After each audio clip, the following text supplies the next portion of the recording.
I wasn't exactly the most popular kid in high school. I was just this average girl, not cool enough to hang with the popular crowd, but not quirky enough to get bullied either. Honestly, if you ask most of my classmates today, they probably wouldn't even remember me. I grew up in a big city. I won't say where, but think of places like Detroit, Chicago, or Philadelphia. I grew up in a place like that, and my neighborhood was this mix of faded brick buildings and concrete jungles. There was always noise, honking horns, sirens, and stuff like that. It had its own kind of charm, but sometimes it felt a little heavy. And yeah, there was definitely a fair amount of crime. Like I said, I wasn't super popular. My claim to fame was that my dad owned a junkyard with an iron shredder. And it might sound a bit odd, but honestly, it was kind of fascinating. A few people wanted to come by just to watch that machine shred old washing machines and rusty bikes into tiny bits. The first time I saw it in action, I was about 10, and the noise was like thunder. I remember feeling scared watching how the metal twisted and crumpled. It was oddly beautiful in this sort of destructive way. All the girls in school were crushing on this guy named Marco, and of course I was too. He was a basketball star who worked out all the time, plus he always seemed super smart, like he had stocks figured out or something, and everyone knew he had some family problems, but he still radiated confidence. One night during a football game, he came over to talk to me, and my heart literally raced. I half expected someone to pinch me to wake up from this dream. He didn't say much though. He just said that he wanted to talk to me and asked me where he could find me at halftime. I said that we could meet at the front entrance. At halftime, we slipped away to his car, and he said he wanted to go to McDonald's. And that felt so random, but I wasn't going to complain. This was my first chance to hang out with Marco, and it was starting to feel almost like a date. Now, while we were driving, he suddenly pulled over and asked if he could show me something. He takes out a gun, and my heart dropped into my stomach. I was not ready to see that, and he says, "I need you to get rid of this." And everything around me went blurry. When someone holds a gun in front of you, all rational thoughts vanish, and I was terrified. I didn't want to be in that situation, and I couldn't really say no because he was holding a gun. My mind raced with all the things that could go wrong, and it felt like the weight of the world rested on my shoulders. I didn't ask questions. I just nodded, hoping to make things better. He told me to text him later saying, "It was nice seeing you at the game today," after I got rid of it. We went through the McDonald's drive-thru, but I didn't have any appetite. That was seriously weird, and I almost felt like I was being kidnapped, and in a way I kind of was. He didn't force me to get in the car with him, but I couldn't really tell him to let me go either, and in a way it felt like I was being intimidated into being in his car. Now anyways, he gave me the gun and dropped me off at my car in the school parking lot, and we said our goodbyes from there. I went to school and grabbed the keys to the junkyard, praying that my parents wouldn't catch me. Thankfully, they were upstairs and the keys were in the fridge, and it felt like I was living in some kind of bad movie. I drove to the junkyard, but then panic set in hard. What if opening the gate was too loud and someone heard me? What if an alarm went off? What if someone showed up while I was there? What if the gun got stuck in the shredder? I had never operated that thing alone. What if I accidentally hurt myself? What if I couldn't figure out how to operate the shredder in time? What if this whole plan backfired and made everything worse? I just knew that this wasn't going to work out. And so instead, I went back to McDonald's, ordered a large meal because fries make everything better, and carefully slipped the gun into a bag with fries and a burger. I looked on Google Maps, found a park about 30 minutes away, and then drove there trying to stay calm. When I got to the park, I felt strangely detached from everything around me.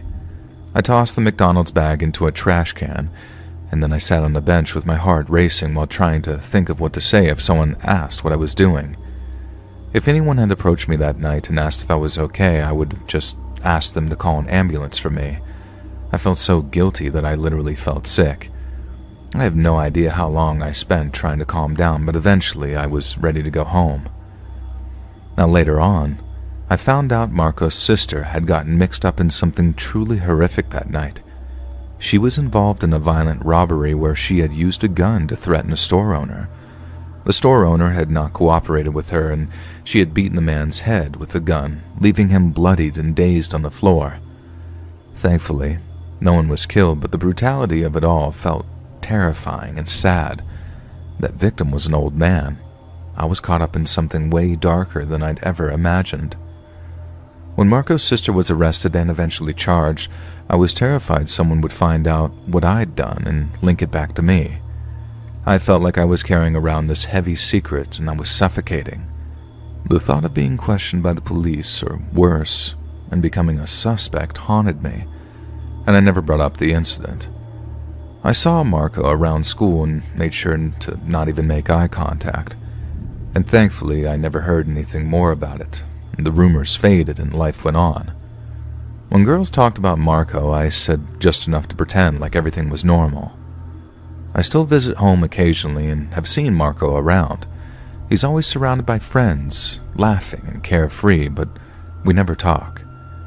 It's terrifying how easily I was intimidated into participating in something so horrific, and each time I see him, it leaves me with a chill.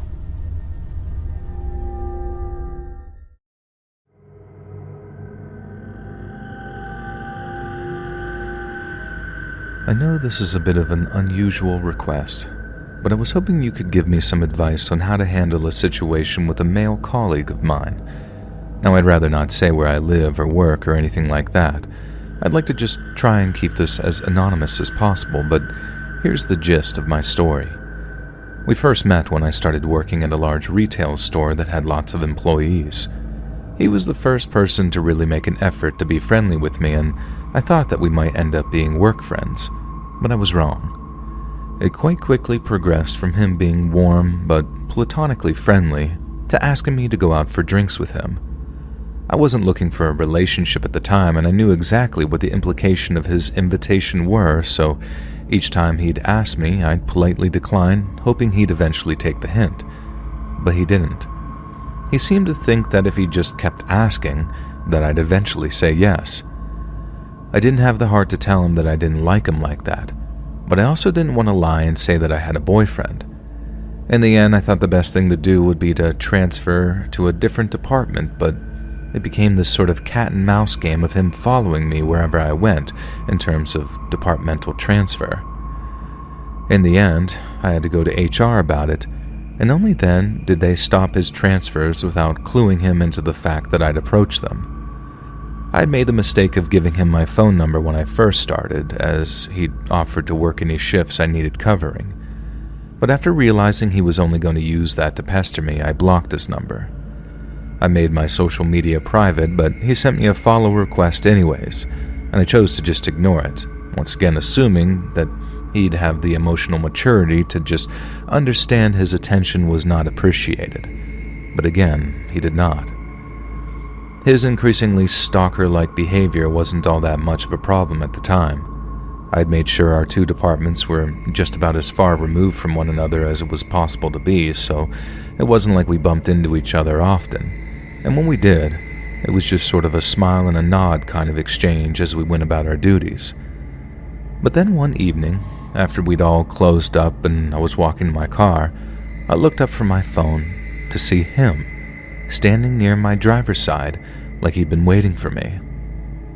It was early winter, so it had long gone dark by the time we got out. I parked my car quite far from the store, so there was hardly anyone else around as I was walking. And then suddenly, there's my cheerful stalker, who's basically cornering me in a dark car park. I was a mix of startled and nervous, but I just did what I usually did in that sort of situation and tried to be as friendly and disarming as possible.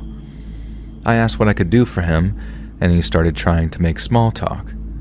I humored him for a moment or two and then very politely asked him what he wanted. Then, when he asked if I could give him a lift home, I felt my heart jump into my throat. I knew he lived on my route home, close to it anyway, but I knew he knew that too. So turning him down wasn't going to be easy without coming across as rude or selfish. Side note, this also might seem like a perfectly normal exchange, and I might seem selfish in not giving him a lift home, but this was not a normal exchange.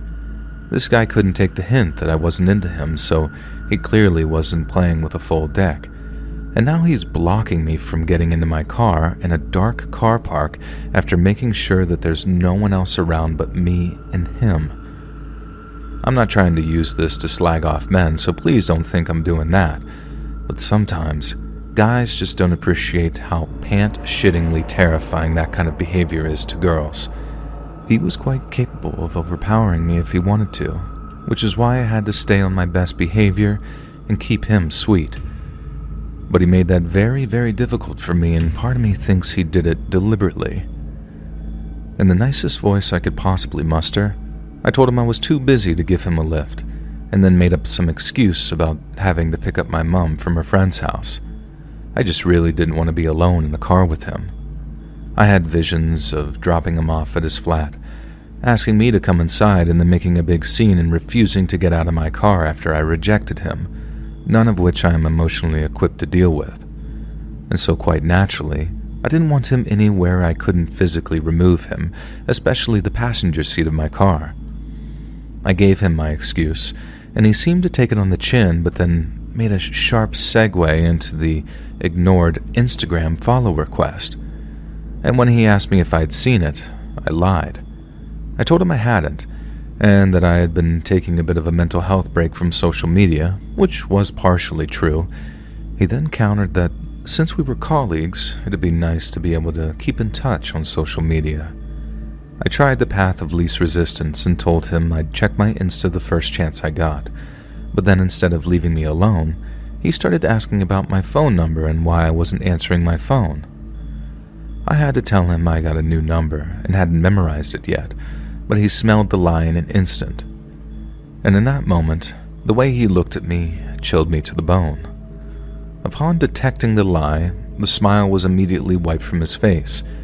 He went cheerful and warm to frighteningly cold, and it took just a second for it to happen.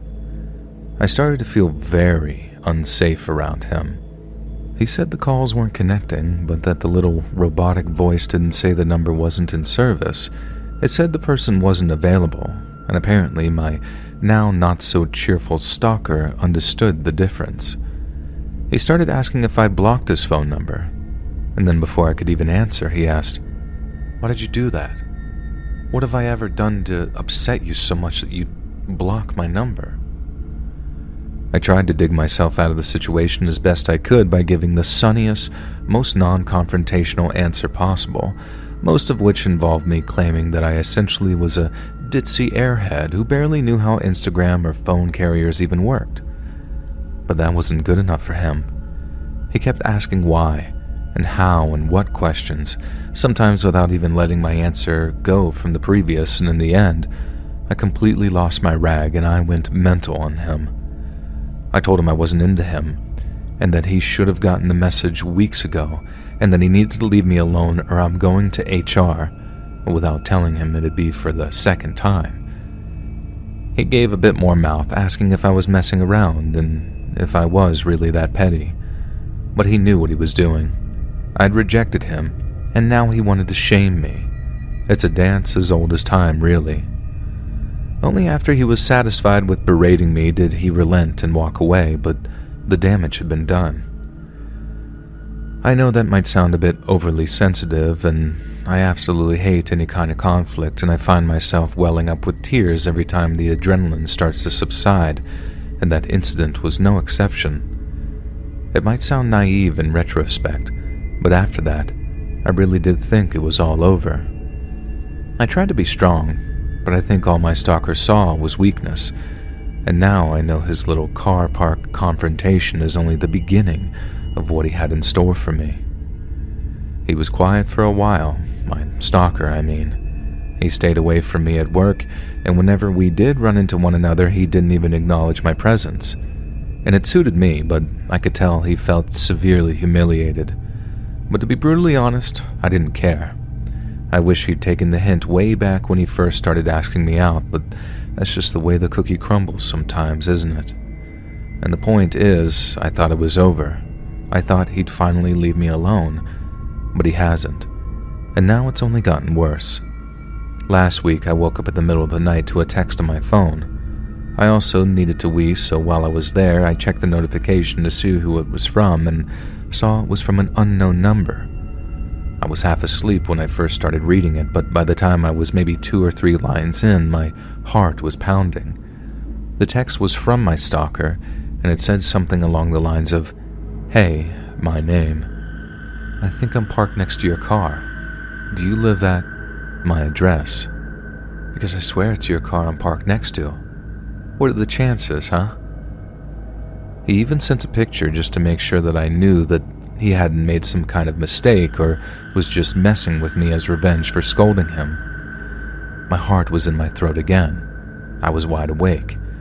1,000 million different questions all running through my head at once, with the primary one being, how the hell did he find me? My overarching theory is that he followed me home. He obviously got himself a car, didn't he? And obviously with me not talking to him, there was no way of me knowing that he'd bought one. He could have followed me home, been right behind me the whole time, and unless I really looked into my rear view to see who the drivers behind me were, there's no way I'd have known that he was following. I think I'd have figured that part out. The only thing I can't figure out is what to do next. I know this might be too much of an ask, but is it possible you could read this out?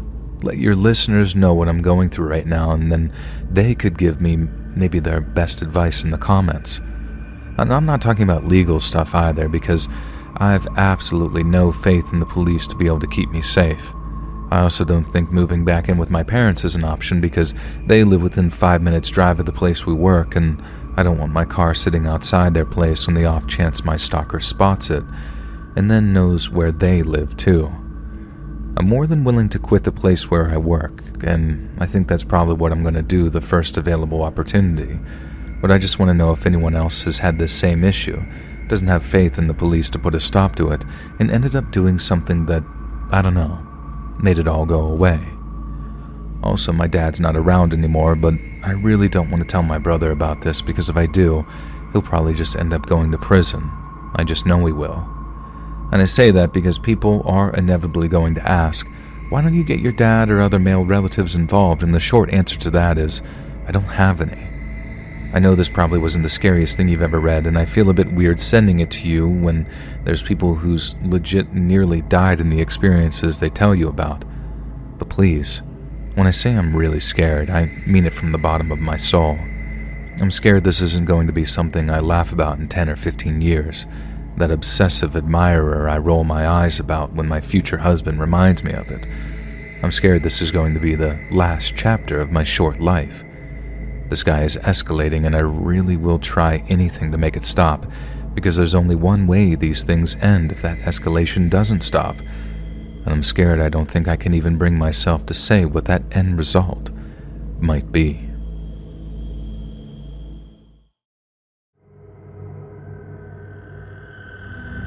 The story I'm about to tell you is perhaps the strangest and most unsettling thing that's ever happened to me. And now that I have some years to think about it, I understand just how weird it truly is. It was around 10 years ago, give or take. My wife and I loved to hike, and we still love to hike to this day. Specifically, we love to hike in this fall season. We live in the northern east coast of the United States, and the way the leaves turn during the weather change is really remarkable. Not to mention, fall isn't too warm, so it makes the hikes much more bearable. We spend the first few weekends of the fall season hitting some local trails. As October approached, we started to venture further from home and hike some more intense trails, the types of hikes that take an entire day to complete. On one specific October afternoon, we decided to hike an unmarked trail. We both were experienced hikers, and we didn't plan on staying overnight or anything like that. My wife especially was very good at navigating the forest and just being cautious of her direction and the course she takes. And that's why going off trail and taking an unmarked route wasn't that big of a deal for us. Around midday, we decided to take a break in a nice little clearing. It was hard to believe that people didn't travel to this section of the woods. It was almost like this little pocket of the woods was designed for hikers to take breaks. It was a circular little spot of the forest with 2 tree stumps. We each sat on a stump and ate a protein bar, and we decided to take a 15-minute break before heading back out into the forest. Right before heading back into the woods, we heard a noise coming from just beyond the trees. We both paused and listened to the rustling noise. In these specific woods, there were plenty of animals that could do some serious harm to us if we weren't careful. The more we kept listening to the noise, the more unsure that we were of what animal it could be. It was clearly something making that noise and not just the wind. I said that we should just stay put for a while until the noise stopped, but my wife wanted to check out whatever was beyond the thick brush. I can't blame her. I was curious as well. I just didn't want to risk being mauled by a bear or something. We proceeded with caution, trying to be as light on our feet as we possibly could, and even writing this now, I still can't believe what we saw. Now, pacing rather erratically back and forth seemed to be a young woman. A very pretty young woman, I might add, most likely in her early to mid-20s. She had blonde hair and blue eyes from what I could see, and she was wearing a beautiful white dress that went down to her knees. The strangest part was that she seemed to be shoeless. Her feet were dirty, and the dirt seemed to spread up to her legs and calves. Now, I'm sure you're asking yourself, why didn't we go and help the woman who was clearly lost or in distress? Well, to answer your question, we kinda did. Or tried, at least. We didn't want to approach her because she was being very erratic with all of her movements, hands swaying all around and body moving from left to right. She was mumbling and talking to herself, but we couldn't make out exactly what she was saying. It was more like groans mixed with occasional laughter. So, instead of approaching this clearly unwell woman, we called out to her. At first, she didn't react. She just kept hopping around the woods erratically, almost like a frog, you know? And then we shouted again, much louder this time. She must have heard us because now she stopped in her tracks. She didn't move at all. She just stood there. No more mumbling and no more movements. My wife took a step forward and asked the woman if she was all right and if she needed any help. And instead of answering, the woman turned around and hissed at my wife. And I'm not kidding either. This woman straight up hissed like a cat and then turned and sprinted into the woods in the opposite direction of where we were standing. I basically stayed put, but my wife chased her for a little while. She yelled at me that we wouldn't just let this poor girl stay in the woods all by herself. A few minutes into the chase, my wife just gave up. Not because she didn't want to continue, but because the woman was so fast that she was able to outrun my wife, even with no shoes. I stayed in the area where we originally found the woman, and my wife ran back to where we started our hike. She called the ranger and informed them of what had happened, and she took the ranger to the spot where I was waiting just in case the woman ever came back. The ranger gave us a nice verbal smackdown for hiking in areas we weren't supposed to hike, but where we were wasn't technically illegal, so we didn't get in any real trouble. And my wife was upset that the ranger didn't seem to care about the woman that we saw. We both had gotten the impression that the park ranger thought that we were making up some sort of elaborate story. They started a search for the woman eventually, but after a few days they never found anyone, and they said that they had never even found any evidence that a person had been out there. They even checked our description of the woman with the women who had recently gone missing, but our mysterious woman didn't seem to match any of those poor girls. We never received any answers about this weird occurrence in the woods. My wife even went back to these woods several times and tried searching for any sign of the woman, but she never got any answers. We did take some solace in the fact that no woman matching that description was ever reported missing, or worse, found dead. And I don't know what we saw that day. I have no idea where that woman came from or where she went. All I know for sure is that she was clearly not in the correct state of mind, and she was very, very fast.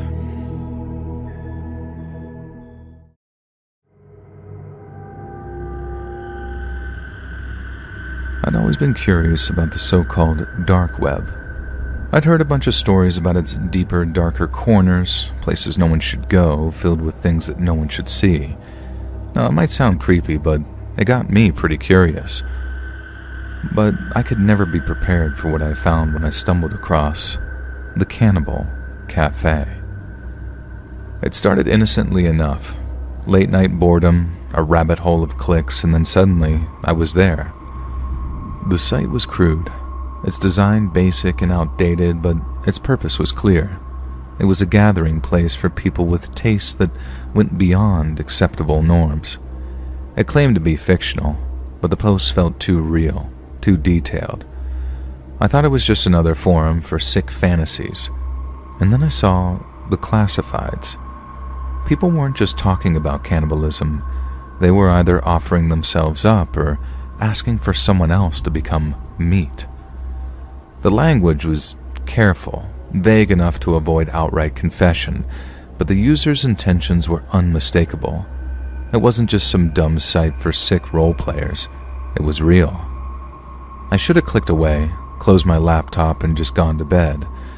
But instead, I stayed.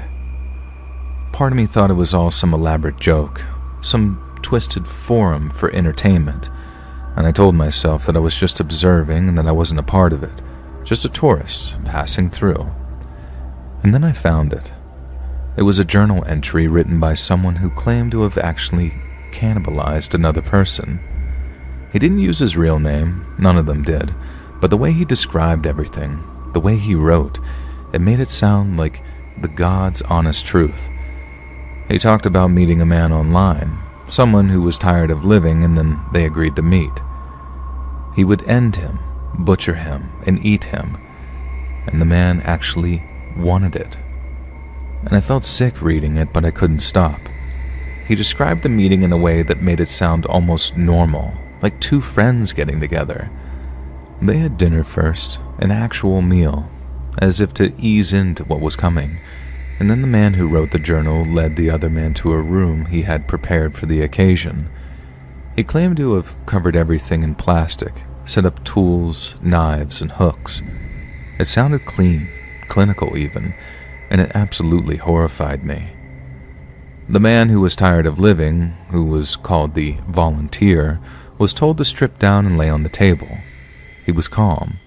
He brought a letter, a sort of contract explaining his consent, and the writer said that he asked one last time if he was sure, and he claimed the volunteer smiled and nodded. And then it began. The description of what followed made my stomach churn. He wrote about the knife, the blood, the way the man's body reacted. He wrote about the sounds, the smell, and he was careful and precise. He didn't rush. He said it was important to honor the volunteer's wishes, to make it meaningful. There was no anger, no rage, just a kind of reverence. He described the meat, the way it looked, the texture. He wrote about cooking it, seasoning it, and then finally, eating it. I should have stopped reading, but I couldn't. It was like watching a slow-motion car crash or something. Horrifying, but impossible not to watch. The way he wrote made it feel real, more real than anything I'd ever read before, but it wasn't just the details. It was the emotion the guy put into his writing that really sent chills through me. He wasn't writing to brag or shock anyone. He was confessing, unburdening himself almost. There was a sadness in his words too, a weight to them, as if what he'd done had changed him in ways he didn't fully understand yet. When I finally closed my laptop, it was early morning and the sun was creeping through the blinds. I felt nauseous and hollow, like something had been done that couldn't be undone. And I tried telling myself it wasn't real, that it was just some story, but I couldn't forget the way it was written. The details, the emotion. It stayed with me, gnawing at my thoughts as I showered, toweling off, and then drifted off to sleep after climbing into bed. Over the next few days, I couldn't stop thinking about it. I tried to distract myself, but nothing worked. The story kept replaying in my head over and over again, and I started dreaming about it. Nightmares where I was the volunteer lying on the table, waiting for the knife, and I'd wake up sweating with my heart racing and my mouth parched and dry. I told myself I wouldn't go back to that site, but the pull was too strong. I needed to know more. I needed to understand, and so I did return. The journal entry was still there along with the others. More stories, more confessions. Some were less detailed and others more so. Some sounded fake, exaggerated, but others had that chilling ring of truth to them, just like the first one I'd read. I started reading them all, one by one, each more horrifying than the last, and I didn't eat meat for almost 2 weeks around that time. I couldn't look at it without imagining the descriptions from the stories, but at the same time I couldn't keep away. I became obsessed, spending hours on the site, diving deeper into its archives, noticing patterns and connections between different posts. Some of the users seemed to know each other, referencing past events or sharing tips. It was a full-on cannibalistic community hidden just below the surface of the regular internet. One night, I found a new post. It was from the same user who had written the journal entry that started it all. He was back, sharing another story, only this time it was different. He wrote about the aftermath, about how he couldn't stop thinking about it. He said he craved that feeling of godlike power again. He tried to live a normal life, but it was impossible. The taste of the meat, the act itself, he felt like they'd changed him. He wrote about finding another volunteer, someone else who was tired of living. He described the process again, but this time it felt darker, more desperate. He wasn't honoring anyone's wishes anymore. He was feeding his addiction. The reverence was gone, replaced by depravity, and he wrote about the guilt, the shame, but also the satisfaction, the way it filled the void inside him and the peace that brought him, if only for a moment. During those 2 or 3 days where I was glued to Cannibal Cafe, I stopped leaving my apartment. I avoided friends, family, and anyone who might notice the change in me, and my world shrank to the glow of my laptop screen and the endless stream of stories and posts. The dreams got worse. They weren't nightmares anymore, they were vivid, detailed, and I wasn't the volunteer anymore. I was the one holding the knife. It took a long talk with a close friend to realize that my obsession with Cannibal Cafe was the symptom of some lingering depression I'd been wrestling with following the death of my father. Now that might sound very random to some people, but I guess I wasn't fully in touch with my own emotions regarding his passing.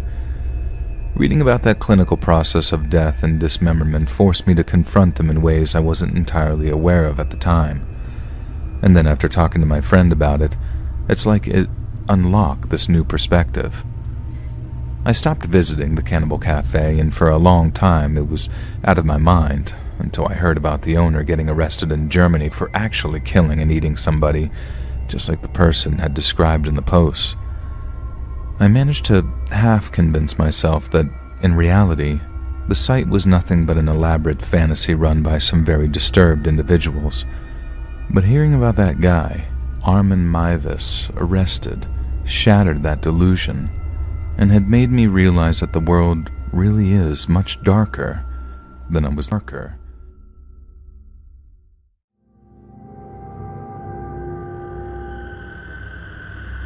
This happened approximately 10 years ago, around 2015 to 2016. I was living with someone at the time who worked an opposite schedule as me. He worked graveyard shift and I worked during the day, so when I was getting up and getting ready to leave for work, he was just coming home. On the nights during the week, I obviously would be at home by myself, and one night during the week I was feeling especially lonely and my favorite toy unfortunately broke and died. So I decided to drive downtown to the 24-hour adult store to buy another one. The town I live in is a mid-sized suburban town filled with mostly residential areas. The main downtown area was essentially one small area on the way to the freeway, and my apartment was 10 minutes away. I pulled into the parking lot behind the adult store.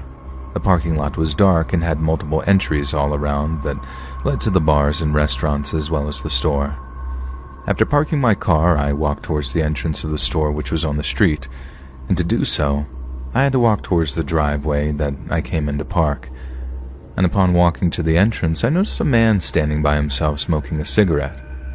It was 1 a.m. and not normal to just see only one person standing by themselves there, though I figured he was one of the patrons from one of the bars on the block taking a cigarette break. And as I walked passing him, he says, "Hi," to which I responded with a very quiet hi. But didn't make eye contact with him. and upon passing him I had a better look at his appearance. He had a shaved head, wore a long white t-shirt with shorts hanging past his knees, and he had a pair of sneakers accompanied with some tube socks that covered his shins. This is not unusual to see in my town, but I was more concerned that he was sitting by himself and instantly took an interest in me as I walked past him. After passing him and continuing to walk to the store, I saw out of the corner of my eye the man proceeding to follow behind me. When I say follow, I don't mean he coincidentally was walking behind me. He immediately followed right behind me as soon as I passed him, making a point to maintain the same walking speed. I did not know this man's intentions, but a man by himself that late at night is a recipe for trouble. And as I looked down the dark and empty street, I weighed out my options of where to go. Initially, I thought, keep walking so he doesn't know that you're going to the adult store. But since it was 1 a.m. and there was no one on the street, I thought that to be probably more dangerous. Then I thought, just go in one of the bars. But then I thought that would give him an easier introduction to approach me. So then I realized my best bet was to continue into the store where I knew it was well lit and people could see me. I proceeded to shop for what I came there for, and the man entered the store behind me but hung out at the front of the store so as not to look like he was following me around. He wasn't even pretending to shop. He literally just sat at the front waiting. And as I was shopping, I heard the man make sort of a s sound, to which I ignored. And he wasn't getting the message, and he continued to make this S sound as I continued to shop without noticing. And eventually I walked up to the cashier, who was completely oblivious to what was going on, and I tried to whisper to the cashier, "Do you know what that man, or does he work here?" The cashier asked me to repeat what I was saying, and asked again, but still spoke in a quiet voice. Not understanding my attempt to be discreet, the cashier responded, "I can't hear you. Say it again." At this point, I felt like my cover was blown, so in a more normal tone, I told the cashier the man in front followed me from outside and won't leave me alone. I explained my car was parked in the lot behind the store and I didn't feel comfortable going to my car, and the cashier said okay. The cash wrap area was an enclosed square-shaped counter to maintain distance between the staff and the customers.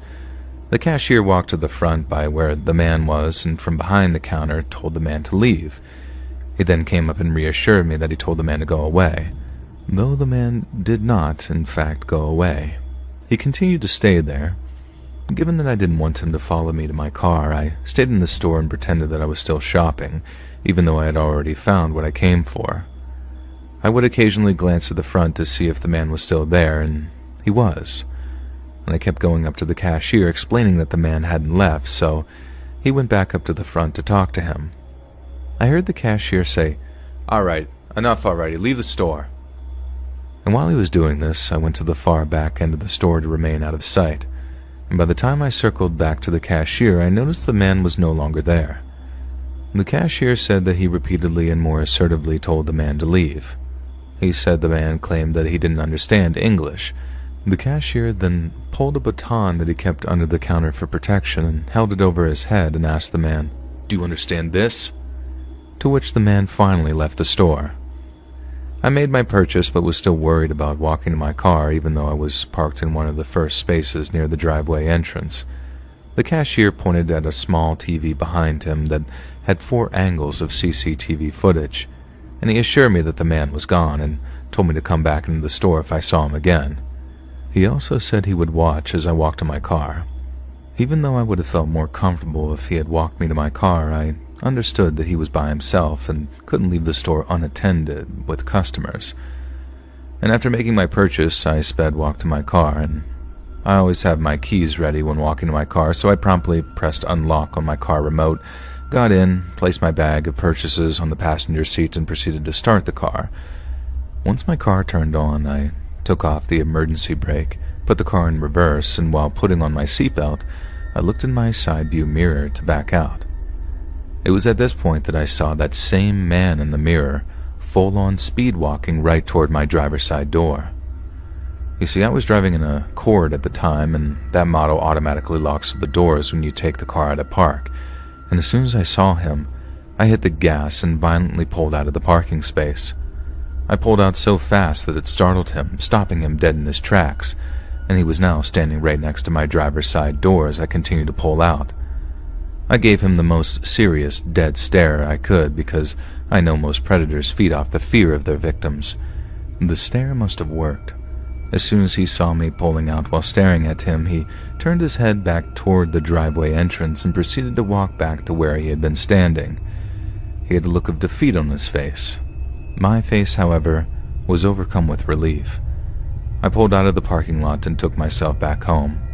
And I felt a bit ashamed for being out so late by myself, and I did tell my boyfriend about the incident when he came home at 6 a.m. He also agreed that going out that late alone wasn't the smartest decision, and I'm no longer with that person, but I still live in the same town, though I never leave my home for anything past 9 o'clock anymore. While the town I live in isn't the most dangerous, there are still enough crimes that occur here that it's also not considered the safest.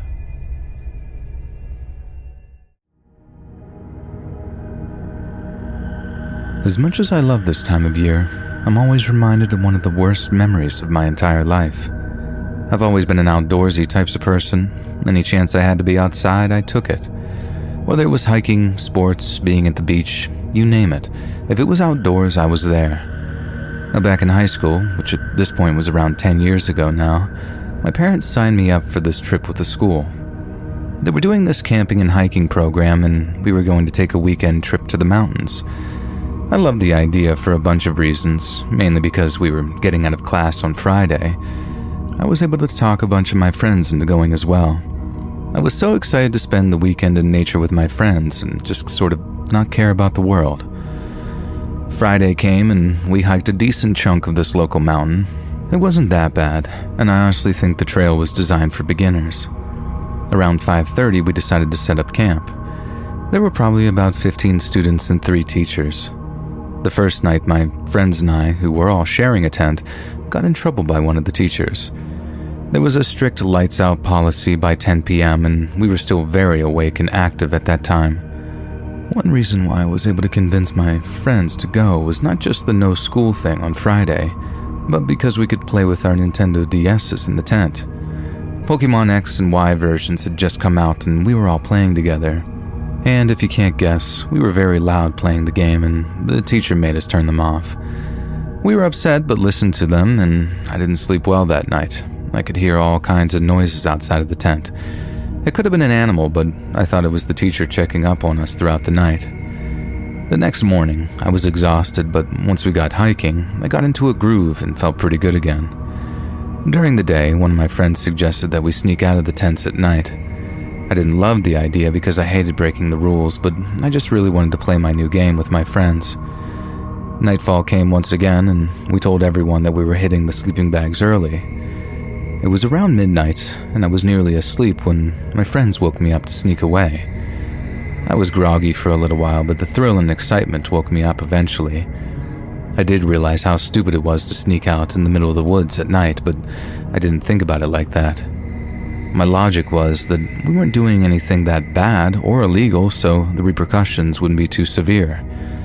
We walked a good distance away from the camp so we wouldn't wake anybody up. Most of us had a nearly full charge on our DS, so we said that we'd play until the DSs died and then we'd head back. The first 30 minutes were great. I felt like I was making an awesome memory that I would cherish forever. Unfortunately for me, I was about to make a memory that I would remember forever, but for all the wrong reasons. After that first 30 minutes, we heard rustling in the trees, and we all froze. My first thought was maybe a bear, and I was terrified. I didn't know what I would do. A few seconds later, a person emerged from the trees. It was jarring and unexpected, and honestly just weird. He didn't look at us, and he didn't say anything. We were all sitting on some tree branches, sitting in an almost semicircle, and the strange man sat in our circle. The man looked to be maybe in his 40s. He was an average build with mostly dark hair that was slicked back. He was clean-shaven, but most notably, he seemed to be wearing some pretty nice clothes. I will say that it was pretty worn and dirty, but it was still a pretty nice outfit for a strange man in the woods. None of us said anything, and we kind of just looked at each other, almost paralyzed. We didn't say anything to the man either. He just sat there on the tree stump, essentially looking down at the ground. We all looked at each other and silently agreed to just get up and make our way back to the campsite. We silently counted to 3 and stood up. And as we stood up, the man stood up as well, but still stayed completely still. He didn't look up yet, and he didn't seem to be hostile. It was almost as if though he was sort of just mirroring our movements. His standing up was the final straw for us, though. We freaked out and decided to run as fast as we could back to the campsite. I started, and everyone followed. I looked back a few times, and I could see that he was lightly jogging after us, at least I think. And this was one of the worst things I'd ever seen with my own eyes. This sort of just emotionless man in the middle of the woods, seemingly chasing after us but not really trying at the same time. And his lack of emotion, even when chasing, was just so disturbing. He never seemed to sprint, and thank God we were able to lose him. At least, we thought we did. We zipped our tents quietly, and we all agreed to not tell anybody. I don't know why. We were stupid when we were kids, and we were just scared that we might get in trouble. We stayed awake the entire night, jumping at every little tree branch snapping and wind gusting. We had never been so happy to see the light of the morning. We hiked out of the woods that afternoon and never saw the man again. Since we're now safe, we figured that we would still never tell the teachers about what happened. We didn't get caught for sneaking out, and we never got hurt by that weirdo in the woods. I wanted to tell someone, but one of my friends talked me out of it. Basically, if I got in trouble, all of us could have gotten in trouble, so they thought it was best to just sort of sweep it under the carpet. And I guess I'm lucky nothing worse happened. We absolutely should have told the teachers, but at that age, the idea of just getting trouble seemed worse, and now that I'm older, not a fall season goes by where I don't think about that weirdo in the woods.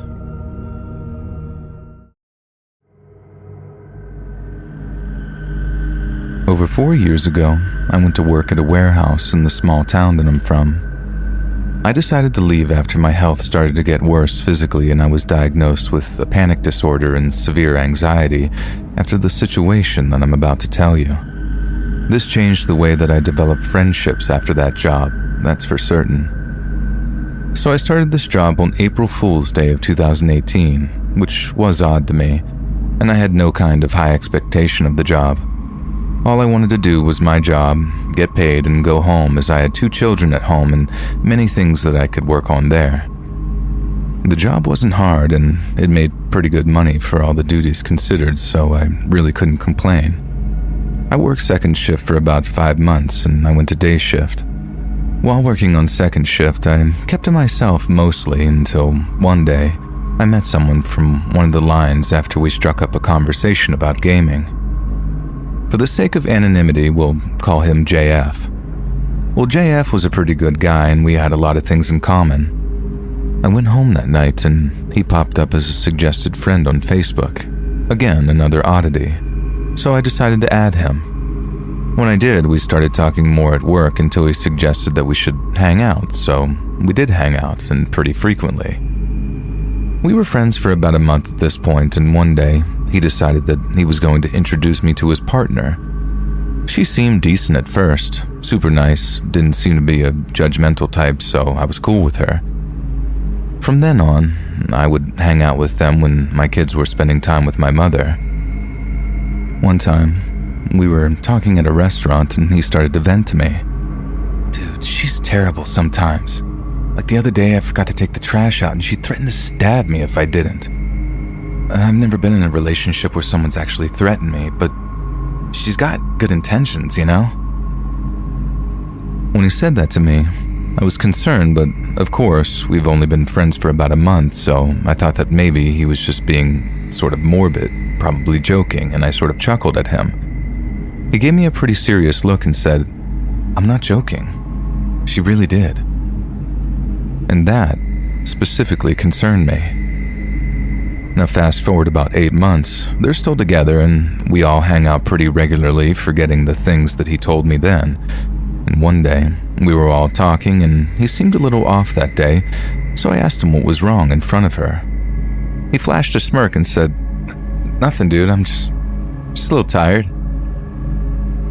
He didn't have his eyes on me, though. He had them on her when I asked. When we went to work the next day, I asked him again, and he responded, "Do you promise to keep this between us?" Of course, I agreed. He said that he was breaking up with her and she went a little crazy. He said that she grabbed her gun and pointed it at him and said, "If I can't have you then, no one will." He said that he diffused the situation and is trying to look for a way out. Not really knowing what to say, I just said, "You'll figure it out, man. If you need somewhere to go, then you can come stay with me until you get her out of the house, you know?" Fast forward to another year, he finally decided to leave her. When he did, she flipped out again. This time he told her over text. She said that she was going to find him and kill him, and he was actually out at work that day with a vacation day. He sent me a text that said, "Hey, let me know if she comes over to work looking for me, okay?" And that struck me as odd because I had no idea of the situation that was unfolding. She actually did come to our job and she asked me where he was, and I said, I have no idea. I thought he was with you guys. You went out of town or something." All she did was roll up her window and drive off. I called him and told him that she came by and he called the police about it. They had found her up the road with a loaded gun in the car. 2 months later, he decided to talk to her again, and when he did, he had something to tell me. When he called me, he asked if I had seen her around and I said I hadn't, and he says, "I would take some vacation days if I were you." Dumbfounded, I asked him why, and he said to me, "Because she's out of jail, and her cousins are in town trying to find the people that she has personal vendettas with. You're one of them." At that point, I was terrified. I grabbed my kids and went out of town, took 2 weeks off of work. Come to find out that the next day, her and her cousins went to the next town over and shot 3 people in an apartment and killed them. I got the news about it the day after it happened. The reason why he knew that they were coming after me is because they made a Facebook Messenger group that he was included in and sent a list of names. Everyone regarded it as spam and decided to disregard the message, but he knew what it was. 3 of the names on that list were the people that they shot. The 4th name on that list was mine. After they found the evidence and he decided to go public about the group and screenshots that he had, they were all charged with first-degree murder. From then on, I was very careful about who I would stick my neck out for because even though he knew the context of that list and her intentions, he decided to not inform anyone else of what was going on.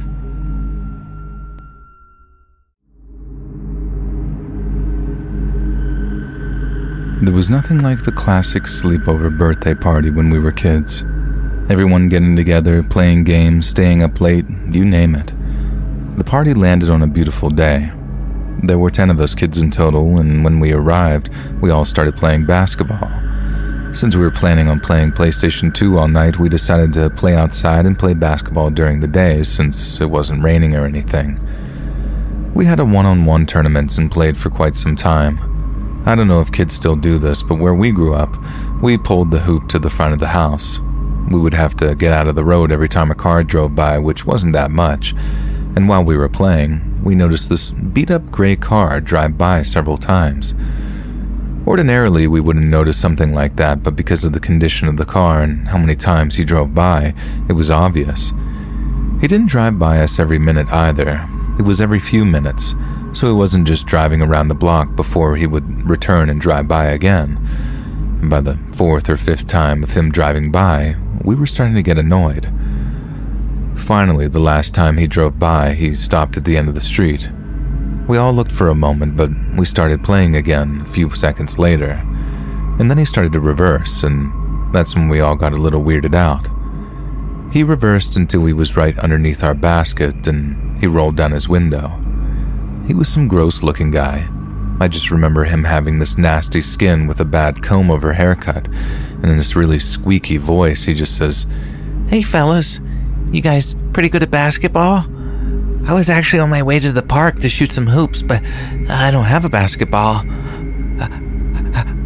How about I borrow yours? You know, some of you guys can even come with me if you'd like. What do you say?" Now I know this was bad news, and I didn't want anything to do with it. I looked at my friend and said that we needed to go inside now, and I implied that his mom wasn't going to be happy about us talking with a stranger. Most of us were quick to say no, realizing that this was a situation that we'd seen a million times talked about in school. A couple of friends were so naive that they didn't realize that this could potentially be a dangerous situation. I had to grab one of my buddies who was basically about to get into the passenger seat with the guy in one of our spare balls. We all started walking inside, even though the guy was still talking to us. The one thing I heard him say, and I remember it specifically freaking me out, was when he said, "Oh, come on guys. I won't even tell your parents. You won't get in trouble." Even at that young age, I knew what this was, and I freaked out. We shut the front door and I looked out the window. I saw the neighbor from across the street walk outside and started approaching the car, but he drove off before the guy could reach the car. My friends were mostly unfazed by this weird interaction, but I had the worst pit in my stomach about the entire thing. Close to dusk, my friends wanted to play hide and seek outside. I voted against the idea just because I didn't know if that sketchy guy was still lurking around, but I was outvoted. We played for a bit, and I eventually forgot about that dude. And when I was hiding, I was trying to find a spot where nobody could find me.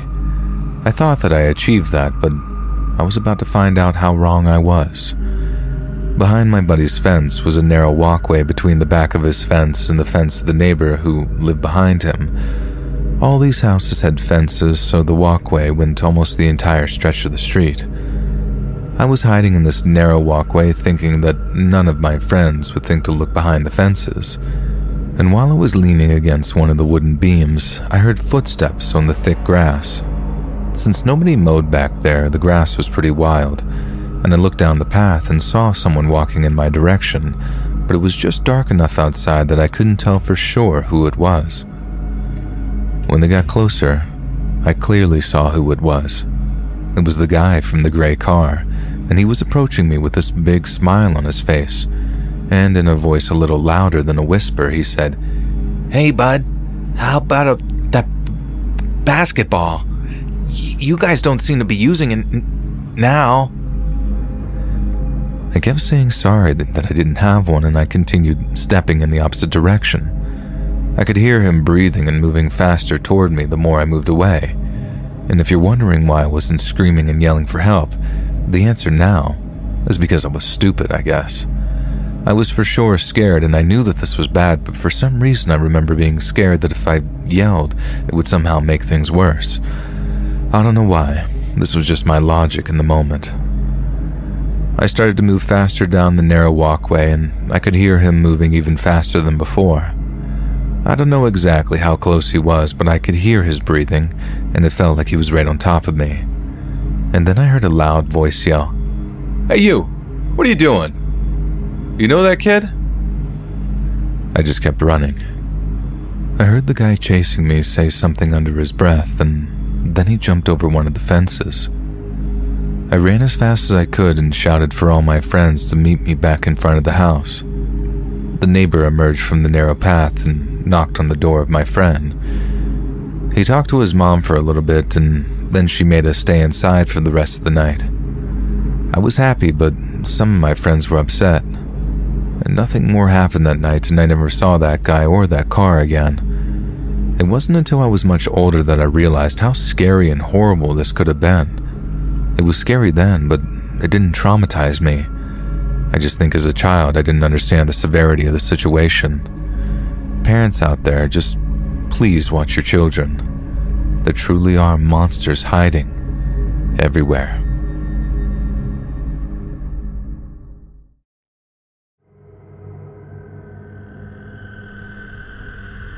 I grew up in a very old house in the Midwest that my parents got for a steal. It was originally built as a hotel, and the seller was very motivated to get rid of it. Now, growing up, weird things happened all the time. The typical malarkey that is easy to ignore for years and years.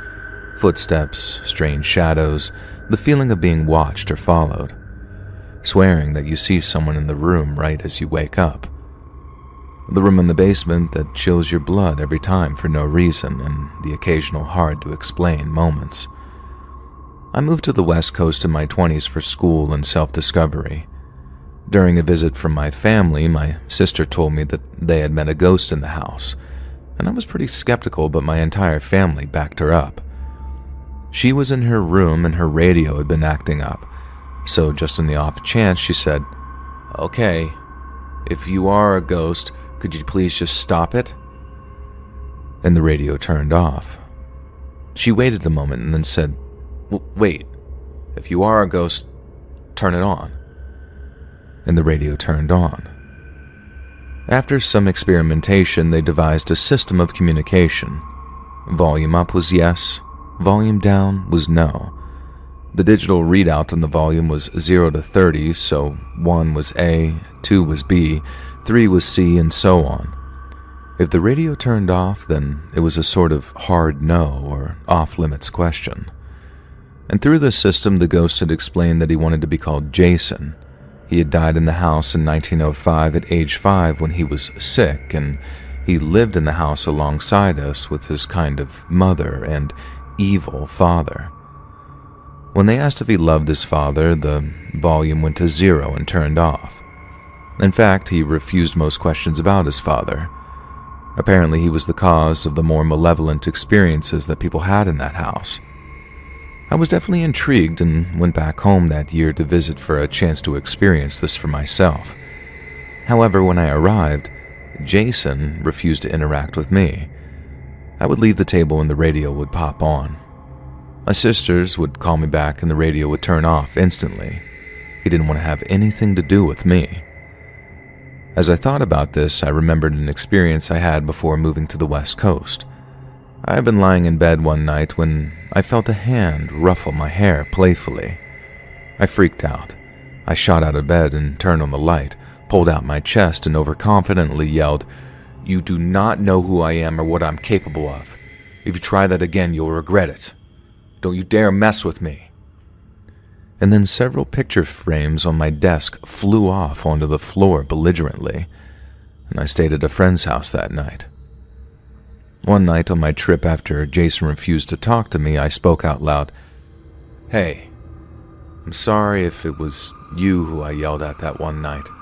I bet you were trying to play or introduce yourself to me and I got scared. I didn't need to be so mean to you, and I understand if you don't want to talk to me." The radio turned on.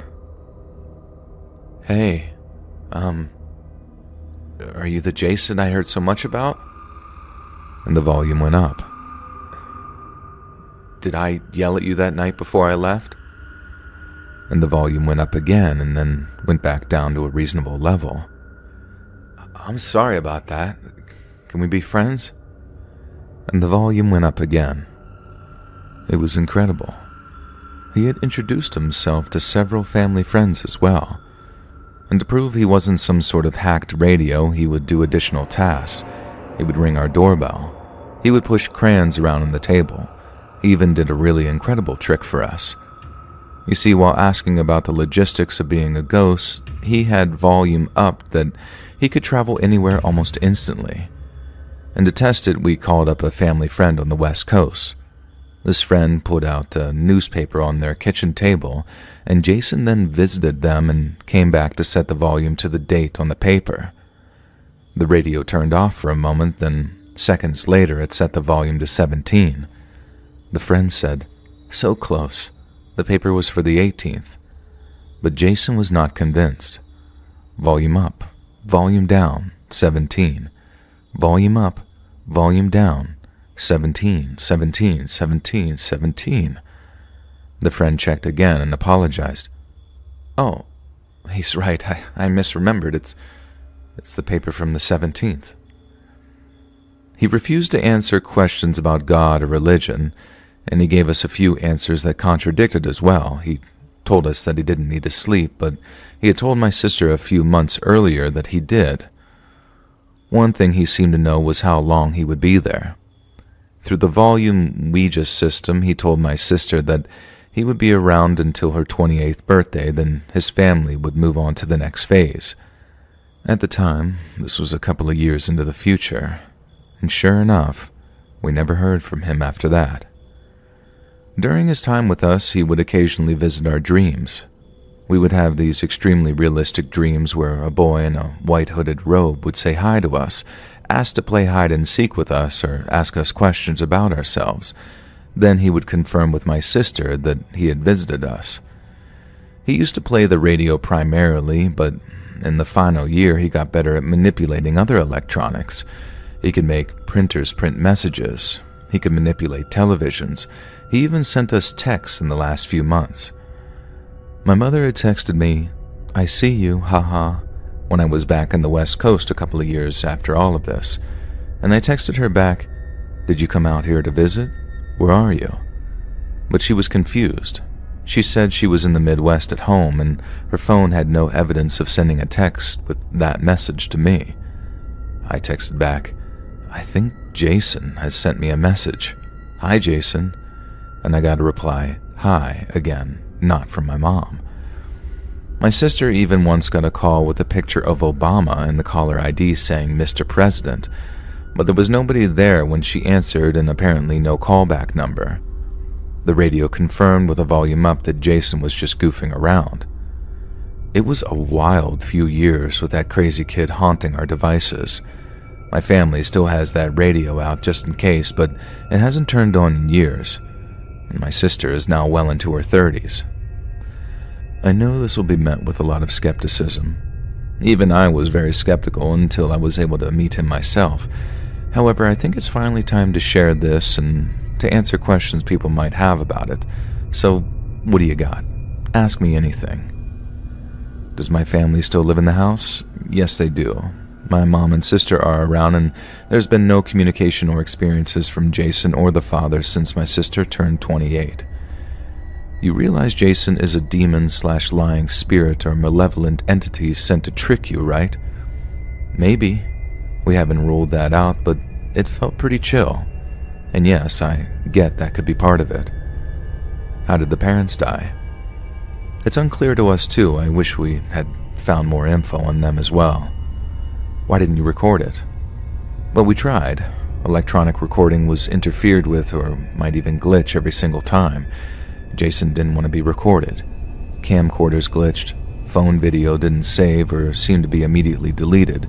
Even audio recordings didn't work around the radio when he was active, or otherwise he would just turn off. Did you ever investigate the history or death records of the house? Did a boy named Jason actually live and die there? We did, and we found a record of a death of a 5-year-old boy from illness. His name was not Jason though, but everything else was in line with what he told us. How did a 5-year-old know how to read, write, and spell? Honestly, I have no clue, but he could.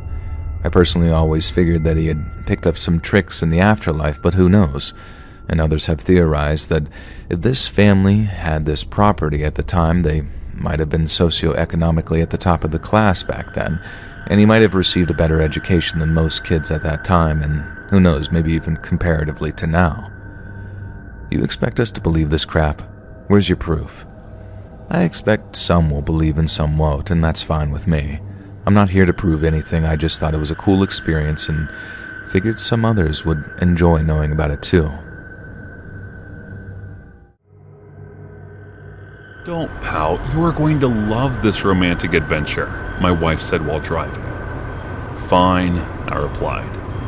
Mary was determined to prove to me that she had been nothing but faithful to me, and that she loved me with all her heart. That was the reason she was taking me on some romantic adventure to God knows where. Well, to be honest, I don't trust her. I used to, but not anymore since the day I saw a man coming out to my house when she was alone. I never saw or caught her in action, but my instincts were telling me something was wrong. I'm not saying that she was cheating on me, but whatever she was hiding was making me even more doubtful of her. What made me lose my trust even more was when I confronted her, she did not come clean, nor did she refuse infidelity. She only kept saying that she loved me and that she was faithful to me. All of these doubts were making me lose my mind. But today, all of a sudden, she told me that she had a surprise for me and forced me to come with her. The entire way, she kept driving silently without letting a word from her mouth. I also did not say anything and let the silence prevail. After 2 hours of driving, she entered the car in a jungle, and after going deeper for about 15 minutes, she stopped. "What is this?" I asked in annoyance as I looked at the area which was decorated with balloons and roses. "Happy anniversary, dear," she said with a big smile on her face. And that's when I remembered today was our anniversary, which I had completely forgotten. For some reason, as I looked around thinking what an excellent job she had done preparing this, I felt guilty for not even buying a gift for her.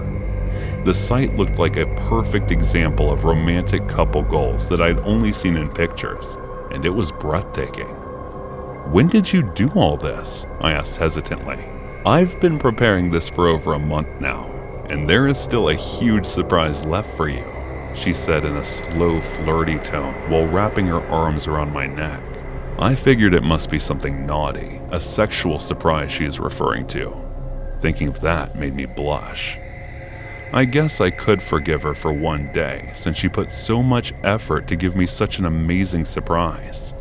She took out 2 glasses, poured my favorite wine into them, and handed one to me. As she continued taking sips of wine through her glass, she put my favorite song on the speakers. "May I have this dance?"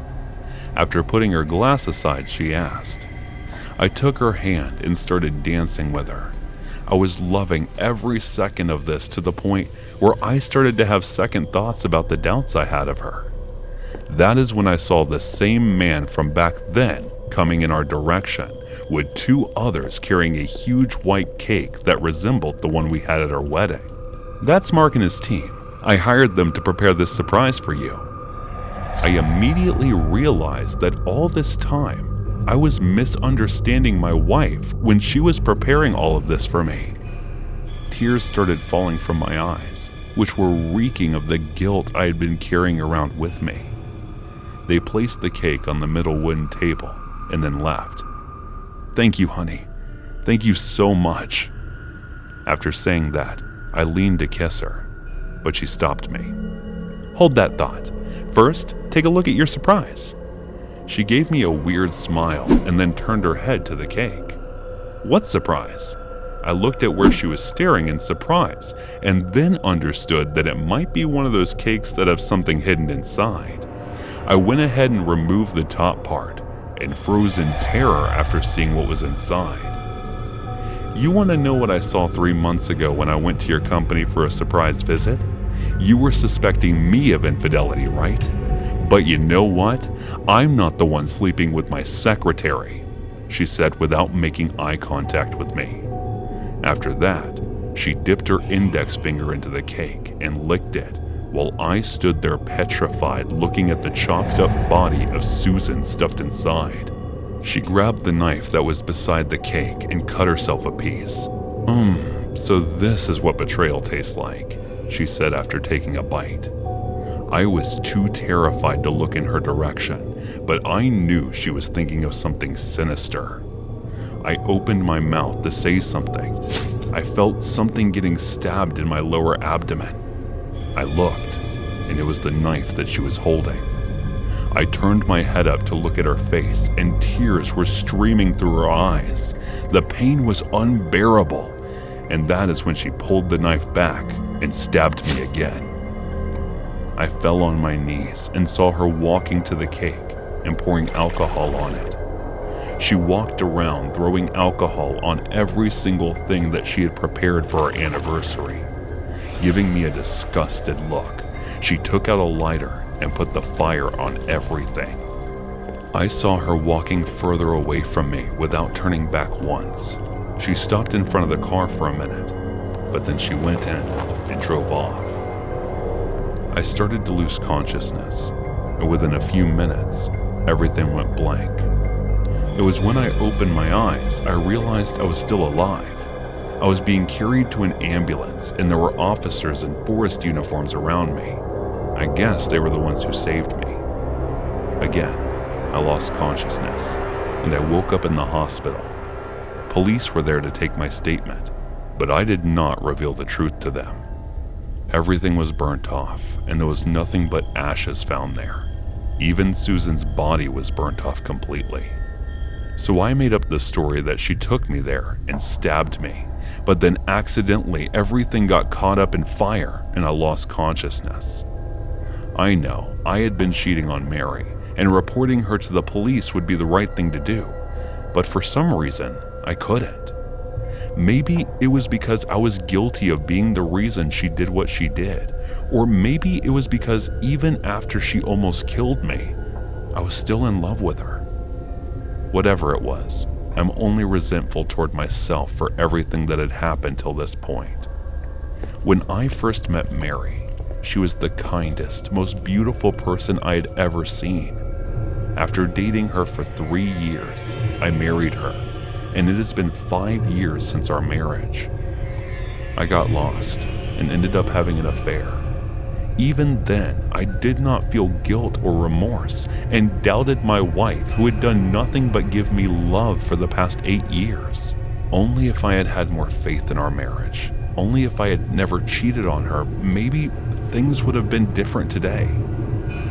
As I was laying on a hospital bed, I couldn't help but feel regret thinking about everything.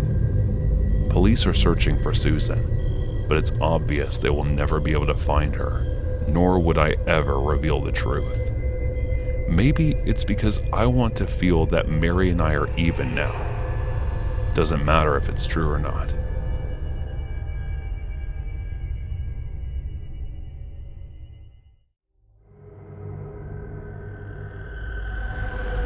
I was in my office when I heard of my Uncle Bruno's death, which made me feel devastated.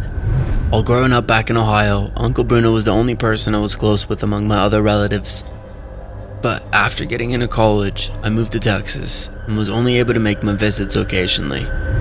After getting off work, I decided to go directly to Ohio for my office. So I took out my car from the driveway and started driving towards my hometown. I called my mom, letting her know that I was coming and I was on my way. She asked me to pick up a suit on my way because they were going to arrange the funeral the next morning. While I was driving, I started reminiscing my past with Uncle Bruno. How he used to play hide and seek with me, how he taught me how to play baseball, and how he used to sneak up gifts for me from my mom's eyes. Remembering all those sweet moments made my eyes wet with tears, and I could not stop them from flowing down. As I was lost in these memories while driving, I noticed a girl showing her thumb from a distance trying to hitchhike. I thought about what a girl was doing in such a remote, unsafe area, and at this time at night on top of that. So I decided to give her a ride and stop the car. She asked me where I was going and I told her that I was headed to Ohio. She did not disclose her destination. Instead, she said that it was right before Ohio and she would tell me where to drop her off, which I understood. Being a girl and hitchhiking on a stranger's car could get pretty dangerous. But I wasn't the kind of guy who would ever do anything to a girl. I asked her name, but she kept quiet. So I understood that she didn't want to talk and decided to quietly drive to our destination. You know, it's strange that if you're driving alone silently, you don't notice it, but if there's someone in your car while the ride and there is silence, you suddenly become pretty aware of it. I was driving at a safe speed when I noticed a gas station that was there, and she spoke only to ask me to make a stop because she needed to go to the bathroom. I stopped the car and parked it near the gas station. She got off and went to the bathroom. It had been over 15 minutes since she went to the bathroom, and I was waiting for her. Still, I had no choice. I continued waiting. Another 10 minutes passed and she still had not returned from the bathroom. I thought about leaving her for once, but then I looked around the area and it did not seem safe, even for a man, let alone a girl here. That was when she returned and apologized to me, saying that the bathroom door got stuck when she was trying to exit, and she struggled to open it since it was hard for her. I told her it was okay, and that if she needed help, she could have called for me. But again, she kept quiet. So I started the car and drove towards the destination. It was a long drive till we reached Ohio, so I told her to take a shut-eye if she felt tired. But she did not, and continued to stay awake while the ride was going on. I understood she might be worried about me taking advantage of her, but I had no such intention. And being a stranger, there was no way I could have convinced her about that. As I was continuously driving for hours without taking a rest, I started to feel a bit tired and sleepy. And thank God, I'd already brought some energy drinks when I was leaving the town. So I took them out and started drinking them. The girl turned her head towards me and started staring. "Oh, this? It's an energy drink." I was feeling sleepy and so I took it out. "Do you want one? I have another one with me." I asked her and she shook her head no, and turned her head to the road, and continued looking out there for the rest of the ride. As we were about to get to the border of Ohio around 4 in the morning, she asked me to stop the car near a store, and told me that I could go. I asked her if it was safe for her to stop here, and she told me that she lived nearby and someone was coming to pick her up soon. After wishing her goodbye, I drove to my place and reached there about half an hour or so. When Mom asked me if I packed a suit or not, I told her that I forgot, and in response, she said that she already knew and told me that she had asked someone to buy one for me already. I went to Uncle Bruno's room. Everything looked the same as I left. Every corner of the room, the house, everything was filled with memories of him. I asked Mom if Cousin Frank was coming, and she told me that he would reach by evening. Frank was Uncle Bruno's son, but he was very selfish and greedy. He was always only after Uncle Bruno's property, which Uncle Bruno denied ever giving him. But I guess he was still his son, and may have even loved his father. Same evening, instead of Frank, a call from the hospital came informing us that Frank was met by an accident and was admitted to the hospital, and that was on the outskirts of this town. I went there to check on his condition, and he was seriously injured, specifically his hands, which were broken in a manner as if someone intentionally did that to him. When he regained his consciousness, he started shouting that the girl with the lion tattoo did that to him. It was weird that the girl that I gave a ride to also had a pretty visible lion tattoo on her neck. He was admitted to the hospital for a few days. Mom told me to go back to work and that she would take care of everything. While I was going back, I did not see the girl, even though I kept thinking about her. Only because I felt it to be a weird coincidence that my perverted cousin would mention a girl with a similar feature as her. One day during work, I heard 2 of my colleagues talk about a hitchhiker on the highway road where I met her. The description they said also matched the girl. According to them, the girl hitchhikes, and if the person giving her a ride tries to take advantage of her or anything, she punishes them in a way that they never forget.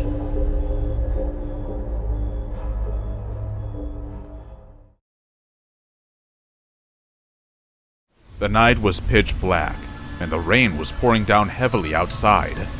I found myself alone at home, looking for something exciting to do.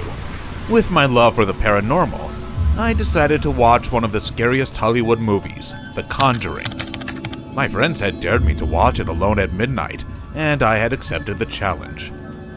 The movie was approaching a horror scene when I realized that my popcorn was finished. So I went into the kitchen to make some more. As I was in the middle of making the popcorn, I suddenly heard a blood-curdling scream that pierced through the silence and reverberated through the entire house. The scream sounded like it came from just outside the kitchen, startling me to the core. My heart raced, and I felt a shiver run down my spine. I couldn't help but wonder what was outside the kitchen, waiting for me in the dark. As I walked into the dining room, my eyes were immediately drawn to the laptop sitting on the table. The eerie glow of the screen illuminated the room, casting strange shadows on the furniture. I approached the table, feeling a sense of unease as I realized that the movie I had been watching was still playing. I must have absentmindedly brought it with me and forgotten to pause it. I took a deep breath and reached out to hit the pause button, but my relief was short-lived when I realized the movie was still playing. The scene that greeted me was enough to make my skin crawl. A ghostly figure perched on top of the wardrobe, pouncing on one of the girls. The hair on the back of my neck stood up as I watched the scene unfold, feeling a sense of dread creep over me. My heart was racing, and my palms were sweating as I frantically hit the pause button. but the movie continued to play. After a few attempts, I finally managed to pause it on a scene that sent shivers down my spine. It had been a long time since I watched a horror movie alone. I never felt this scared before, and I couldn't understand why I felt an overwhelming sense of fear. As I turned to go to the kitchen to grab my popcorn, I was suddenly overcome by the voice of the next scene, which echoed through the house. I hesitated, feeling a sense of trepidation as I turned to face the dining room where the voice was coming from. My steps faltered as I approached the door of the room again. My heart was pounding in my chest, and my legs trembled with fear. I couldn't fathom why this was happening to me. Was my laptop malfunctioning and causing the movie to glitch? Or was something more sinister at play? I couldn't shake off the unease that had settled on me like a heavy cloak. As I reached for the doorknob, I closed my eyes and whispered a prayer, hoping beyond hope that what I was about to witness was just an issue with the movie and not something paranormal. As I approached the laptop, the flickering light from the screen illuminated the room, casting eerie shadows on the walls. The scene that unfolded before my eyes was one of the ghostly figures haunting the group of girls, their pale faces twisted in agony. The haunting presence sent shivers down my spine as I drew closer, my fingers trembling with trepidation. While reaching for the power button, my heart pounded in my chest and my breath caught in my throat. I inhaled deeply as I steeled myself and pressed the button. The silence that followed seemed almost deafening. Carefully, I picked up the laptop, feeling its weight in my hands, walked to my room and placed it back in its bag. The experience had left me feeling drained and unsettled, the haunting images still fresh in my mind. Not even the thought of food could settle my nerves, so I decided to retire for the night, hoping for a peaceful sleep. I was on the verge of drifting off to sleep when the sound of water flowing from the bathroom startled me. The resonance of the running water reverberated through my ears and caused my heart to race with fear. I felt a sense of apprehension rise within me as I peered toward the source of the sound with wide eyes. The sound grew louder and more persistent, causing my anxiety to escalate. Regardless, I knew I had no other option but to investigate the noise source and turn it off. With shaky legs, I reluctantly got out of bed and walked towards the bathroom. The sound of the water grew louder as I neared the shower area. My heart was pounding so hard that I could feel it in my ears as I extended my hand hesitantly to draw back the shower curtain. When I drew the curtain back, a sense of dread washed over me as I realized that the shower wasn't running. Instead, only a few droplets trickled out, creating a soft clinking sound. My body started to tremble uncontrollably as I tried turning the knob as tightly as possible to prevent further leakage. I was struggling to comprehend why so many inexplicable and eerie occurrences were happening around me when I had never encountered anything like this before. It was as if the fabric of reality had been torn apart as multiple paranormal activities had unfolded before my eyes. As someone who had always been drawn to the thrill of watching Hollywood horror movies, I had never experienced anything that came close to that level of fear or unease.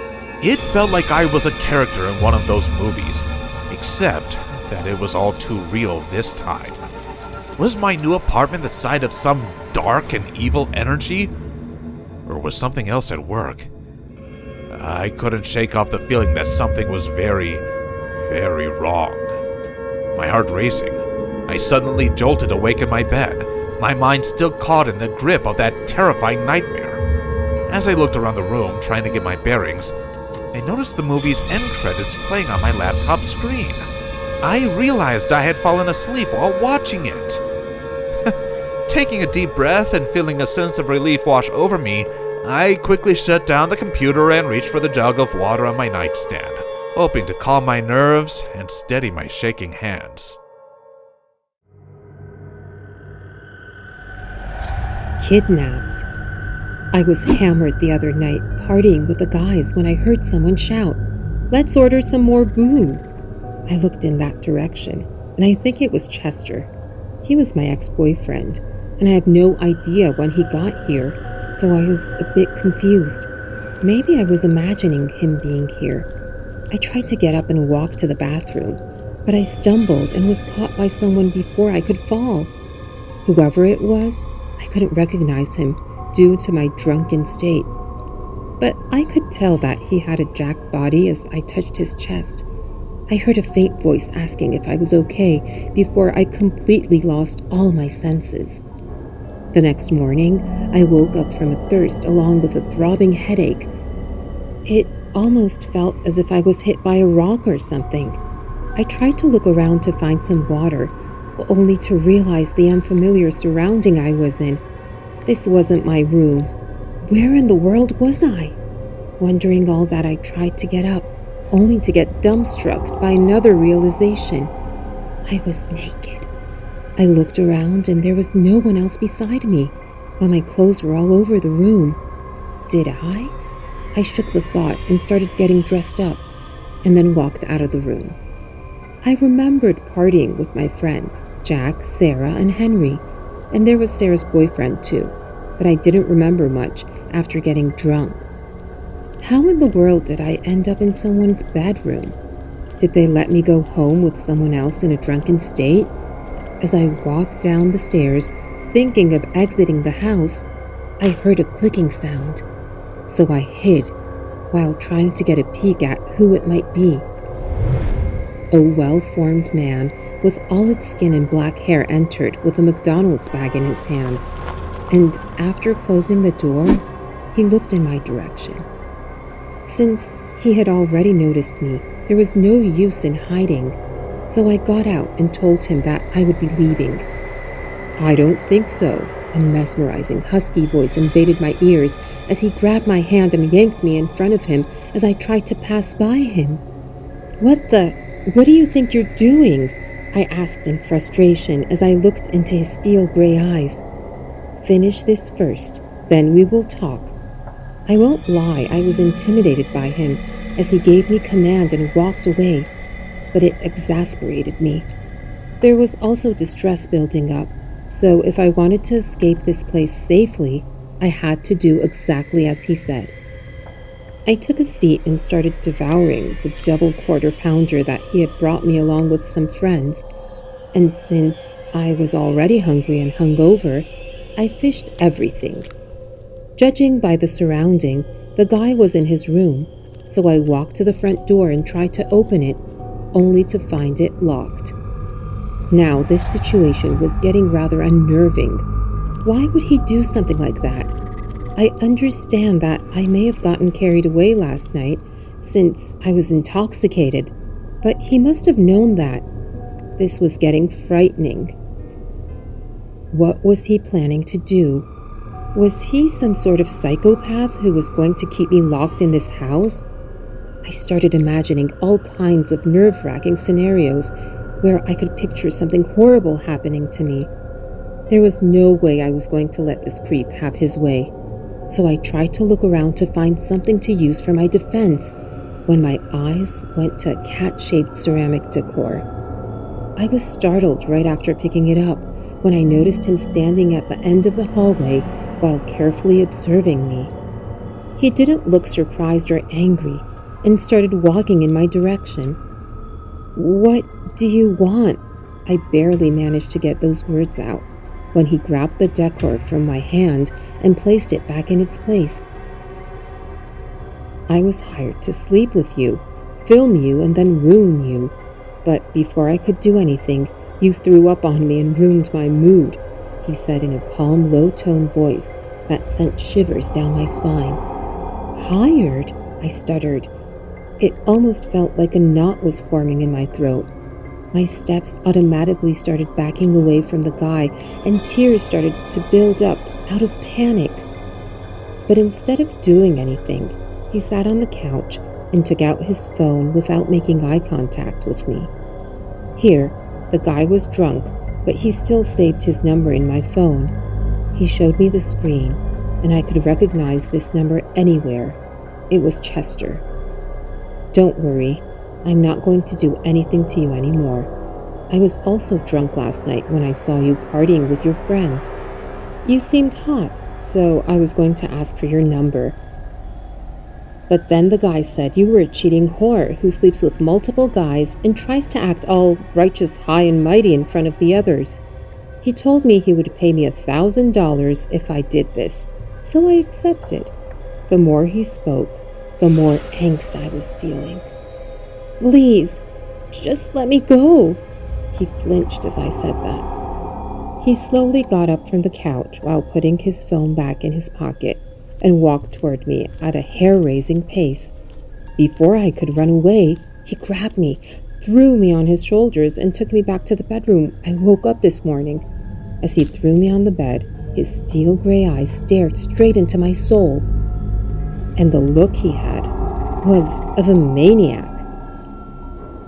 That was when I realized not all handsome, dreamy-looking men come out of fairy tales that we all have heard throughout our childhood, or the situation from a drama or comic where a drunk girl ends up in the same room as a handsome man and the two of them end up falling in love with each other. The look he had at that time when he was glaring at me was not someone a girl would want to be with. It was terrifying enough to make me shake in my shoes, and as he started closing up the distance between us, it was sending me into cold sweat. He grabbed a fist of my hair and said while pulling it, I said I won't do anything to you, nor was I ever planning to do what the jerk said.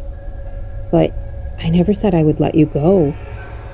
As he said this with chilling low tones, his deep and husky voice wasn't mesmerizing anymore.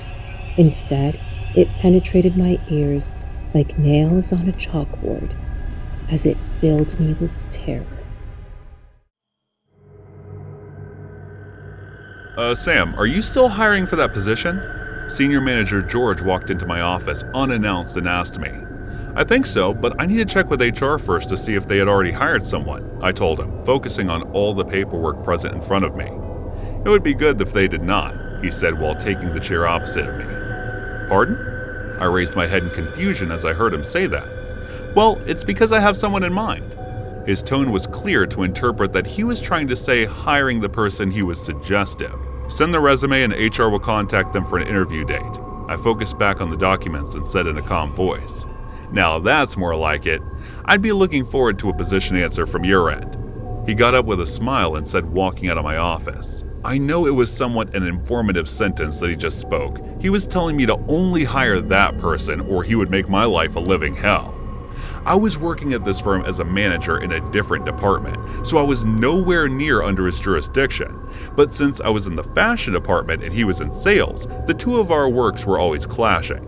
That was the reason I was always ignoring his bullying and continued to focus on my work, despite his weird remarks that I often tend to ignore because I wanted to work peacefully without having any bad blood between coworkers. I'm guessing he had caught up to it, and that must be the reason why he always tried to meddle in my affairs, just like today. But it didn't matter to me anyway. We needed to hire someone anyway, whether it was going to be someone he suggested. I was still going to conduct the interview fairly. I went to the HR department after that. I asked for the recruiter who was in charge of the hiring process for the fashion department. Guessing from his nervous expression, I figured he could not find a suitable candidate for the position yet, but I still had to ask because you never know. Mr. Pedro, did you fill a vacant position in the fashion department? My tone was rather strict, professional, and in response, he looked up to me replying hesitantly, No sir, but we are looking for it. No need. There's a candidate Senior Manager George is sending, so conduct a fair interview with them. And if the candidate gets selected in the second round, then conduct his final round with me. I gave him the instruction for the interview and then walked out from there. Since I still had many paperwork to look at, I went directly to my office and started working. About an hour later, someone knocked at the office door. I knew who it might be, so I told the person to come inside. And just like I predicted, it was the HR head, Jennifer. Sam, did you ask my recruiter to interview someone from Connections? She went straight to the point the moment she walked in. Yes, I did. But don't worry, I've given clear instructions that the interview would be just like any other, I said, crossing my arms and giving my entire focus on her. And who are you to give instructions to my HR? You know better that I don't like it when any of you try to meddle with my work. I can tell this to the director and both of you can get fired. You know that, right? She said, slamming her hands on the table. I know that. and you know this better than anyone, that I never interfere with the affairs of your department, I said. That is exactly why I'm letting this slide just this once. But you better start standing up for yourself and stop being a pushover, or you're gonna make enemies. At least I will be one. She walked out after scolding me. Her straightforward personality was one of the reasons why I liked her so much, and the way she always got angry when I was forcing to do something just because of him. But she knew very well that I did not like responding to his idiotic and childish behavior. But these days, it was just getting out of hand. That evening after finishing my work, I was heading outside the building when I walked by the smoking area and overheard George talking to someone about how he was 100% confident that even if the candidate he recommended bombed the interview, he or she would get hired. He claimed to know how to walk all over me and make me do whatever he wanted. Well, hearing that surely pissed me off. I took out my phone and dialed Jennifer's number. "Are you still opposing my choice to interview George's candidate?" I asked the moment she picked up. "Yes, why? Did you change your mind?" she replied, asking me. I did. And you said something about the director firing us if he knew of this. Can you inform him about this as well?" I said in a calm voice. "Sure, will do. Good decision, Sam." I could feel her big smile through her words, which were praising me. The next day after lunch, I was called into the director's office. As I walked in, I saw George already standing there with sweat beads on his forehead, ready to fall any second now. The expression on the director's face was of the angry beast who had just noticed someone crossing his boundaries. He was telling us that he received a complaint from the HR head about the connection hiring, which was strictly against the company rules. George tried to pin that on me, but the director got even angrier at this, saying he knew pretty well as Jennifer told him that it was his niece he was trying to get hired. "Sam, I'm letting you off with a warning this time, but George, you will be suspended for a week. Your abuse of your power you have acquired with your position. In the meantime, I will be getting your employees investigated to see if you had hired someone else with a connection. This better be the last time, or else you will be fired without any pay. You guys can go now." He gave his command, and the two of us bowed before heading out. "You did this, didn't you?" The moment we walked out, he charged at me, but I grabbed his hand with a smile. "So?" I replied calmly. "I warned you before that I can make your life a hell if you cross me," he said in a warning tone. "It's you who should watch out now." He flinched as I said that before walking away. Just because I chose to stay silent, he took it as my weakness. But he had no idea that despite his position, it was me who could make his life a living hell. He was the one who needs to watch out for his every step from now on if he doesn't want to get fired.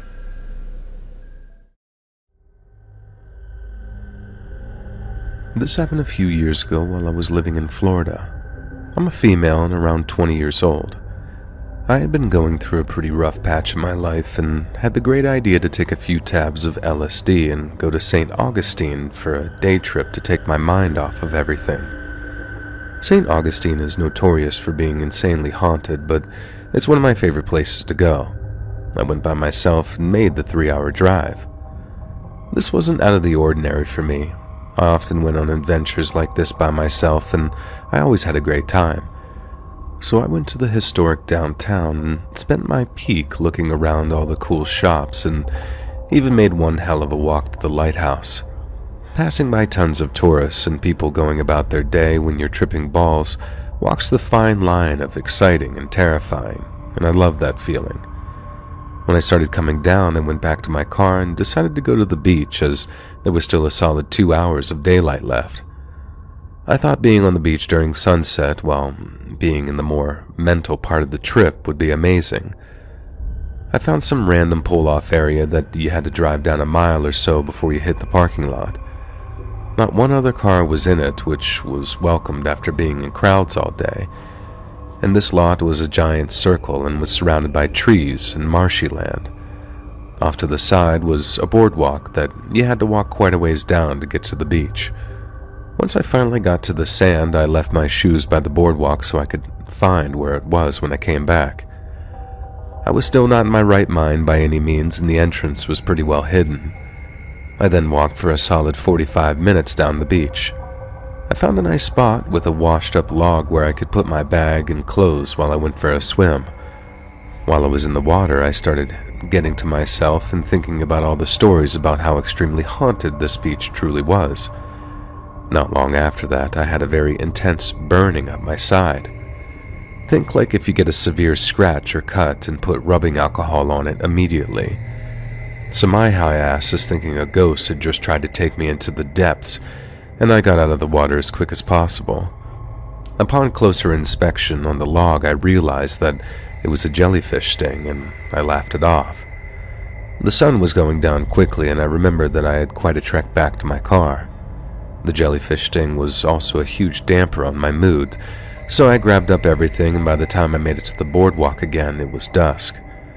The boardwalk was probably a half-a-mile walk back to my car.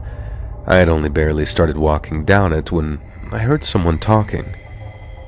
A few seconds later, I came across a dirty, older-looking homeless man talking to himself, swinging around a huge machete at plants on the side. I froze in my tracks, not knowing what the hell to do. He was slowly walking in the direction I was, so I decided to try to keep pace with him and follow behind as quietly as possible. This was going well for about 5 minutes, and then he just stopped. I froze in place, not knowing what to do. I decided to just walk by as quickly and calmly as possible in hopes that he wouldn't say anything to me and just keep swinging his machete at the plants. As soon as I passed him, I heard him say something to me. He must have been on something too, because I couldn't understand what he said. I didn't look back and I didn't say anything at all, I just kept walking. I heard his footsteps start to follow behind me. I picked up the pace, hoping that he would lose interest. Unfortunately, this didn't happen. I heard him right behind me, following me a few feet behind, and every once in a while he'd say something, but I ignored him and never looked back. In my mind, I was convinced that if I looked back, he would attack me with that machete and it would be all over. He started saying things to me more frequently, but I still refused to look back or respond in any way. He was becoming angry that I wouldn't acknowledge him and began shouting.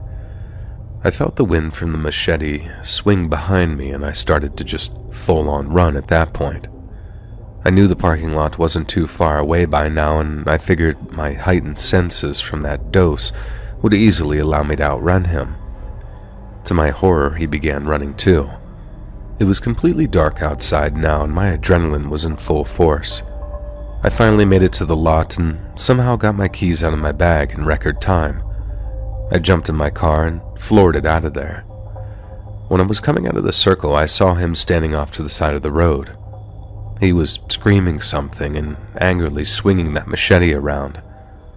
I tried to come towards my car, but I honked the horn and drove past him, flying down the road away from this maniac. My friends had always warned me against these little adventures, as I was a young, fairly good-looking girl. It was a running joke that I'd get murdered one day while on one of these, and that experience made me realize how real of a possibility that could actually be.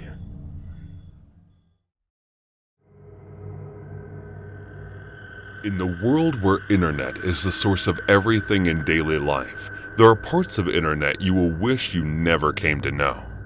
I got to know about this part of the internet when I was working on my assignment project, and I needed a route that isn't easily available in my place, and I was trying to do the nursery and find the route, but no mystery said that they had that.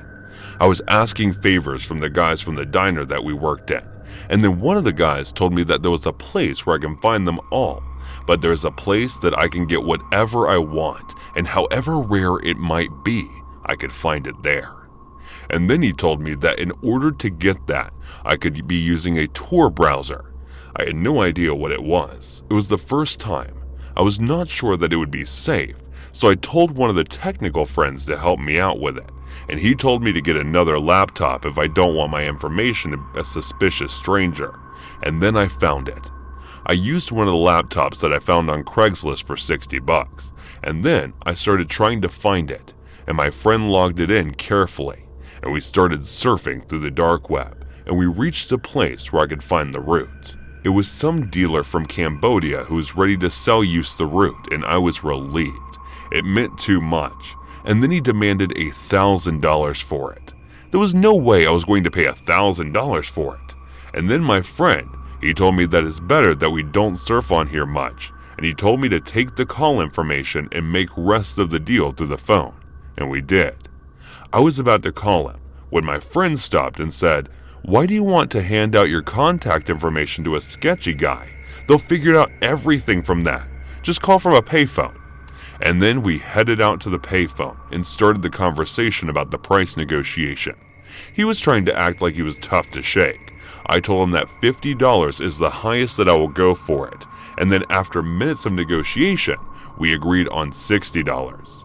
I let him have the last call. I was willing to give him the $100, so I won anyways. It was the route very specific to Cambodia, and I was meant to get the route in 4 days because it was being shipped. And then he later gave me some information about the dropout and where I can pick it up. I had to take it from his cousin Tran in the States. I realized which Tran he was talking about. He lived in our town. When he gave me the address, I was surprised to see that. Tran was in the same class as me. 4 days later, I saw Tran was standing away from his home and onto Miss Park's driveway. He looked suspicious. I knew he was waiting for me, but he did not know what. When I approached Tran, he said, "What are you doing here?" We shook hands and then I said, "I'm waiting for someone. You better leave, could be dangerous." And I told him, "No, it's not. I'm the guy you're waiting for. You got the package." And he looked at me and said, "Damn, man, I did not know you played like that. What's in the box?" And I told him that it was the route for a class project. And then he said, "Oh, shit, I totally forgot about that." And then I went on and put $60 out for him to take. And he looked at me and said, "It's 100, big man." And I told him that I had a deal with his cousin and $60. And then Tran said, "US rules here, baby, not Cambodia. You have to give the cut." And I refused. And then he said, "All right, cool with me. I'll keep it and get the grade up on the assignment. So cool, you can go."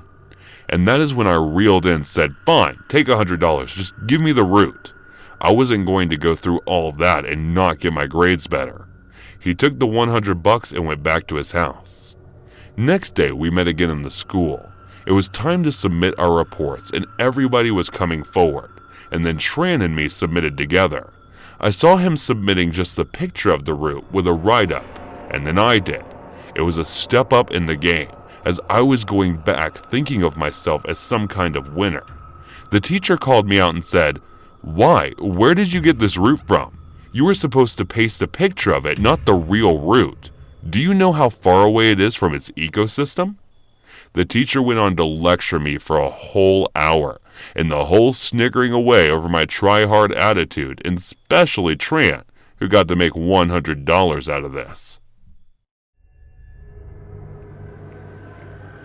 When I was 16, I worked part-time at a grocery store. Wasn't the best job, but I needed the money. However, my manager was a nightmare. He had a reputation for being a creepy and unpleasant person. He would always hit on attractive women who came into the store, making them uncomfortable. But that wasn't the worst part. He would make me do tasks that were no part of my job, like cleaning the store's dark and dingy basement. I'd hear strange noises and see shadows moving around me. I just felt like I was being watched. One particular arduous evening, I found myself once again tasked with the thankless job of cleaning the basement. As I made my way down the creaky stairs, I couldn't help but feel a sense of frustration and resentment building within me. With each step, I muttered under my breath, "I'm a cashier, not a janitor. Why did he even hire me if he just wanted me to do these menial tasks?" Suddenly, my train of thought was interrupted by a loud and jarring crash that seemed to emanate from the darkened corner of the room. My eyes were drawn to a large closet or pantry that was tightly shut, and the sound originated from within this mysterious chamber. My legs were trembling as I approached the closet, broom in hand, ready to defend myself against whatever was lurking inside. The door appeared to be locked, but as I drew nearer, I caught a whiff of foul odor, as if something had been rotting inside for weeks. The stench was nauseating, and I had to cover my nose with my sleeve to avoid gagging. Despite my fear, curiosity got the better of me, and I slowly reached out to turn the door handle, wondering what horrors awaited me inside. As I stood in front of the closet, I remembered a trick I had learned about opening locks using a pin. I decided to give it a try and inserted the pin into the lock. After a few attempts, I heard the creepy sound of the lock clicking open. I felt a mix of excitement and nervousness as I slowly pushed the closet door open, revealing a dark, musty space filled with large and dirty boxes. The stench emanating from the boxes made my nose wrinkle in disgust, and a chill ran down my spine as I realized that something sinister lurked in the shadows. The boxes seemed to be pulsing with otherworldly energy, and I could feel the weight of some unknown malevolence bearing down on me. As I continued to stare at them, a sense of foreboding washed over me, causing me to feel paralyzed with fear and unsure of what was inside. My body was suddenly not my own, as I felt an inexplicable force taking over, urging my hands to reach out for one of those grubby boxes. My mind was in a complete state of panic, screaming at me to turn around and run away from whatever was happening to me. However, my limbs were completely out of my control, and my fingers proceeded to grip the box's edges as if they had minds of their own. Slowly, my hands moved as if guided by an invisible force, and then, in one swift motion, the lid came off and the contents were revealed. My eyes widened in terror as I beheld the gruesome sight before me, and I felt a primal fear grip me as I realized that something truly evil had been going on in this basement. The silence in the basement was unnerving, and it made my skin crawl. Suddenly, I heard a pair of heavy footsteps slowly approaching. Panic set in, and I immediately closed the boxes and hurriedly locked the closet. I grabbed the broom and started to clean the floor, hoping to make it look like I wasn't hiding anything. My mind was filled with horror, and as the basement door creaked open, I saw a shadowy figure entering the room. It was the manager, but he seemed different. His eyes were dark, and his face was twisted in a menacing grin. He asked me how long it would take me to clean because he had more work for me, his voice laced with malice. My heart was pounding in my chest, and I nervously said it would take 10 minutes. He stared at me for a few seconds, and then left without saying anything. As I continued to clean the basement, I couldn't shake off the feeling that I was being watched. Every sound and movement made me jump, and the closet seemed to be calling out to me, begging me to open it.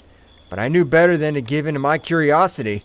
As I finished cleaning and was about to leave, I heard a faint whisper from the closet. It was a voice that sounded like it was coming from the depths of hell, and it said, "Don't leave us here." I ran out of the basement as fast as I could, my heart racing with fear. Despite my manager telling me I had more work to do, my heart was beyond uneasy. The memories of the horrific scene in the basement kept flashing in my mind like a terrifying horror movie. I couldn't bring myself to trust him anymore, and in a state of panic, I grabbed my belongings and ran out of the grocery store as quickly as possible. Every step I took felt like I was being chased by something sinister, and the thought of what I had witnessed made me shudder in fear. I recognized the woman's rotting hand. She had entered the store a few days ago, and I remembered how the manager was trying to make a move on her. However, I never imagined he would take things to such an extreme. The manager seemed like an embodiment of evil, someone who could surpass even the devil himself. The number of boxes inside the closet made me shudder from the mere thought.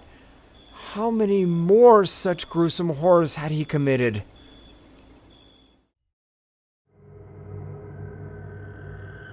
Okay, so for some background, I'm a female and the story takes place. I was a junior in high school, so I was about 16 to 17. Throughout the story, I'm now a sophomore in college, so this is about 4 years ago. I get to school on the first day, and my Italian teacher is new. He was an old, maybe only about 25 or 26. He looked nice enough, not visibly creepy. He was pretty short, maybe only about 5'7", and I'm 4'11" and 100 pounds. So basically, everyone is bigger than me. We'll call this teacher Mr. C. Fast forward a month or two, I remember it was just starting to get cold out. Everything in this class has been pretty normal. I do notice he basically only calls on girls and stands a little too close, but nothing too out of the ordinary. I did the musicals in high school, so I would often be there until about 9 or 10 p.m. rehearsing. This one particular day, there were parent-teacher conference, so basically, all the teachers were there very late. For musical nerds like me, we were doing Legally Blonde, and I was playing Margot, one of Ellie's friends. My costume for this scene was a little raunchy. It was a short white tennis skirt with an athletic tank top and some Converse. I also had on a little pink bow in my hair, and that part is important. So I have to pee really bad. So I walked quickly to the closest bathroom, which was upper floor and down the hall. Mr. C's room happened to be a few doors down from the girls' bathroom. Most of the teachers had finished their conference by the time and had left. I saw a light on in Mr. C's room, so I glanced over, and he was sitting in there by himself packing up his stuff. I didn't think he noticed me, and I kept walking till I got to the bathroom. I did my business, and as I was finishing up, I heard the bathroom door open. I thought it was weird, but just assumed it was one of my classmates. But the footsteps sounded a little too loud to be a high school girl's. So I walked out of the stall, and literally just standing there in the bathroom was Mr. C. I was just standing there frozen. This was so weird. I tried to say something, but nothing came out. I was honestly freaked. After a few seconds of just staring at each other, he handed me my bone, says, "You dropped this, Cherry." I just gave him a little smile and quickly thanks, grabbing it, got out of there. I didn't even wash my hands. I was honestly so incredibly freaked out. It wasn't until a few seconds later that I realized the economy Cherry. This made me stop dead in my tracks. My dad calls me Cherry because I had red hair as a little kid. It's brown now. Literally no one knew about that nickname, not even my friends. My dad had passed away 8 years ago. I started running until I got back to my classmates. My friend Eva noticed that I looked shaken up. She asked me what was wrong, and I just broke down crying. It wasn't really about my creepy teacher. More about the memories of my father, I suppose. She quickly took me into an empty classroom and sat with me while I cried. After I'd gotten on most of my tears, I told her everything that had happened. She was livid, but I convinced her not to tell anyone because I was embarrassed. I know, I'm an idiot. She didn't have Mr. C, but stopped by my class with him once to grab my car keys when her art project was in my car. She told me later when we were driving home that he had looked at me really weirdly. She said it was the way a predator looks at its prey. Yeah, huge red flags everywhere. But I was super innocent and just generally naive at the time. After this, nothing happened for another month or two. I had honestly forgotten about everything, but I still remember the day my life changed forever.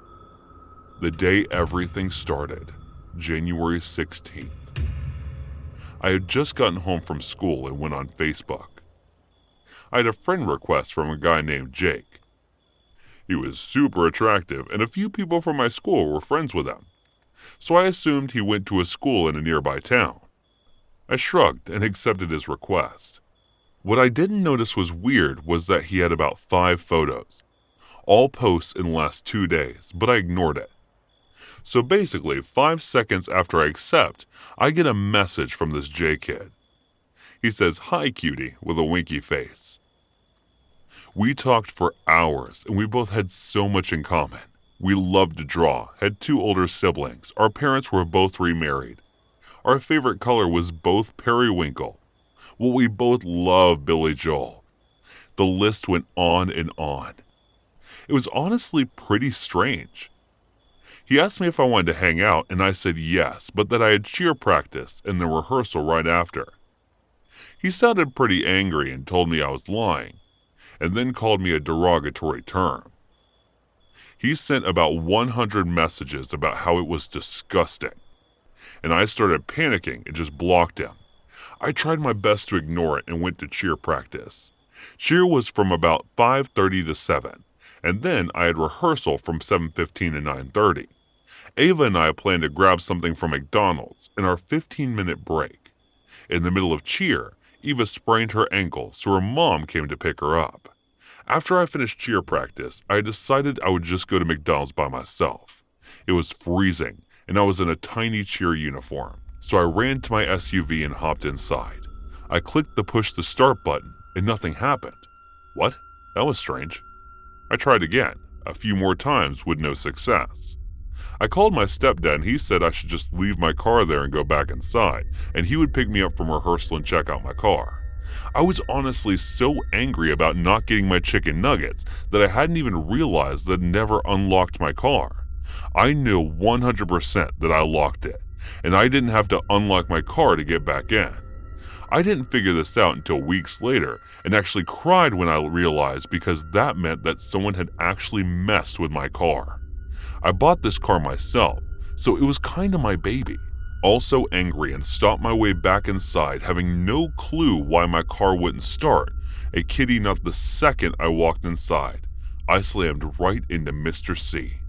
I had no idea why he was still at school. The only other teacher here was my drama director, so he really shouldn't have been there. Sorry, I murmured, quickly walking away, when I felt a hand grab my arm. Like honestly, really tight. And I even winced a bowling back to him and asked if I was okay. I said I was fine, but my car wouldn't start. His face literally lit up. It was actually really creepy. He said, I was actually headed to McDonald's if you wanted to come with me. This is when I started to freak out. How did he know I was going to McDonald's? Why was he asking me, a child, to come with him to McDonald's? That was not normal at all, and I felt pretty scared. I actually have rehearsal, thank you though. His face quickly changed from happiness to extreme anger. I really got terrified of what this man was playing. His grip was still on my arm and I felt trapped. He took a deep breath and said, well, I'll be waiting here after your rehearsal, and we can go after. I have a black pickup truck.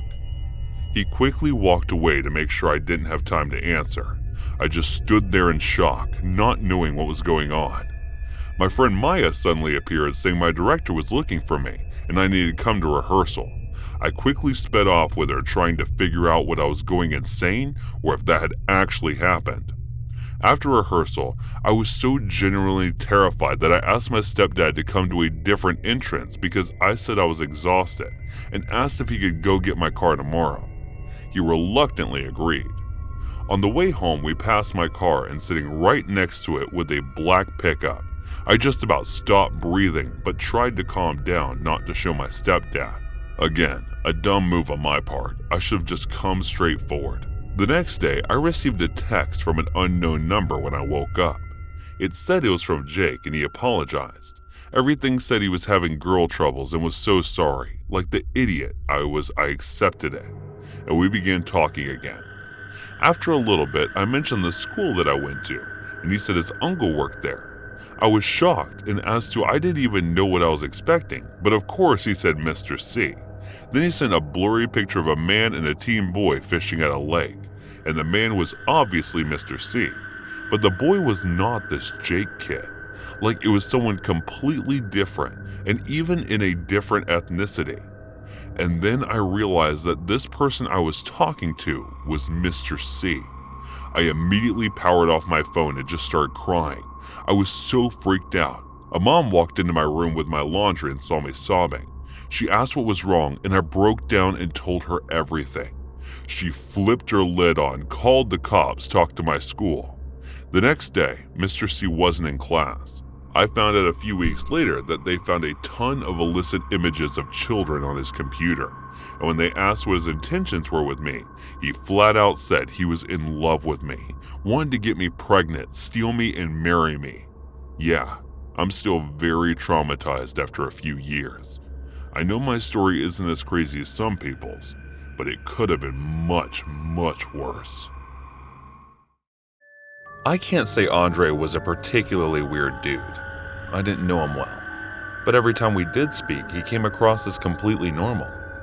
He was a pretty quiet guy, not very talkative, but then again, I've never been either. His personal interactions with others, at least the ones I witnessed, appeared totally above board. And as far as I'm aware, he did okay in classes and never had any more trouble with his teachers than anyone else. What I'm saying is nobody I hung out with had any concerns about his sanity. The events of the coming years, which should show how horrible and terrible judge of character I had, then maybe those close to him knew the true face behind the mask. As for me, when the facts of this case came out, I was shocked that it only got worse from there. As often happens, life moved on after high school as did I, and Andre became a small part of my childhood. That one morning, as I flipped through my newspaper, the face from my past was staring back at me, and when I read in the article adjoined, it meant my blood run cold. Since I'm not a professional writer, I thought I used the account the Texas Tribune's managing editor Brandy Grimson used in a feature she wrote for Texas Monthly. She states by 2004, Andre was 21 years old, deeply mentally ill, and receiving no treatment. On the bright, clear morning of March 27th, a change up the stairs to the third-floor apartment where Laura, his estranged wife, lived, and kicked in the door. Her boyfriend had already left for work. Andre was holding 3 knives, one of each of his intended victims. He first encountered Laura, who ran toward him screaming now. Andre plunged a knife into her chest. He then reached in and pulled out what he believed was her heart. He'd in fact extracted part of her lung. Next, he headed for the children's room, where Andre Jr. and 1-year-old Leah were sleeping. Andre held down his 4-year-old son and stabbed him before moving on to Leah. He carved out each of the children's hearts. Finally, Andre jammed a knife into his own chest 3 times and laid down beside Laura on the living room floor, expecting to die. Confounded when he did it, he slipped the organs he had removed into his pocket and walked more than 5 miles home. A few hours later, he went to the Sherman Police Department where he confessed to the murders and asked if he would be forgiven. I thought it was what God wanted me to do. He later told investigators after undergoing emergency surgery to repair his life-threatening stab wounds. Andre was moved to the Grayson County Jail, where his behavior became more and more psychotic. He gestured wildly and announced that he was going to save the world. He claimed to be the 13th warrior of the dollar bill and said that Laura and the children weren't dead, but that their hearts had been freed from evil. Horrified doesn't begin to describe my feelings upon reading this. He had always been hiding the monster inside him, or as often happens, had the specter of schizophrenia gradually take hold of him as he entered into his early 20s. It's an answer I doubt I'll ever get. Almost everything written on the case focuses on the monstrosity of the crimes rather than its causes. As shocking as this all was, the case was destined to only become more bizarre. I figured once the trial eventually came around, Andre would eventually be found guilty and given multiple life sentences or the death penalty. No matter the result, he would do just as he had before and slip to the back of my mind, perhaps only to be thought of on very rare occasions. It appears, however, he wasn't quite ready to be forgotten. Just 6 days after taking the lives of his family, my old school acquaintance gouged out his right eye. It was claimed he did so because of a Bible passage he'd read. Even after all this odd behavior, he was deemed fit to stand trial for capital murder. Just as I'd imagined when the time came, he was found guilty for all 3 murders and sentenced to death. The people for Texas had spoken, and the time had come for Andre to move off to his new home on death row. As before, I foolishly believed his and my stories had diverged for the last time, and nothing more could happen. Andre had one more card up his sleeve to play, however, and one more I left to black out. Once again, the story said he blinded himself because of the very same Bible verse. However, this time, he upped the ante on 2 counts. Rather than stabbing out the offending eye, he yanked it out from the socket. The second part was far more gruesome. When the guard had discovered him in his cell covered in blood at the location of said owl, the answer was simple. He didn't it. Despite what he'd printed in all of the sensationalist newspaper articles, the true reason for blinding himself seems to be an attempt to force the state of Texas to give him the psychiatric care he'd been asking for since his arrest. The peers he'd gotten as wish, but as it stands now, his death sentence remains standing. The way things are currently, Andre is being held in a state psychiatric facility, awaiting his day with the executioner. That's the extent of any information I've been able to come across. As recently as 2013, a Texas Court of Criminal Appeal judge found the defendant clearly crazy, but also sane under Texas law. While I'm not here to discuss the finer points of whether the death penalty is a good or bad thing, that's a far deeper length, and I'm prepared to wait until I think we could all agree the man has some problems. I've included only the most important facts in my retelling, but you will have no problem finding more through a simple internet search if you're so inclined. However, I do warn you, the remaining details are not for the faint of heart. For some readers, the outright gruesome nature may prove to be too much. You've been warned. As I graduated with an engineering degree, I struggled to find a job with a growth, and to be honest, I wasn't very good at engineering. I did the degree because at the time it looked quite lucrative, and after a series of failing jobs and lost career path, I was out to find a new one. The key skill that I had was the ability to deal with people, and so I did. I stepped into the real estate business, thinking it'd be an easygoing as communicating with people come very natural to me. So after learning the basis of what and what not to do in the industry, I joined up with an agency and started doing these frequent client visits. It took me around a year and all the good and bad experiences to quickly make my way to the top ranks. It was almost as if I was made to do this. It was then that the firm decided to make me manage a complete area instead of just single visits in the house. So now the real estate agents were working under my supervision and guidance. I taught them the ways to interact and the steps on how they can really sell a house during client visits. Forming a team, I taught them the most efficient ways to optimize open houses. Soon, our team was one of the best, and we were competing toe-to-toe with our rivals at Thompson Real Estate. All we needed was one more sold house to become number one. The call-in came from Emily. There was a client that wanted to visit the Pendleton Mansion. It was the mansion that would put us on the national map and a leading firm and real estate firm in the country. Emily came to me asking me a favor as the client who wanted to visit the mansion at night. It was an unusual request, but it was the chance that we were not willing to miss. So I decided to give the client visit on my own instead. I myself did not want to put Emily in any unforeseen trouble that might come forth if anything goes sideways.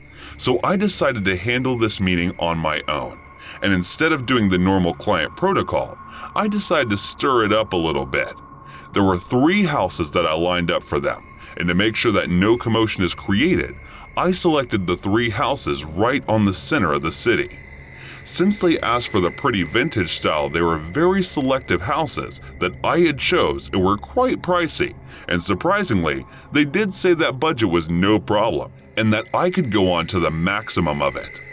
I was arranging things at the first house when I heard a commotion on the outside. I went outside and saw the family waiting over the lawn. They were all dressed very well, and it was certain that they did not like the house. So I got outside and greeted them. They looked at the house and they were skeptical about it. They liked neither the house nor the neighborhood. And for once, I agreed. The neighborhood did seem a bit noisy and were giving weird stares, so I gave them the address to another house and told them to visit it next night. Next night, the family reached before I could go on and arrange the house, standing in the lawn waiting for me. I greeted them, and we entered the house and started discussing the rooms. They asked if they could keep tenants here, and unfortunately the neighborhood did not allow that. And the fact that this was yet another nosy neighborhood made them walk away from the house. Hopefully, I was waiting to sign the 3rd house and was a bit confident about it, since there was no immediate neighbor. They arrived before me as usual and waited. They entered and were immediately in love with the place. They were digging the eerie vibe the place had and were quite happy with it. The house looked like the Gatsby house, and the seclusion from people and still being in the city was something they adored. They were keen on finalizing the deal, and so I took the papers out. I was set and done for the night when they said that they will sign it the next night and they wanted to stay for the night at the house. They put on some music that I had selected for the furnishing and just started slow dancing. Their daughter, who must have been around 22, held my hand and started slow dancing with me. It was certain that the deal was final. So I entertained the thought of slow dancing with her. As a matter of fact, she was beautiful. A bit pale, but beautiful, and I was 27 and single. So for once, I did entertain the idea. She asked me if she would like to join her for the dinner the next night, and then the whole family extended the invitation, and I said sure.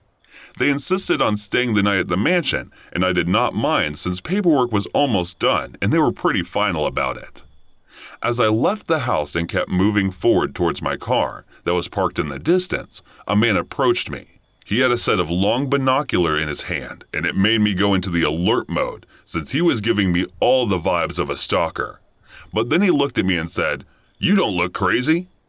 I asked what he was talking about, and then went on to tell me that I was dancing alone in the abandoned house. I told him I was the real estate agent and showing the house to a family. He pulled up his binoculars toward the house, and exclaimed, "What family?" And then he handed me the binocular, and as I held it and watched, there was no one. So I opened the door and decided to check back.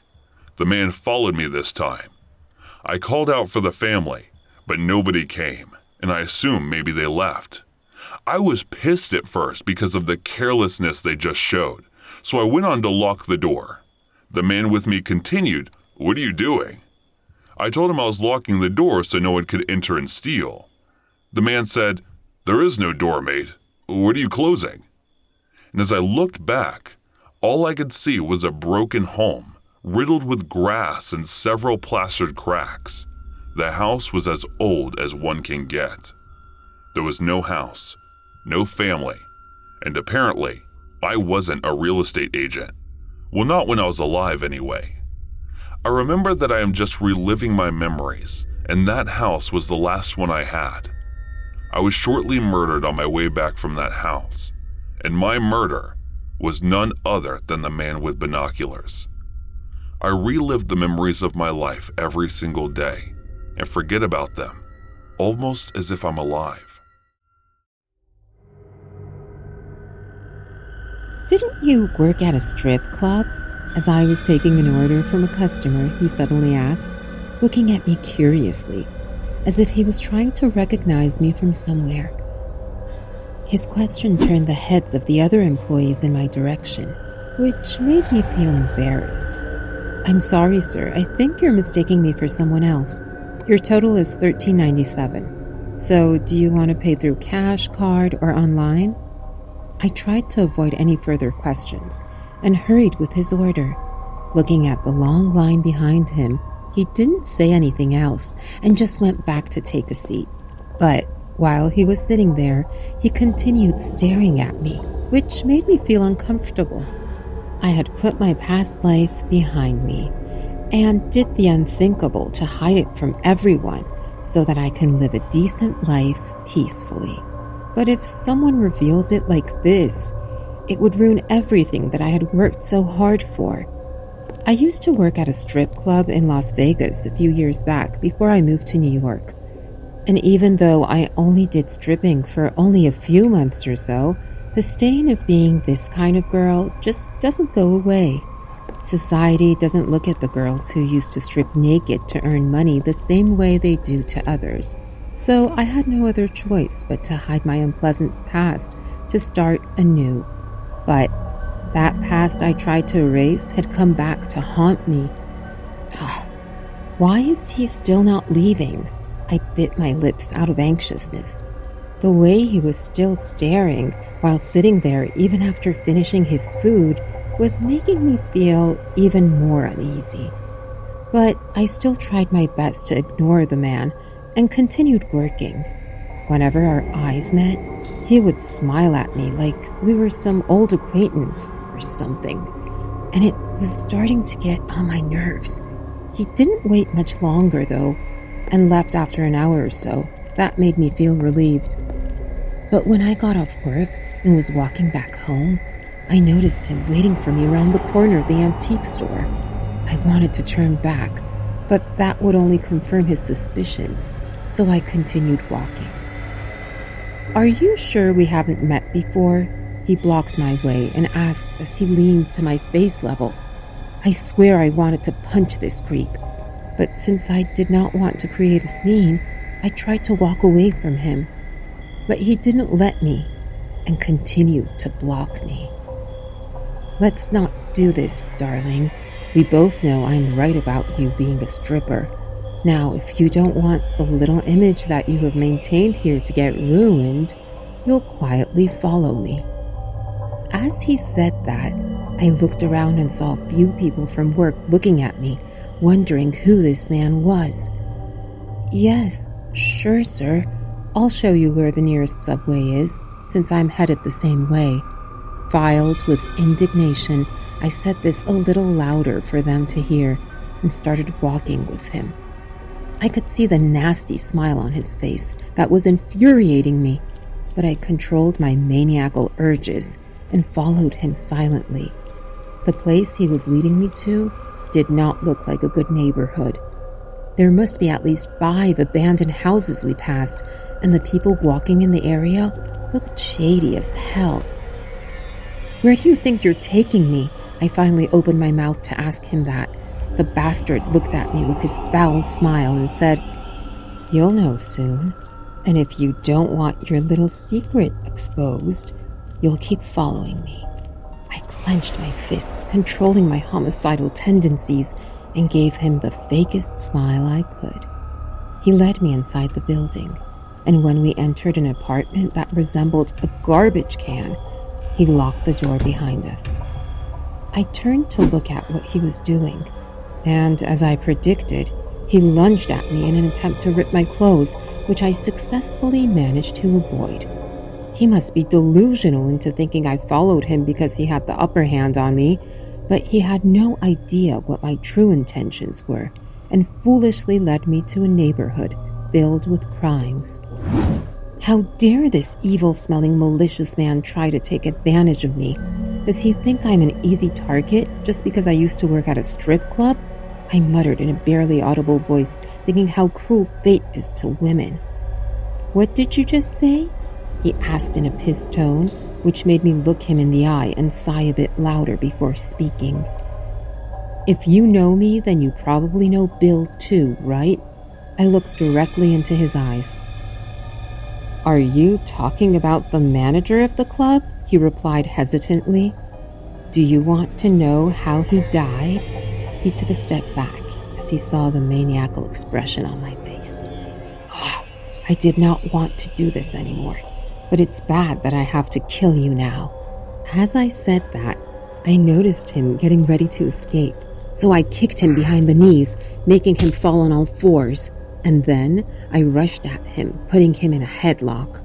"Please don't hurt me. I swear I would stay quiet as a mouse. I won't tell anyone about any of your secrets. So please, let me go." I glared at him for a few seconds before bursting out in laughter. I couldn't believe this idiot thought I'm doing this because of my secrets. "That is not why you're going to die," I whispered in his ears as I stopped laughing. Ha! He was about to turn back, but before he could say anything else, I twisted his neck in a swift motion and broke it. As I released him from my grip, he fell lifeless on the ground. It was comical that his last thought must be why he was getting killed without even realizing it was because he tried to take advantage of a helpless girl with her past as an excuse. These are the times when being the daughter of a gymnast and a martial artist pays off, but they'll never know what I have been doing with the skills they taught me. I knew I was going to get caught this time, but I didn't care. Even left the body as it was lying around in the middle of an abandoned apartment building. As I was walking back, I didn't feel bad or troubled. Instead, I was calm, knowing that I was going to live my life to the fullest until they come and get me. Enough running. This time I was going to face my fate head on, since it has decided to play this cruel game with me wherever I go. And in case I get away again, I was hoping not to kill anyone ever again. And it wasn't like I did those crimes because I wanted to. No, it's people like them who bring out the monsters in someone like me.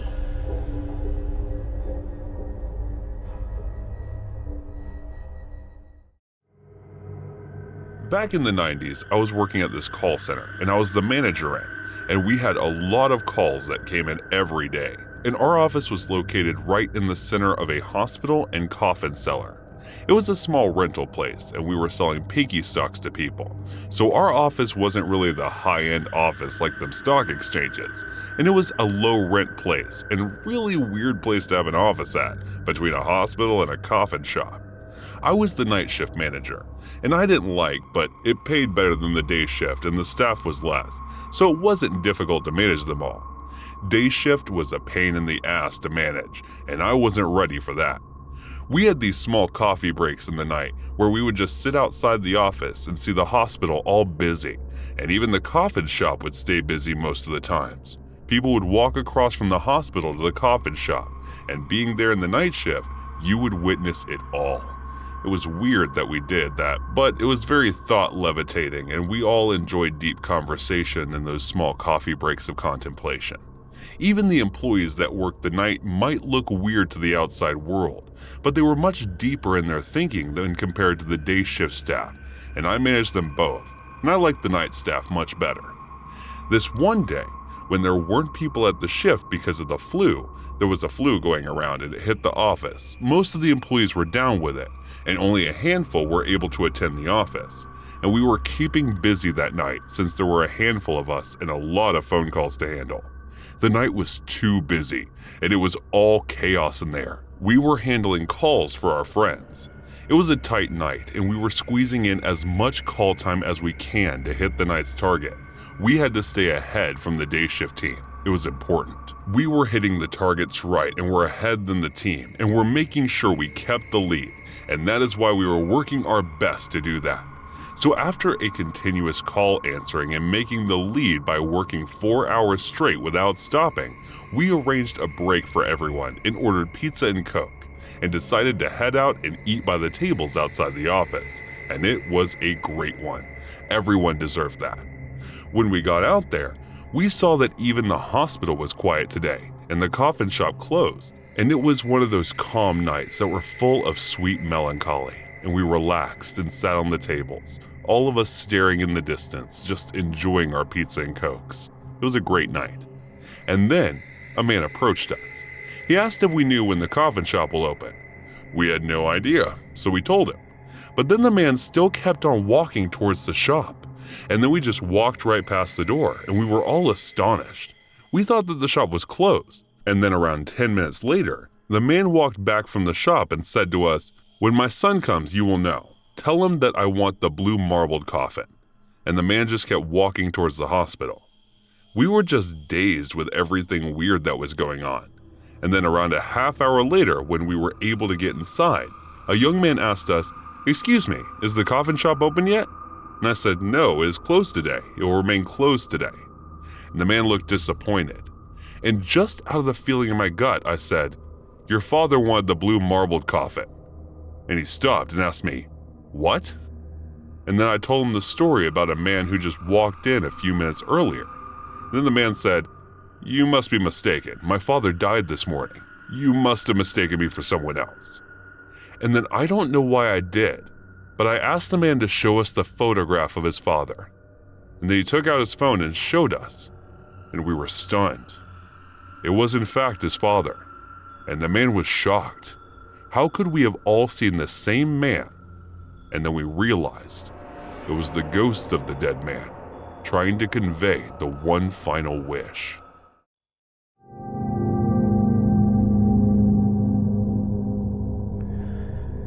This happened a few years back when I had just gotten hired at the local grocery store in my city. I was 16 at the time and definitely looked my age, if not younger. It's also important to mention that I'm quite a shy person as is, especially back then at my new workplace. I had been working there for a while when our store hired a new cashier. For this story, I'll call him Joseph.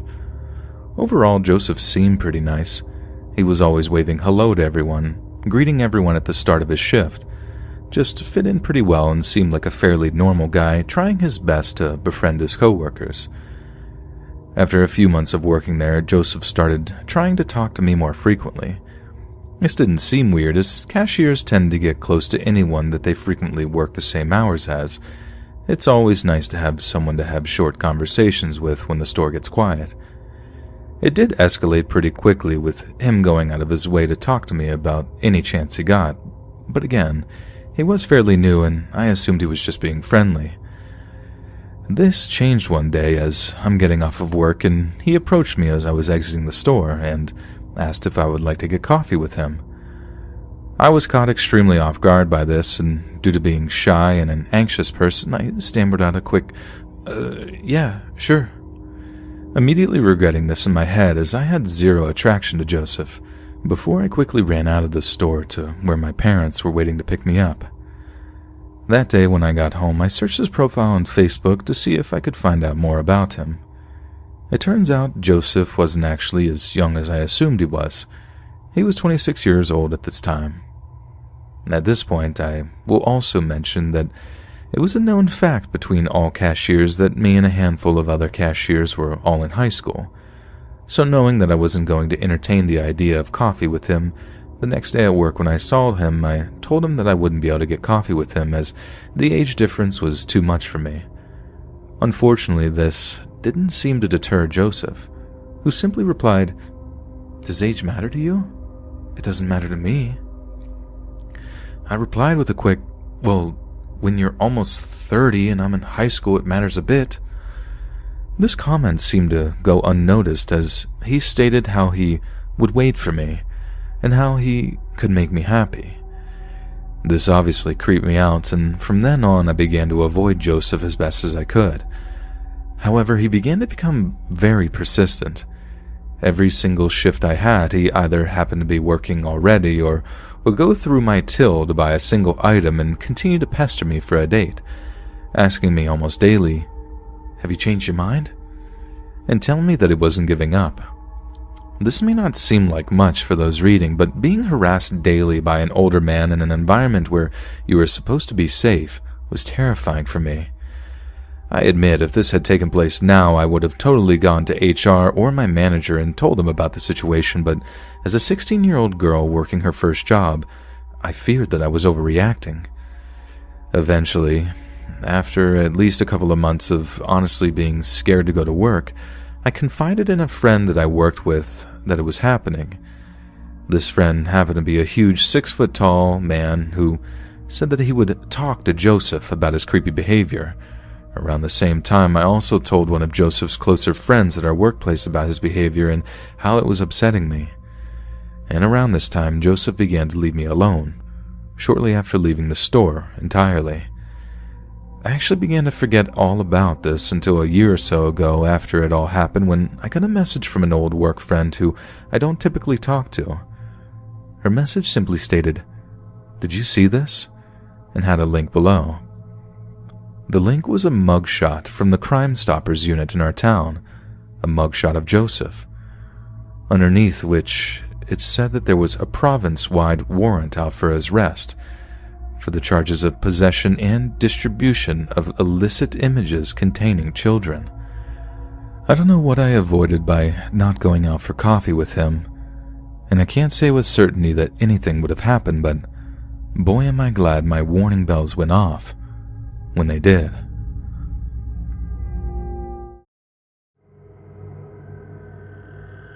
Despite the typical stereotype of parents pressuring their children to follow a particular path, my father never imposed his desires onto me. He never insisted that I strive for the highest grades or give up my interests for his sake. His parenting style often left me wondering if we were indeed related. However, his generosity in allowing me to spend money as I pleased reminded me of our shared connection. With his indifferent attitude to my life, I decided to pursue my dreams of becoming a painter.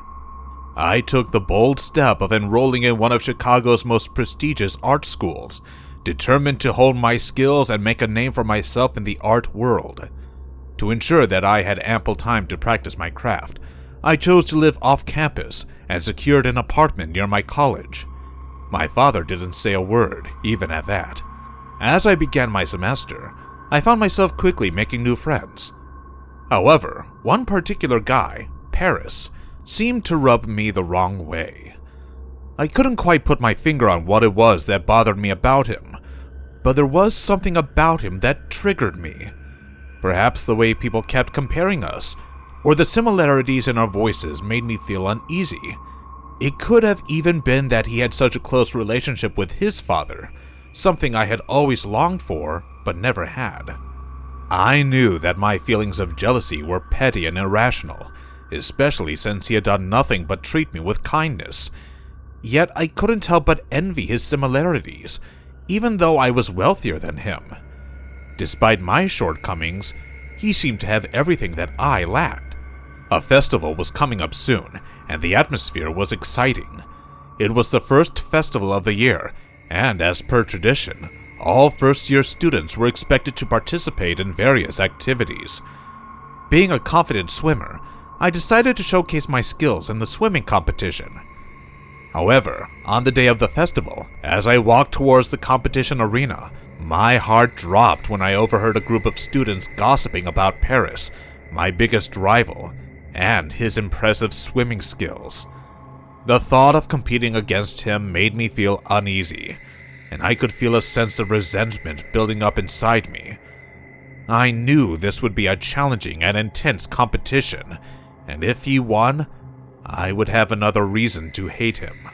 The competition began, and to my dismay, I was up against none other than Paris. I had always been afraid of facing someone better than me, and this was no exception. It was hard to admit, but Paris was a worthy challenger, and I couldn't help but acknowledge his skills, even though I hated that I had to face him. My heart sank as I watched Paris touch the finish line 2 seconds before me.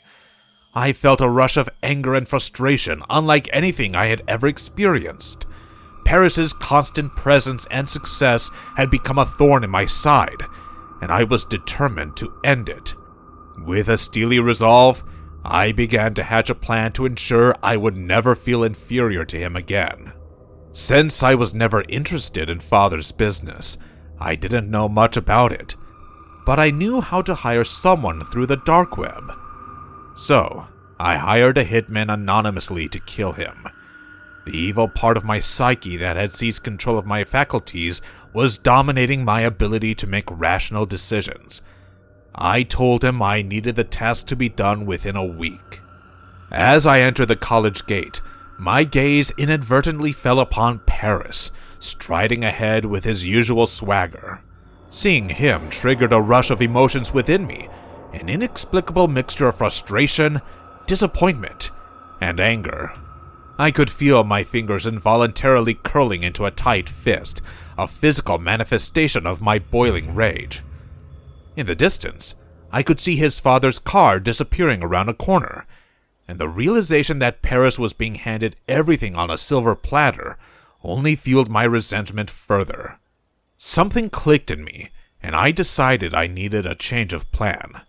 So I contacted Hilton and made a few changes.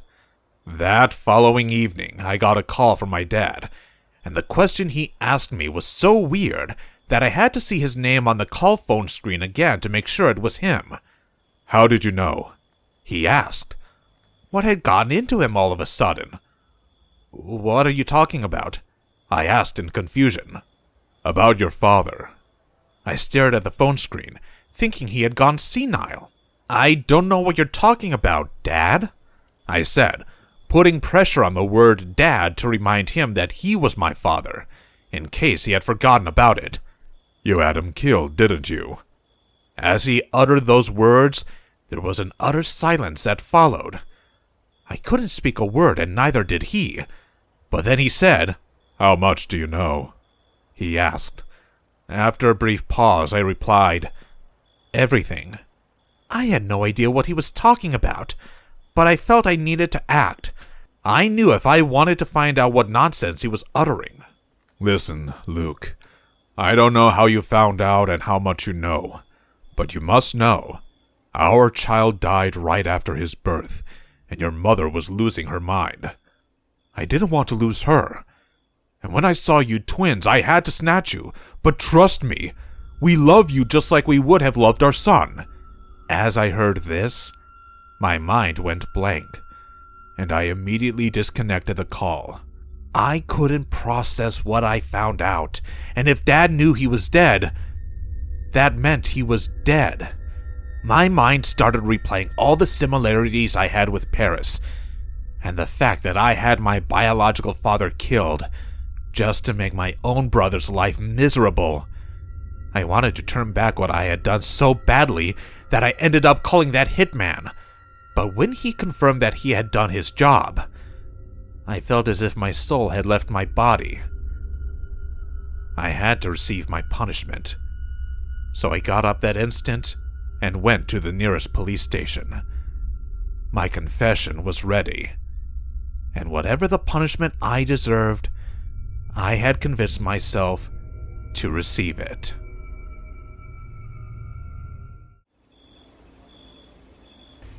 Hey guys, thanks so much for all the support.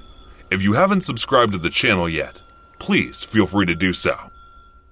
The Adam and Eve store in London, I became the manager in the very first store that was established there. There were a lot of people that were coming into the store, and then there were things that they would buy that might not look good to certain people but are actually ordinary. This is what happened outside the store one night. The shop usually has different employees in the night, but this time, due to some reason, I was to be in the shop for the night shift, and I was there just standing and waiting as the customers get what they want, and I would bill them up and send them on their way with a little bit of judgment thrown along the way, just out of the human nature, not that I really cared about it. So it's the Monday night, and we don't usually get many customers on a Monday, so I was just hanging around the shop without much to do, and just pressing myself through the door, looking across at the Chinese place and thinking of ordering some Chinese food for myself. I had no idea what time it was. It must have been too late, and I was waiting for my order to arrive.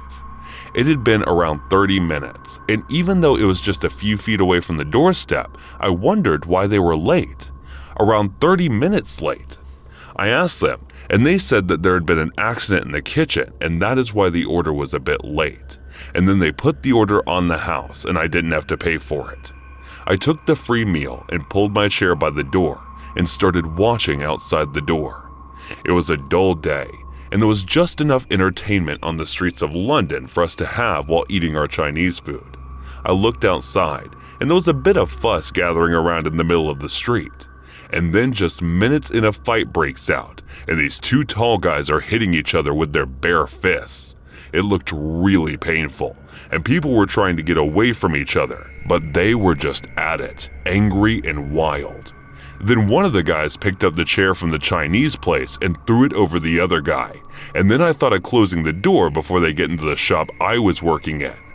Blood was oozing out of their face, and they were throwing fists and calling each other out, and you could literally hear the sound of their bare fists hitting them in the face. And then, after a few moments, one of the guys threw the chair again, and this time, the other guy, he ducked and saved himself. But the chair came flying and hit the door of the shop, and it broke. And next thing you know, these guys entered my shop, and their fight was not ready to stop. And everyone was now too scared to break their fight. Even I was scared of getting between them. So after 2 failed attempts of trying to stop the fight, I got out of the shop. To me, that was the only logical decision I could have made in the moment, followed by another, which was calling the police. They were going at each other, beating each other with everything or anything they could find. They were using everything they could find in the store and destroying it in the process.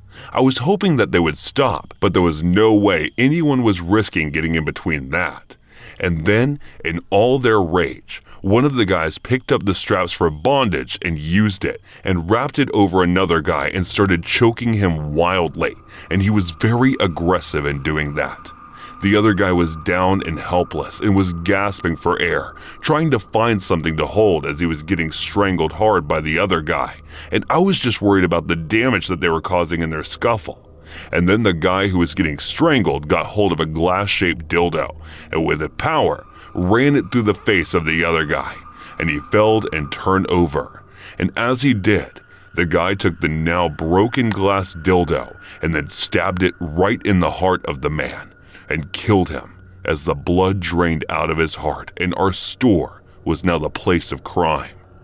The police did came, but they were 30 minutes late. The store was closed for next 1 month, and it took a month more to clean up the place and get it ready.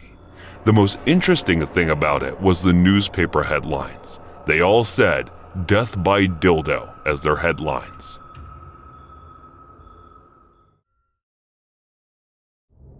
No movie will ever compare to the hell that I've gone through the last year. The ordeal seems like it's been one long waking nightmare. It all began normally enough. I just recently got out of a long-term relationship and wasn't looking for anything serious. I figured that I'd give Tinder a shot. It didn't take long for me to get a few matches. I chose the hottest one and we agreed to meet a week later. The date went so well that we decided to do it again, and this became a regular thing until the 4th date. It was beginning to look as if it may grow into something more in spite of my original intentions. As the 4th date wrapped up, I invited her back to my place for a drink. She agreed, and things soon got hot and heavy, as they say. We were mere seconds away from taking things all the way when she broke down. I was confused. I'm not an aggressive partner, and her behavior up to that point had been very receptive. I asked what was wrong, and she said that she had been assaulted by a previous boyfriend. It had been several years, and she thought that she had moved past it. I felt bad for her, yet still kind of frustrated, and she got up and dressed quickly. I'll admit it was, like I said, frustrating, but there was little I could do, and I understood where she was coming from. I called her an Uber, and she left me with a difficult decision to make.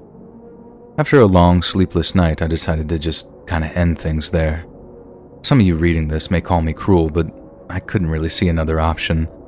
Things appeared to just be at an impasse, you know?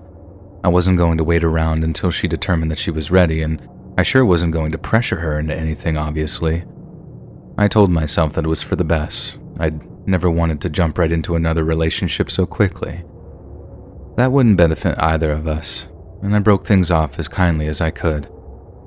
That night never came up. I stressed how I'd felt I'd rushed into things too quickly, and naturally she was a bit upset, but gave no indication of actually being angry.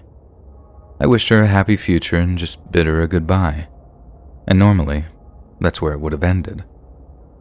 I took a month off from dating and Tinder and all that, and when I came back, I matched with a beautiful graduate student just looking to have a good time.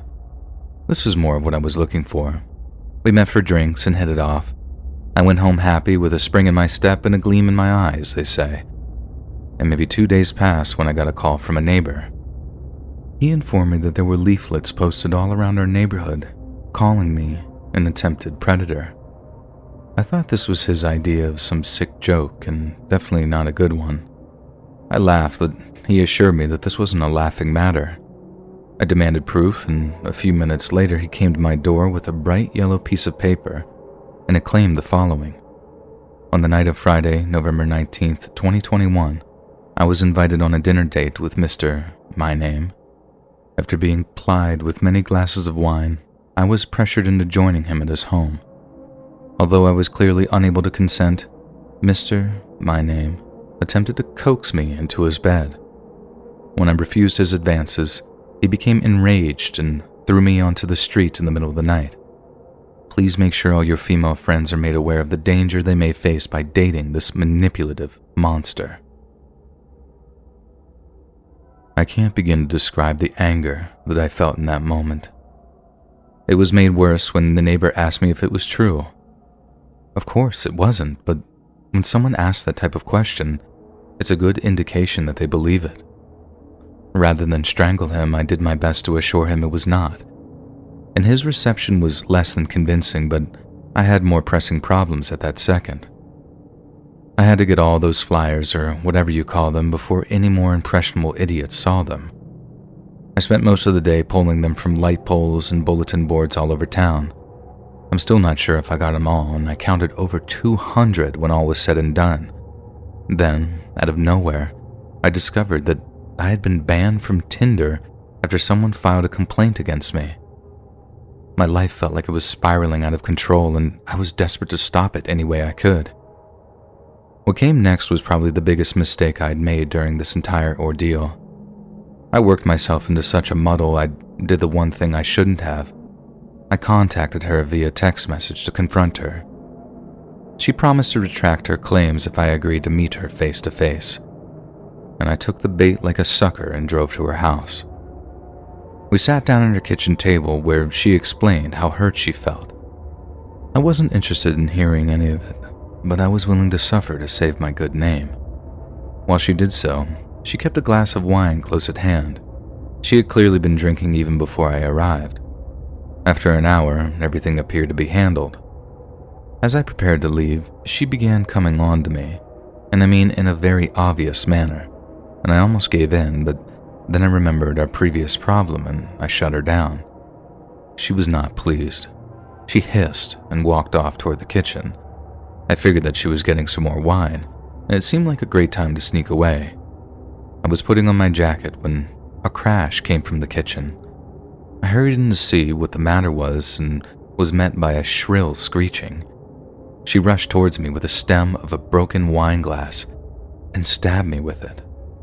She retracted the jagged stem from the wound and snarled like some freaking animal. I was in shock, and I froze for a brief moment, unsure of how to react.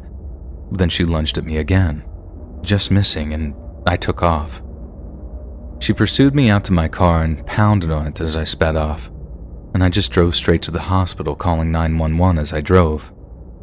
I informed the dispatcher which hospital I could be found at if the police needed to speak to me, and sure enough, an officer arrived as I was being treated for my injury. Luckily for me, she hadn't hit any major arteries or organs or anything like that, and the cop let me know that my assailant had been arrested, but what came next was a complete surprise. I was shocked to learn that she had a previous conviction for stalking and assault, and I surmised that it was a similar situation. Monday came around, and despite what I had hoped, my attacker was given bail. She paid and was out in time for dinner. I was furious and gave the assistant DA a piece of my mind, and while I waited for the trial day to arrive, I remained in a constant state of fear. I could swear that I saw her once or twice over that period, but I was in such a frazzled state that it was possibly my imagination. She became all I thought about. My work suffered. Even in my dreams, she often took center stage. She refused several plea deals and insisted the jury would acquit her. I know it was all a stall tactic, and she was assembling all the elements that she would need to what I thought would be to disappear. And the first rumblings began during jury selection. She had not been present for the procedure. Although she wasn't required to be, it didn't bode well. Then when the trial began in earnest, her lawyer was finally forced to admit that he had lost contact with his client several weeks prior. Now today is October 28th as I write this, and she's been missing almost 2 months. I sit around wondering what my future may hold. Hopefully she's done the wise thing and is currently laying low halfway around the world, or something. On the surface that appears to be the case, yet for some reason I'm not totally convinced. My former love interest is a highly successful and intelligent woman. It's largely what drew her to me from the beginning. I have a creeping suspicion that she may be focusing her vast resources into getting back at me. Whatever form that may take, I'm not really sure. Naturally, I fear she'll go to the conventional route and just end my life, likely by her own hand, maybe another stabbing.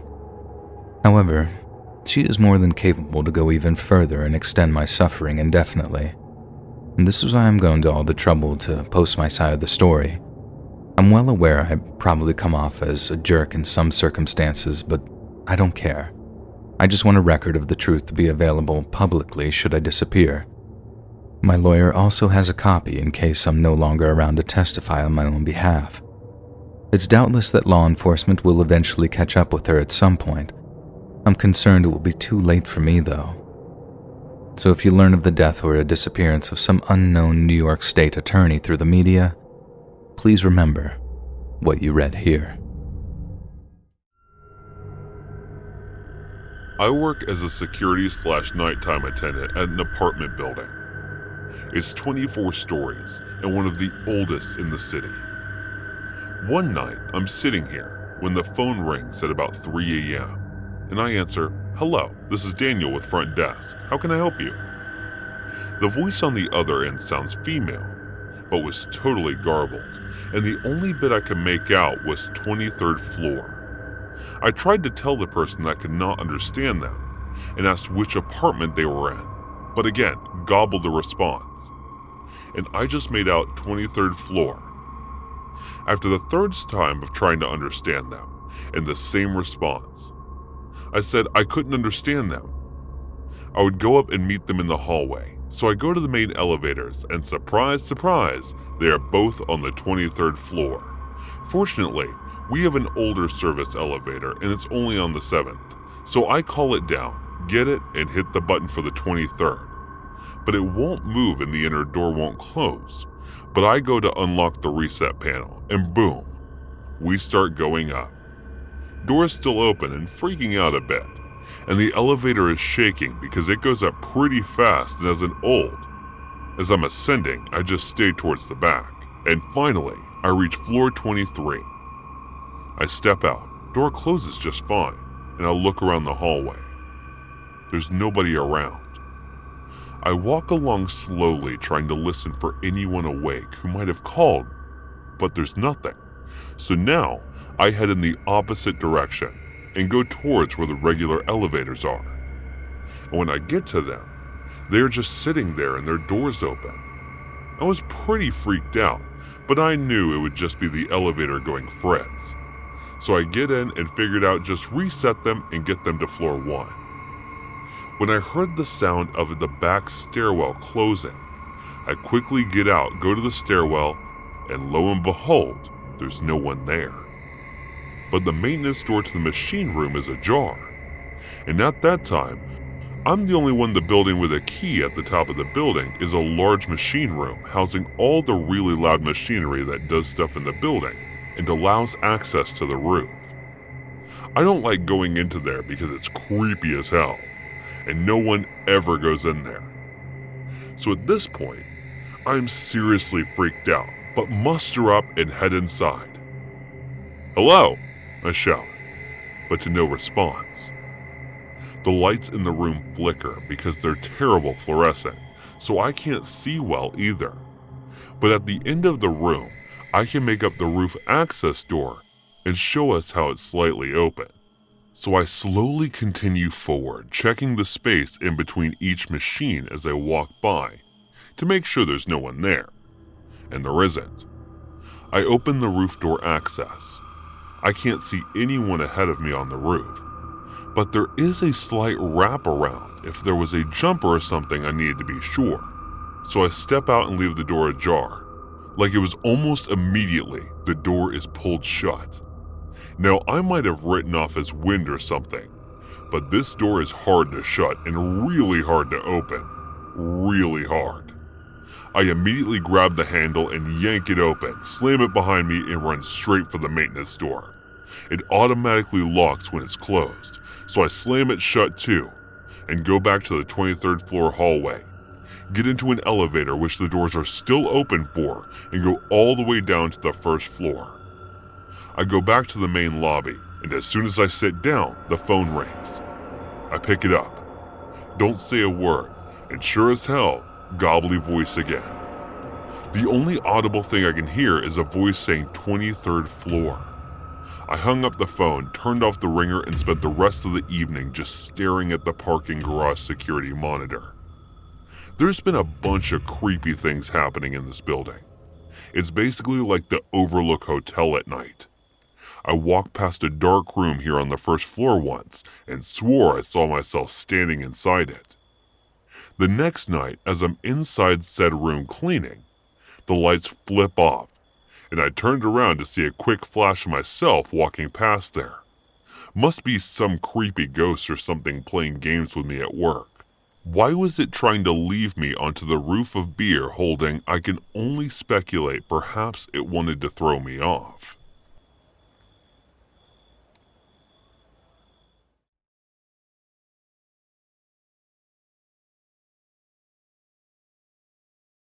This happened nearly a decade ago. At the time of the story, I was 15, male, 5'5", and 132 pounds. I was a wrestler, so I always knew my exact weight and kept myself extremely lean, but still had a fairly muscular build. I lived in a fairly small town of about 50 to 60,000 people, and in my off-season, I did whatever I could do to become somewhat active than outside. I had a friend, we'll call him Blaze, who was really into disc golf and always asked me to come play with him and smoke a doobie while we were in the most secluded parts of the course. He was a couple of years older than me, but no bigger than I was, just not so great of an influence for me at the time. This small town only had 2 disc golf courses, one at a very public park near middle school, or one at the edge of town and an older park that was much bigger. Obviously, we weren't smoking for everyone to see. Little did I know, on that Thursday afternoon, that this park happened to be my town's hotspot for people meeting and hooking up in the parking lot. I live in the Midwest in the U.S., so there weren't a lot of, young, stylish, pretty guys. It's mostly guys aged 30 and 50, pretty big and bulky and country looking. So we finished the course in the joint, walked out of the woods, anything but sober. We typically either just chilled in the grass or played catch after we finished up, until my buddy was more normal and ready to drive back. We noticed that there were way more cars in the parking lot that we got there, and a lot of older guys sitting on trunks of their cars or on tailgates loosely grouped together. This very large hairy man in a tank top and his tall thin friend dressed like a biker gang member started to do the wolf whistle toward me and my friend. I got pretty uncomfortable, not because a man whistled at me, but because we had to walk in their direction, and I could feel the eyes have way more guys on me than I wanted. For a testosterone-filled weight room junkie teenager, I did not feel very safe here, knowing that there were at least 30 guys in this group, and I could see in my peripheral that a very large portion were eyeing us closely as we walked toward the parking lot. I'll make it clear that I'm not a fighter, and I would never intend to hurt anyone aside from self-defense. But I was definitely confident in myself to hold someone off. Us too. We're just so outnumbered and not in a sober state of mind. So anxiety made things much worse. A couple of them said some gross catcall things, more whistles, and then woo-woo noises that rednecks like to make when they're excited about something, or instigating similar to woo, but if Eric Cartman screeched it. I think they had the idea that we were some people that met online and we were coming to meet up, being, hi. I didn't care what was going on. I just wanted to be safe and not the center of attention. We got closer. The big hairy man who did the first wolf whistle said something like, "You think you can handle this?" I just mumbled, "No thanks," and tried to keep walking. He yelled back, "Who was that boy?" To which I just clearly, "No thanks." Not into it. He seemed offended and angry. Said, "Not into what?" I said, "Oh, sorry, I'm not gay." And he seemed to be offended by that word. Again, asked me to repeat myself in a very aggressive tone. So I corrected myself and said, "I'm just not into guys." Things escalated from here very quickly. The man stepped forward from leaning against a truck and grabbed my wrist. He said, "Well, we can fix that real quick." Don't get excited. I didn't do some cool fight move to attack him. Just a simple wrist roll and using that momentum, a quick push of the elbow to turn him around so that he would have his back to me and I could get by without him any more. He responds, touches me like that again, and we'll get the both of you. Another guy made his way over to Blaze, who was much less common shrill type of stoner than I was. I can only describe what he did as one of those kicks or sidesteps off of a wall, but to that guy's chest and abdomen. He started to run and yell F off as loud as possible. Very quickly, bunches of guys began to stand up from their seats on the outside of their cars and motion our direction. I started booking it for the car too, and the Mr. Skinny biker type man was running right after us. Thank God it was just him running and not multiple chasing us, or the story might be different. I was faster than Blaze, so I got ahead of him and pictured us running across the parking lot to his truck that was facing us backing into the stall. I got around to the passenger side quickly, with Blaze still about 100 feet from the truck. He tried to cut to the rights and make it to the driver's side of this little tent, but the skinny guy cut him off and sent him to the left passenger side. I ran around the back of the truck as fast as I could to the driver door, and Blaze slid his key around the roof towards me. I hopped in, well aware that I did not want to be driving right now in this state of mind, much less in such a crazy situation, and even more or less, someone else's vehicle. Still, without thinking, I started that skirt out of the parking lot while Skinny banged on the bed of the truck chasing. But that wasn't the end. A truck and a car on the way right behind me. Skinny jumped into the car that was in the back, and the chase began. Terrified and still high, I cut through the grass in the park to get to the main road more quickly, thinking I would lose them that way. These guys raced over the speed bumps and around the bends in the park road right up to the main road, and they were driving so fast I would have gotten T-boned if I didn't smash the pedal to the floor at the same time. I'm so stressed I started silently crying while driving. Think of how horrible the possibility could be contact, whereas know that when your eyes are dry from the smoke, then they rapidly get moist. Contacts tend to drift to bits until they find their place again. This is definitely not ideal for someone with awful vision driving twice the speed limit down the road in the middle of town. So I started turning down residential streets and weaving in and out, being tapped on the shoulder by Blaze to keep my speed up because the two were still on the rear bumper. I even made some risky U-turns that they followed right along. This chase lasted over 10 minutes of me frantically driving through main streets, residential back alleys, and everything I could try to get away. I was so scared. The best case scenario ended up not getting pulled over, and myself obtaining a permanent record by DUI by the ripe age of 15. Luckily, a stroke of luck and a surprisingly quick reflex came to my aid. Blaze yelled "cop" and pointed to a parking lot to our left, where there were police cruisers probably just waiting to catch someone speeding or running red lights. On the semi-busy road we ended up on, I whipped into the parking lot and parked a couple of stalls down from the cop. The truck prepared to turn, but stopped in the middle of the road. So quickly, once he realized what was going on, that the car followed him, had to swerve and pop a curve, catching the officer's attention. He backed out, and the two vehicles split different ways and were out of sight before he got out of the parking lot. Never went back to that park any time other than the mornings after that. So thankfully that nothing bad came out of the incident, and we made it out completely unscathed. No idea what they would have done, but people were engaging teenagers in a car chase could not have had good intentions in mind. It's my first time in my life being harassed like that too. You would think being in a car chase might be fun or exciting, but I just felt so powerless and like I had no control. Like nothing I could do would both get these guys away from us and simultaneously not get me arrested.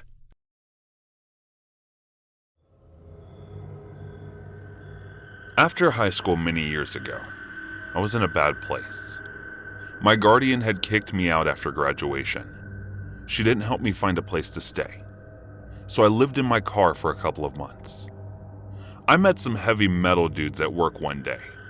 I'd seen them around town, and all my other friends knew who they were. Everyone loved them.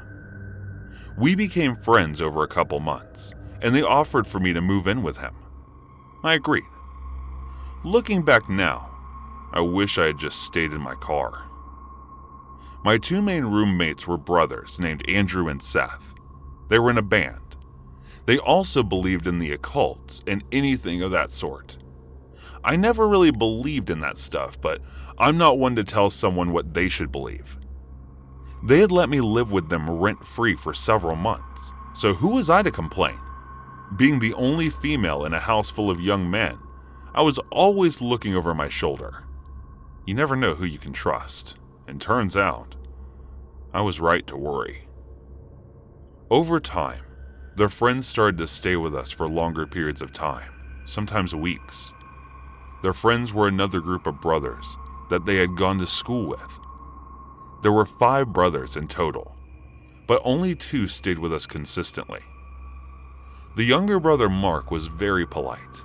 He cleaned up after himself and always helped with the household chores. The other brother Adam had a laundry list of mental problems. He had apparently done some bad drugs back in the day, and he had developed into what seemed like psychosis of the religious sort. He had done time in prison for assaulting a woman with the Bible. He would often look you in the eye and tell you he could see how you would die. Once, he told me that I was possessed by a demon and I needed my soul cleansed. Everyone in the house knew he had these problems, but he was their friend. They helped him through the hard times and gave him a place to stay. Otherwise, he would be on the streets. I was always on guard around him after the things he told me. No one else seemed to be as concerned as I was. They should have been. One day I was sleeping, and my phone rang. I was my boss. He asked if I could come and work an hour early. It was only 12 p.m. I was broke and had nothing better to do. So I said yes. I got up and began getting ready to leave. I walked out into the living room to see Mark and Andrew sitting on the couch, while Adam sat on the floor by the TV. He was watching scripture videos on YouTube, some real end-of-day stuff. That was fairly common. So I went about my business. I said goodbye and left for work. My shift at work was almost complete when the phone rang. My boss answered, handed the phone to me and said, "It's for you." I was just a cashier, so I assumed it was a friend that couldn't reach me on my phone. I answered the phone and heard a man's voice that I didn't recognize. "Hi, this is Detective Williams. Something happened at your apartment today, and we need you to come into the station to talk to you about it." I left work immediately. I had assumed one of the brothers had been arrested for drug dealing or something. I was very wrong. I got to the station and was buzzed in. An officer escorted me to a small, cold room with a camera. He gave me a bottle of water and left me by myself for about 30 minutes. My mind was racing about what could have happened. He came back and informed me that Adam had stabbed and killed Andrew at around 1 p.m. I was shocked. I had just left the house an hour before it happened, and everything seemed fine. I asked if there had been a fight. The detective informed me that there hadn't been a fight, and it seemed to have happened out of nowhere. I gave my statement to the police and left with nowhere to go. Still in shock and confused and in my mind.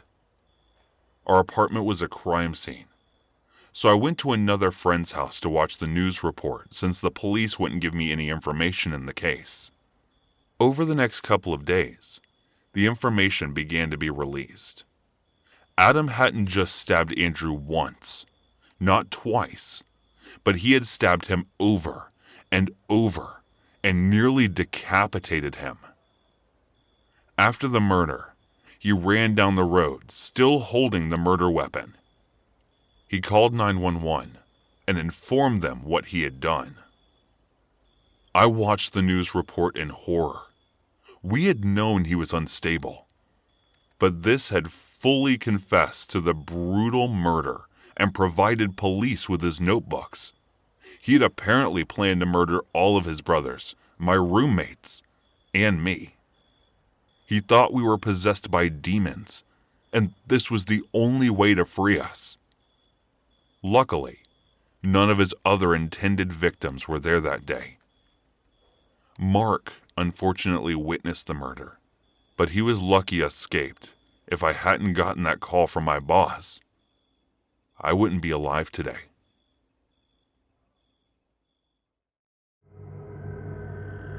This incident happened when I was visiting West Bengal, which is a state in one of the South Asian countries, India.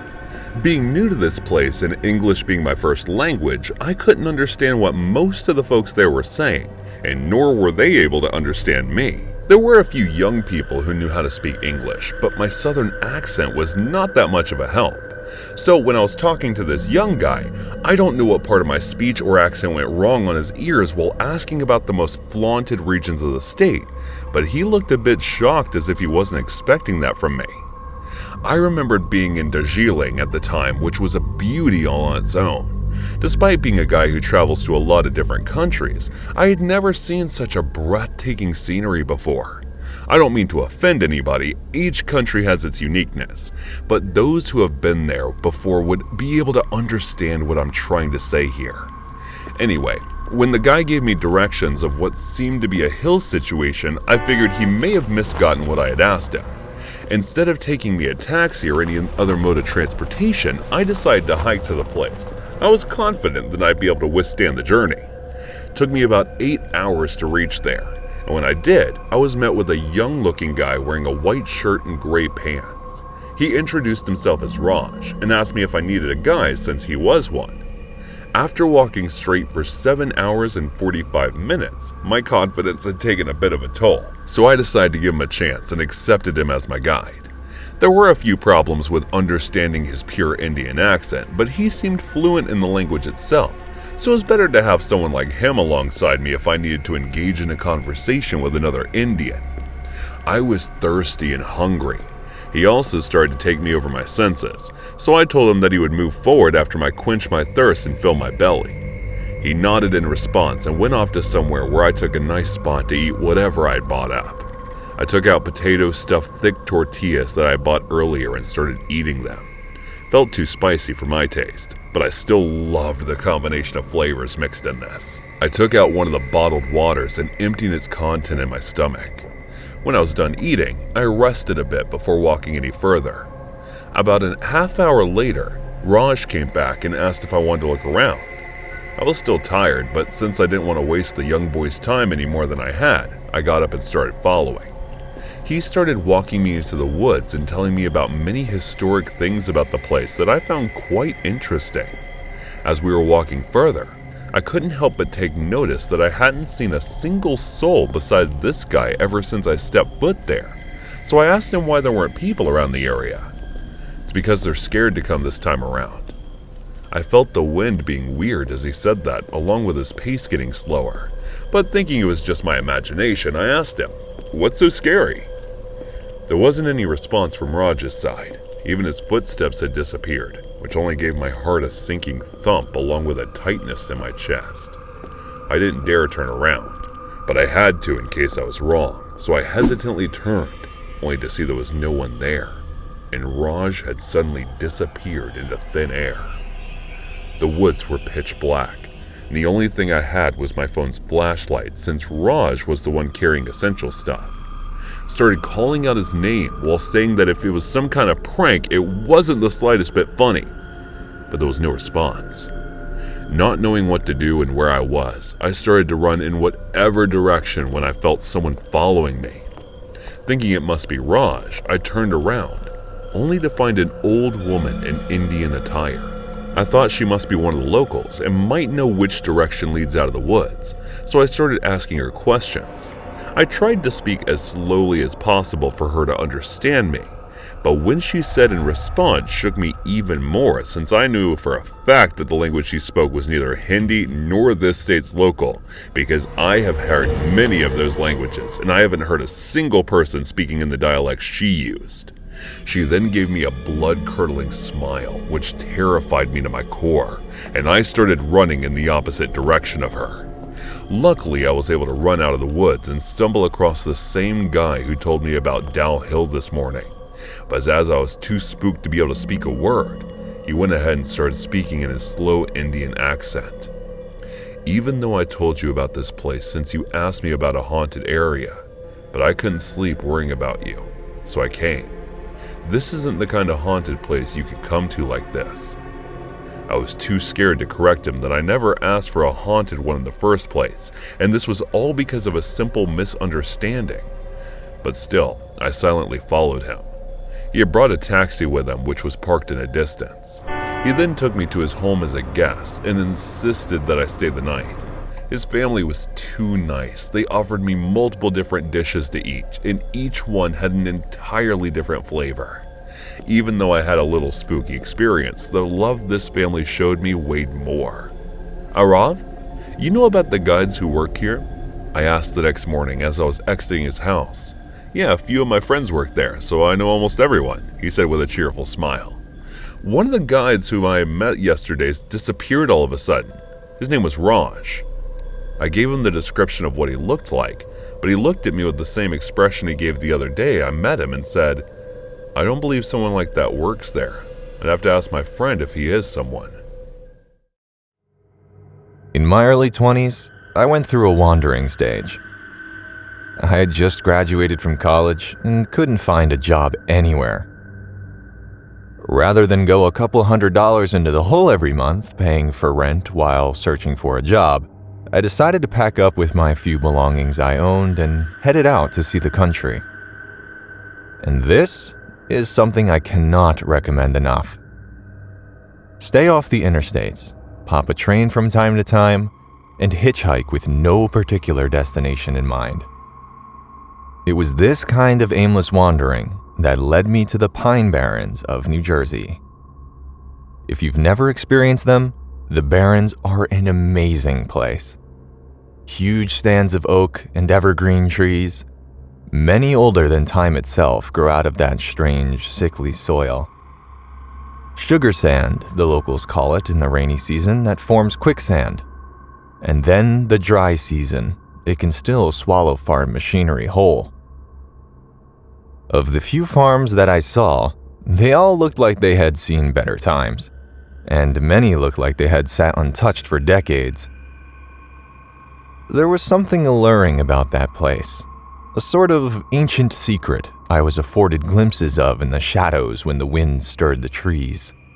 The sort of movement at the edge of your vision that follows you throughout the day, but disappears as soon as you turn your head. From time to time, I hiked down old dusty roads. An old pickup truck or a rusted-out car would bound over a hill toward me. Most times, the driver would eye me suspiciously and speed up as they approached. Occasionally, the driver would stop to talk to me for a few minutes. "What are you doing out here?" one old toothless man clad in overalls asked me wandering around. "Seeing what there is to see," I replied. The old man spat out a putrid brown stream into the dust. "Ain't nothing to see around here." When I asked the old man what he meant by that, he made a guttural, throaty sound. I wasn't sure if he was choking on his tobacco or bothered by the question, but he didn't answer. He offered me a ride in his pickup the way that I had come back into town. But when I declined, he spat out into the dirt again and sped off, shaking his head. My eventual plan was to make it to Delaware sometime that summer and meet up with some extended family there, but I was in no hurry. In truth, I had been in heaven these last few weeks, taking my time heading south and exploring anything that caught my eye. I had explored every abandoned building and every cave I had seen. I had half my weight in power bars in my backpack. But over the last 2 months, I had honed my skills at trapping rabbits and gathering wild edibles. Sitting up late at night beside my campfire and sleeping beneath the stars. The night sky in an area so devoid of human influence is beyond comprehension. But tonight, there were clouds moving in, and the sun was disappearing faster than I had grown accustomed to. When the deep roar of thunder shook the valley, I knew that I had better find shelter. In the failing sunlight, I could see in the distance some structures at the top of the hill. I ran the half-mile distance and was disappointed to see that the ancient house and barn were in terrible shape. The roof of the barn had been completely collapsed, and the upper 2 floors of this 3-story house had collapsed into a mangle of ancient wood. Still, the house was my best option, so I made my way toward it as the heavens began to open up. As I'd seen on other properties in the area, this house had a small cemetery in the yard. I ran toward the gaping front door of the dilapidated house, carefully making my way between the headstones. When lightning flashed, I was able to make out the name on several of the headstones, which the elements hadn't completely erased.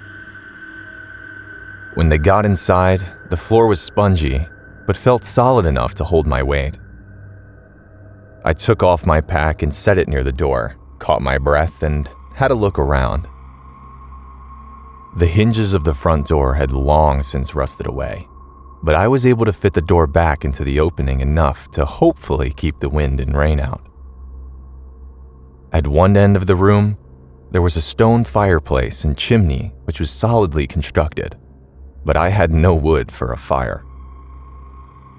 Next to the fireplace was a stairwell full of rubble and cobwebs. I didn't dare apply my weight to those steps, as many had rotted to nothing under their own pitiful weight.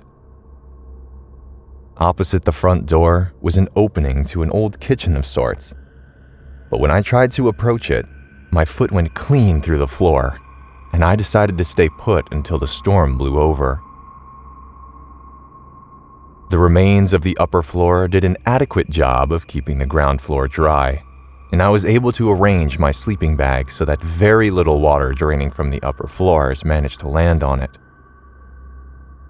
I got out my harmonica and played for a few minutes, then stopped, apprehensive. I didn't know what I was afraid of, but something had chilled me to my core. Outside, the storm had continued to build in intensity.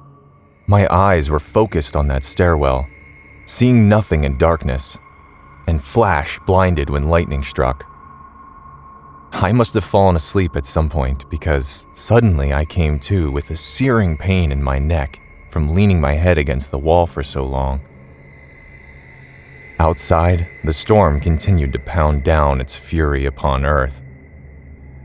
As I sat there, rubbing my neck, and began to chuckle to myself for getting wrapped up in the superstition of the area when I heard it. At first, I heard indiscriminate movement of stairs and the ruins of the upper 2 floors.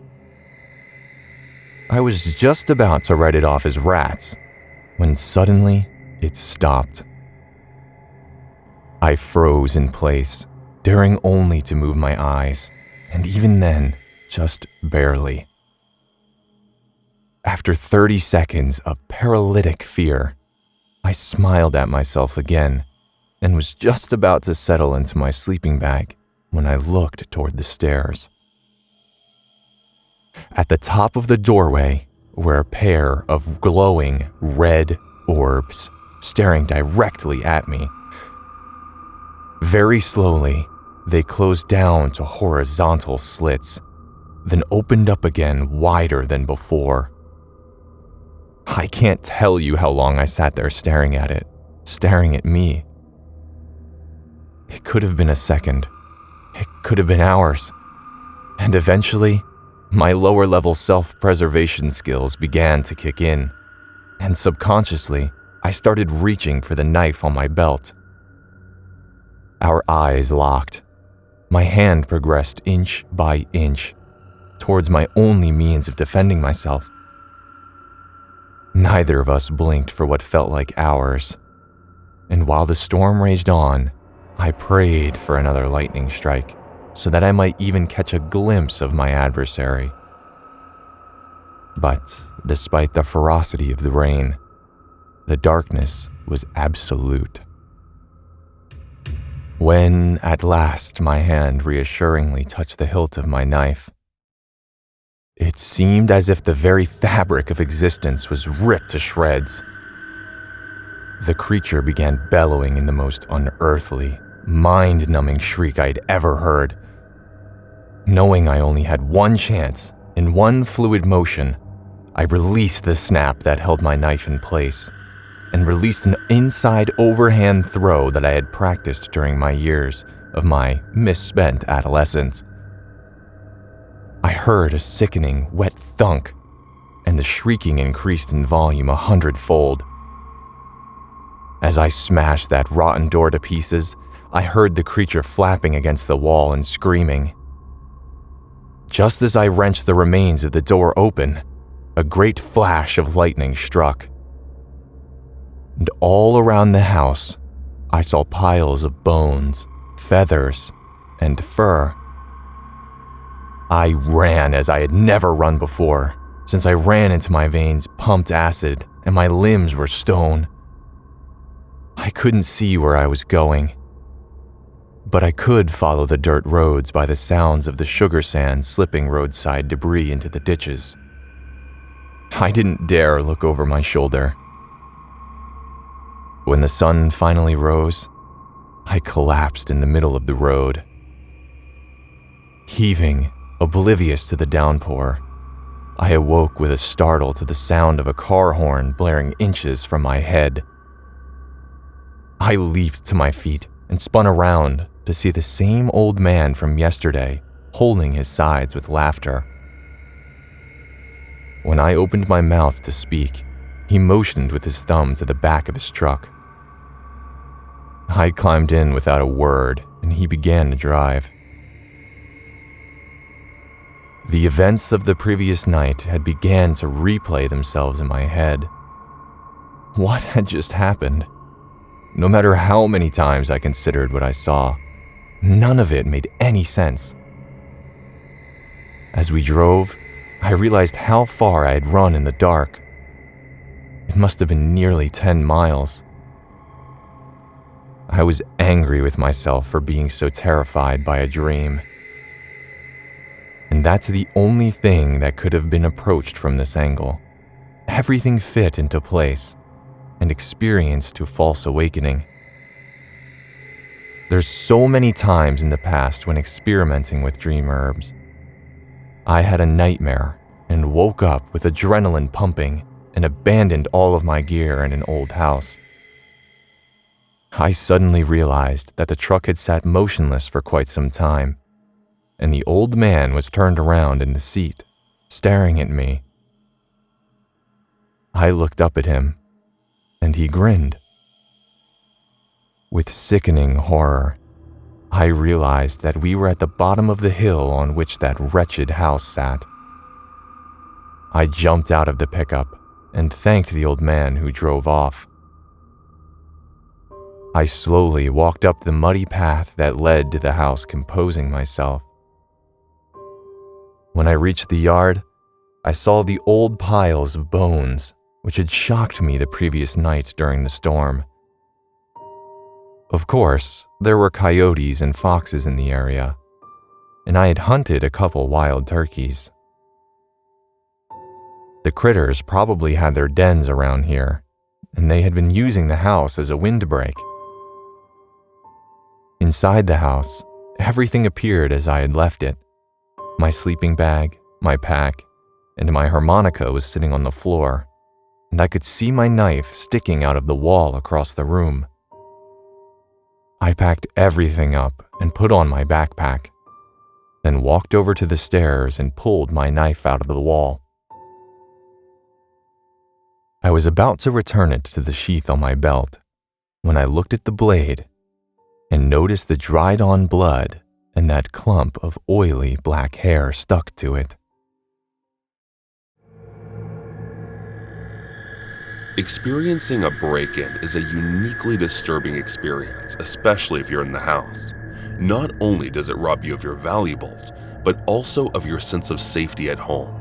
Maybe you'll never feel safe again. You're about to experience these horrors now, so get comfortable, subscribe, and let the darkness take control. This happened in the year of 1989, when I was 9 years old. I lived in a middle-class neighborhood in Forest, Virginia. It was like a Mayberry-like neighborhood, Most everyone knew each other. No crime, lots of families. Not everyone locked their doors at night. There were lots of kids my age in the neighborhood that the two on my street were my closest friend, Mitchell and Chase. The three of us were sort of a clique. Whenever a new kid moved into the neighborhood, we liked to go see him together and see what he was like and decide if he was cool or not. That year, their new family moved into a house near the end of the street. They had just one child, a boy named Parker. We invited him out a few times to play, and he seemed cool. So before long, he was almost one of the gang. Parker's mom was attractive, blonde, slim, always smiling. However, his dad was not a friendly man.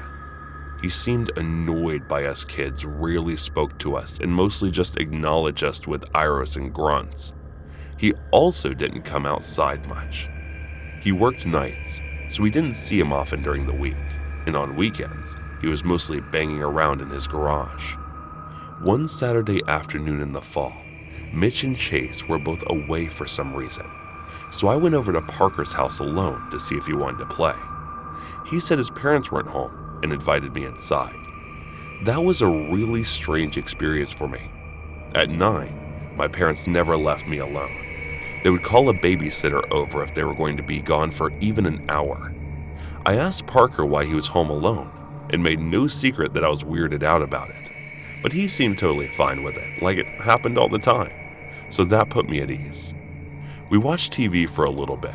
Then abruptly, Parker got off the couch and said, "Hey, you want to see something cool?" "Sure," I said. He led me down to the basement and pointed to a tool chest against the wall. "They're in there."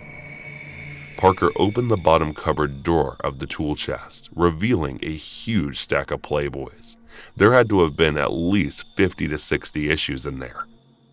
I had no idea what I was looking at. I had never seen a naked woman before. The closest I'd come was seeing the scantily clad Tanya Roberts in the movie The Beatmasters.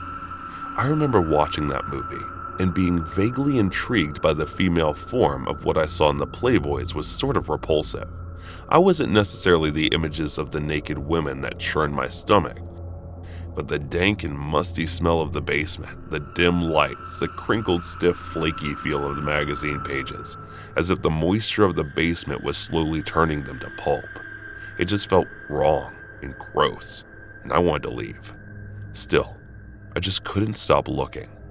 I'd flip through one magazine, toss it back, then flip through another one. Somehow, I had this strange notion that I was finally getting something valuable for free, so I needed to cram as much of it into my brain as I could. Finally, Parker said, "We better get out of here. My mom will be home soon. You can tear some pictures out and take them home if you want." I ripped out one of the centerfolds and stuffed it into my pocket. I didn't really know what I was doing. I didn't want it for any self-gratification purpose. I just had an idea that I could use it to impress Michael and Chase later. When I got home, I stuffed the balled-up centerfold in the back corner of my closet under some toys. Despite not having a big understanding of what it was pornography, I was certain that if my mom found it, I'd be in big trouble. I went to sleep like normal that evening, but I woke abruptly in the middle of the night to a rough hand shaking my shoulder. I immediately knew something was wrong, because neither of my parents would have woken me up so firmly. Plus, there was a terrible smell, a rank combination of alcohol and motor oil. I opened my eyes, and with the aid of my bedside light, recognized Parker's dad standing over me, in my house, in my room. I wanted to cry, to scream for my dad, but the mag led down at me with so much hatred, so much fury. I was paralyzed. I was certain that if I did cry out, he would twist the head clean off my neck. "You stole from me." He said this in a low voice, low enough to not wake my parents in the other room. But in the quiet of my room, the words rang clear as a bell. He called me the F word. That's what really struck me. No adult had ever used the F word on me. Combined with his tone, expression, and body language, that word just cut me to the bone. "I want it back," he said. Normally, my heart hammering, I quietly and obediently went to my closet and dug out the balled-up centerfold from beneath the pile of Ninja Turtles. I held that out to him, and he snatched it. At this point, he went on a low, whispery rant at me, including a lecture about thievery and personal property. I don't remember all of it, but it went along the lines of, "I'll tell your parents, I'll call the cops, you'll go to juvie." But he said two phrases I distinctly remember. One was, "Don't come in my house again. Don't ever step foot in my yard." And the other was something that was so strange, said with so much certainty, that it burned with my memory and still haunts me to this day. "Don't ever look at this crap again." He clenched his fist around the bald DAP centerfold. It would turn you into something you don't want to be. Then he turned and walked silently out of the room. I was so creeped out about how silent he slipped away. Our floors were carpeted, that he literally made no sound as he disappeared down the hall into the darkness. It's like some malicious Santa Claus. It was like he had lots of previous practice sneaking around, which I found even more disturbing. When I thought back on the incident during the following years, it was that sneaking which haunted me most of all. Even more than the lecture and the threats, how quietly and stealthily he moved, like the Grinch in the cartoon, but not with the big cartoony stride. Like I would never be saved from him, no matter where I went in life. Like any time I went to sleep, he could just appear there without a sound, and I'd never hear him coming. The aftermath of this story is a whole story in itself. I won't get into all the details, but just summarize it. No sign of forced entry or evidence of him being there was ever found by me or anyone else. I never told anyone until I got really close to a few good friends my freshman year of high school. My parents never found out about the incident. I was convinced that I would be in so much trouble if they ever found out that I just figured it was better to live in fear than face the consequences. Obviously, Parker's dad never mentioned it to either of them, but of course, he wouldn't, that trespassing creep. I'm 35 years old now and have a good relationship with them, but I still can't bring myself to tell them what happened that night. I was emotionally damaged for a while. I had fear and anxiety and shyness issues. My grades slipped badly that year. I had a hard time sleeping at night after that and was tired all the time. Because I had chronic nightmares, my parents got me some prescription sleeping aids, and I couldn't sleep in the dark again until I was at least 15 or 16. I always had to have a lamp on my bedside. I couldn't go near Parker's end of the street from then on, much less than his yard or house.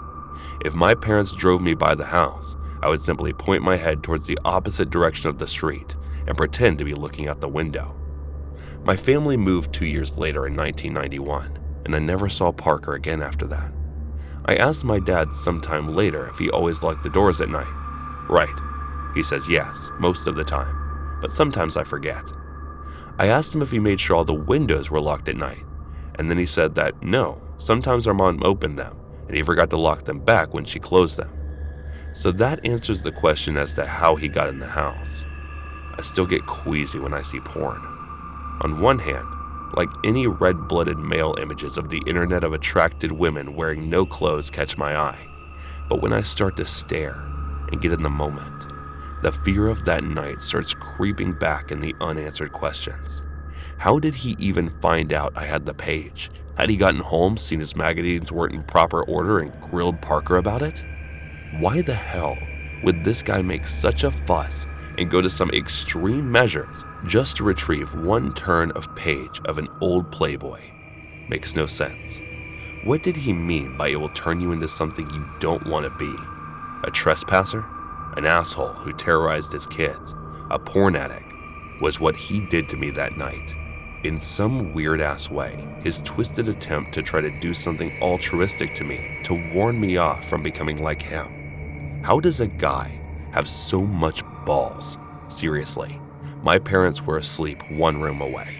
My dad was a big dude, bigger than him. And my dad would have thrown that man right through a wall if you'd caught him in my room in the middle of the night. Regardless, malicious Santa Claus over a protective porn collector, terrorizer of children, and source of my nightmare and scar on my childhood. Let's not meet again. Have you ever found yourself making a spontaneous decision that ended up putting your life in danger? I know the feeling all too well. Looking back, I realize how foolish I was to ignore the warning signs and trust my impulsive instincts. Now, I'm left with nothing but regret for the life I had, the person I used to be. This is the story of how I went from having it all to losing everything in the blink of an eye. It was a bright morning in early May, and I was sitting at my desk going through my emails and sipping on my coffee. I had the perfect job, a great salary, and a comfortable life without any trouble. But something inside me urged me to take a risk and ruin it all. At first, I didn't think much of it. It was just a fleeting thought. But the more I dwelled on it, the more it consumed me. Soon enough, I found myself throwing caution to the wind and making a reckless choice that would turn my life upside down. The sudden impulse to resign from my job took me by surprise. Without giving much thought, I found myself typing in my resignation letter, my fingers moving hastily over the keyboard. As I completed the letter, I got up from my desk and headed straight to my manager's office to seek his signature before submitting it to the HR department. Upon seeing me, my manager's face contorted with worry, and he asked what was wrong and why I wanted to leave. I was taken aback, not knowing how to articulate my thoughts. I couldn't say that I wanted to experience the uncertainty of being unemployed, so I told him that I needed a break from work life for a while. My manager, sensing something amiss, suggested that I could take a leave if I wanted, but I declined, knowing that I needed to follow through with my decision. As soon as my 15-day notice period ended, I found myself jobless yet financially stable. Without a second thought, I was seized by a sudden urge to engage in reckless behavior that I had never dared to indulge in before. Smoking, drinking, drugs, and other impulsive acts. In the initial 15 days, I was able to recall the events of each day, but as time passed, my impulsive behavior grew on me, and my memory of everyday life became blurred. I vaguely remember my morning routine where I would light a cigarette before even thinking about having breakfast. Time flew without wings, and the reality of the situation finally hit me when I decided to check my bank account for the first time in 4 months. To my dismay, I had burned through 80% of my savings. Panic set in as I realized I needed to find a way to make ends meet, but the thought of returning to a corporate job was unbearable. I needed a change of pace, something that would allow me the flexibility to indulge in my newfound unhealthy habits, but also afford me enough to pay the bills. After days of searching, I stumbled upon a part-time job at a local grocery store. It was an evening shift job, but the pay was good enough to sustain me. Although it was nowhere near the salary package I had been accustomed to at my previous job, it was enough to keep me afloat. My thoughts that nothing could go wrong were proven wrong once again when I was working around 10:30 p.m. and I had the urge to inhale the substance I used to carry in my pocket recently. The store was empty and without a single soul in sight, so I thought maybe it would be fine to sneak to the back alley for a minute and do it. As I entered the dark alley beside the store and had just begun to do what I came here for, one of the regular customers who was quite friendly with the manager saw me. I halted what I was doing as her green eyes scanned what I had in my hand before she looked up. I panicked as our eyes met, and as she was about to turn, I knew she had full intention of telling this to my manager to get me fired. This job was quite comfortable since there was barely anything to do, and I didn't want to lose it at any cost, so I immediately rushed to her, put my hand over her mouth, and pulled her into the alley.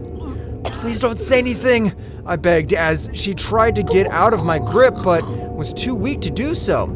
She continued to struggle and kick me to get away. Her muffled voice could be heard if anyone was to pass by, so I tightened my hold over her mouth. Believe me, I only wanted to make her pass out, but I don't know if I held her too tightly or closed her nose or mouth for too long. But before I knew it, she fell lifeless in my arms. And the timing couldn't be more wrong when I heard a gasp from behind me and turned to see the store manager. He immediately ran inside and called 911 on me. Without much choice, I left the woman in that alley and ran. Every rash decision, every wrong choice that I had made for the past few months slowly rushed into my mind, haunting me like a horror story. I ran and ran, and I don't know where I ended up, but it seemed like a secluded area. I slowed down as I walked on the road with a hazy mind, unable to think what to do next, when I suddenly felt something hit me. I don't remember much after that, but someone kept asking me to hold on as I felt darkness in front of my eyes. Even in those moments, as my consciousness drifted off, all I could think about was that whoever that person was, they were going to have me arrested. This is an experience my wife and I just had this past year. As soon as the quarantine was lifted in our area, she and I filled our packs and went for a hike at our local state park. It was something we used to do pretty regularly and have since before we got married. Speaking for myself, I was looking forward to it. The plan was to hike out to a certain lake, spend the night, and hike back to the car. It was a clear, warm day, and the trails were nice and dry. For most of that morning, we had been the only people on the trail. We decided to stop for lunch at a campsite about halfway to the lake. Another couple must have had the same idea. They were sitting at the concrete picnic table, and we asked to join them. Soon, the four of us were discussing what we had seen and where we were headed. The couple turned out to be newlyweds on their honeymoon. My wife, who's a hopeless romantic, loves to hear this. She proceeded to tell them how we met and some other sappy stuff I don't bother to remember. 2 hours passed and we finally said our goodbyes. We arrived at the lake about an hour before dark, tired and hungry. I got a fire started, and Mandy, my wife, cooked us a small meal while I pitched the tent. We sat around the fire cooking s'mores and eventually called it a night around 10 p.m. I got up just before dawn the next morning and got the fire ready to make breakfast. We repeated our roles from the night prior, except I pulled the tent down and repacked it. Then measures were taken to assure the fire was completely out after cooking. And with that, we took to the trail for the return journey. At 10 a.m., we reached the halfway point, but chose not to stop. 2 hours of the trail, we ran into the couple we met the day before. Strangely, his wife wasn't with him. Mandy asked him about her location, and the man said she'd become ill the night before and returned home. When he said it, he looked nervous and couldn't look either of us in our eyes before either of us could ask anything else. He said that his wife had insisted he finish the trip alone. It sounded a bit strange, but we had no reason not to believe him. A group of people came walking up about that same time, and the husband excused themselves to talk to them. I wasn't interested in prying any further. Their marriage was none of my business. I thought Mandy looked like she wanted to stay, but I reminded her of the obligations we had that night. She reluctantly agreed, and we went on our way. We got to the parking lot not too long after and packed up our stuff. There were a few groups of people talking amongst themselves. As we pulled out of the lot, several more cars, including a ranger's truck, were pulling in. Once again, I thought nothing of it. We made the news. We made it back home that afternoon and handled some family things. It wasn't until breakfast that we heard the news. I grabbed a cup of coffee and sat down in front of the TV. I flipped it on just in time to receive a report of a dead female camper. When they showed her face on the screen, I almost choked on my coffee. It was a picture of the woman we had met just 2 days prior. I yelled out to Mandy to join me in the living room. I wanted to be sure of what I was seeing. I didn't have my glasses on at the time, so I pointed at the TV and asked, "Isn't that one of the newlyweds we met at the park?" She watched for a moment and let out a shocked gasp.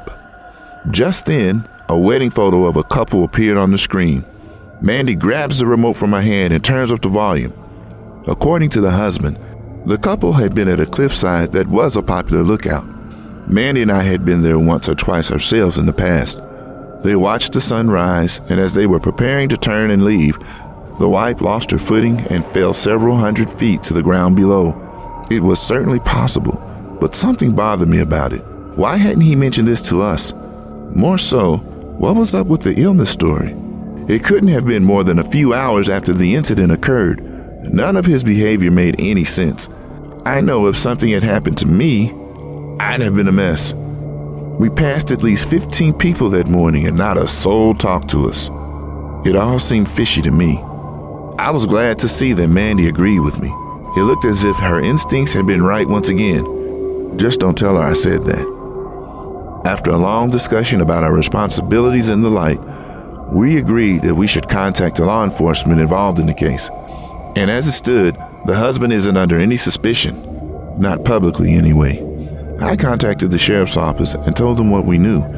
The deputy put us on hold for a moment, and when we returned, he said someone may reach out to us in the future. But it's been almost a year, and no one has contacted us. This is what brings me to email you here. What do you think? My instincts and my wife tell us that a crime may have occurred. We, however, have no proof or any real justification for our feelings. And that's just what they are. Feelings. Certainly, if law enforcement believed we had something to offer, they would have already contacted us, right? I don't want to be a nuisance, nor do I want to cause trouble for a grieving man who by all appearances is a decent person. But help me out here. Should I keep pushing or leave the police to do their jobs? I just can't shake this nagging feeling that a man is getting away with cold-blooded murder. I used to work for the Chico County Sheriff back in the mid-90s. Chico really in the middle of nowhere, the poorest place in the entire state of Arkansas. But when I was a deputy, there was never more than about 10,000 people in the entire county. It was and still is the kind of place that people drive through without a second thought. But I thought about Chico a whole lot. I think about it every day. Sometimes it's all I can think about, no matter how much booze I sink or how many pills I take. And back in the fall of '96, Chico started to become flooded with a kind of low-grade crystal methamphetamine that was called crank or biker meth. High-grade meth forms crystals, hence the name, but the low-quality stuff is just a powdery white substance that can burn up the user's throat because of the stuff it's cut with. We were finding that junk everywhere. It was decimating the poor folks out there. It was in the schools and the bars, even in the churches. We arrested this one kid who'd been awake all weekend and had sat there twitching in the pews until the collection plate came around. Didn't even care that people saw him take the money either, and was too messed up to even have any means of a getaway. Violent crime skyrocketed in the space of about 4 months. Things were getting out of control. We were picking up tweakers from all over that were making pilgrimages to Chico just to spend their money on the cheapest, dirtiest crystal we at the department had ever seen. I put cuffs on guys from Louisiana, Texas, Mississippi, Alabama, even as far away as Indiana. The county sheriff even got a call from the governor who demanded something be done about it all. And as you can imagine, all that fecal matter rolled straight downhill. But we had no idea where this stuff was coming from. Anyone we picked up for selling wouldn't talk about who they got it from, no matter what we threatened them with. And they were like crystal commandos. And from my experience, that's just not like tweakers to cover for each other. They'll do anything to stay out of jail, because it usually means a forced detox. But these dealers, they kept their mouths shut. Like they were full-blood mafia, like Crystal Nostra or something. Like they were more scared of the guy selling it to them than they were of us. We bagged one guy with 6 pounds of the stuff, and it was me that drove him over to the county for booking. Afterward, I went back to my car, and there was all this might have caked onto the floor and into the back seats, my cruiser. I mean, it was everywhere. I smelled real bad, and I was livid that he had made such a freaking mess. But then it hit me. All that mud had come from somewhere, right? By the looks of it, we managed to bag the guy just as he gotten the re-up from his connection. So wherever the sky just came from was muddy, real muddy, like maybe somewhere out near the Mississippi or one of the lakes out here in Chico. I decided to take a drive just to see what I could see. Maybe a little walk to have a feeling took me besides. What's the worst that could happen? I found our crystal cooks and brought them in for the big win. Well, as it turns out, That actually was the worst thing that could happen afterwards. I never be the same again. I spent a lot of time fishing with my pa when I was a kid. That's pretty much all there was to do in Chico, a county of over 40 separate lakes and reservoirs, and I've been to almost all of them. Most of the shorelines are shale or sandy soil, but one particular shoreline is pure mud when you're going to lose your shoes in if you don't have the foresight to wear rubber boots. And it has the infinitely creative but descriptive name of Mud Lake. And it was Mud Lake that I decided to take a drive to that afternoon. The lake itself isn't too popular with fishermen, not unless you're looking for some monster catfish, and those things can be much more trouble than they're worth reel in, so has some trace in the edge of his own foot. I thought it was pretty strange to see a trail of smoke wafting up through some trees around the other side. I mean, was faint, real faint, and maybe if the wind had been blowing just a little, I'd never seen it at all. But it was eerily still that day and just as quiet. It took me about 20 to 30 minutes of walking, but I traced the edge of the lake, right around to the rough area, could see the smoke. The closer I got to the source, the more I began to smell this disgusting, putrid stench, almost like a mix of rotten eggs and cat urine. I almost noticed that patches of what would have otherwise been healthy plant life had started to die, like whatever I was closing in on was death itself.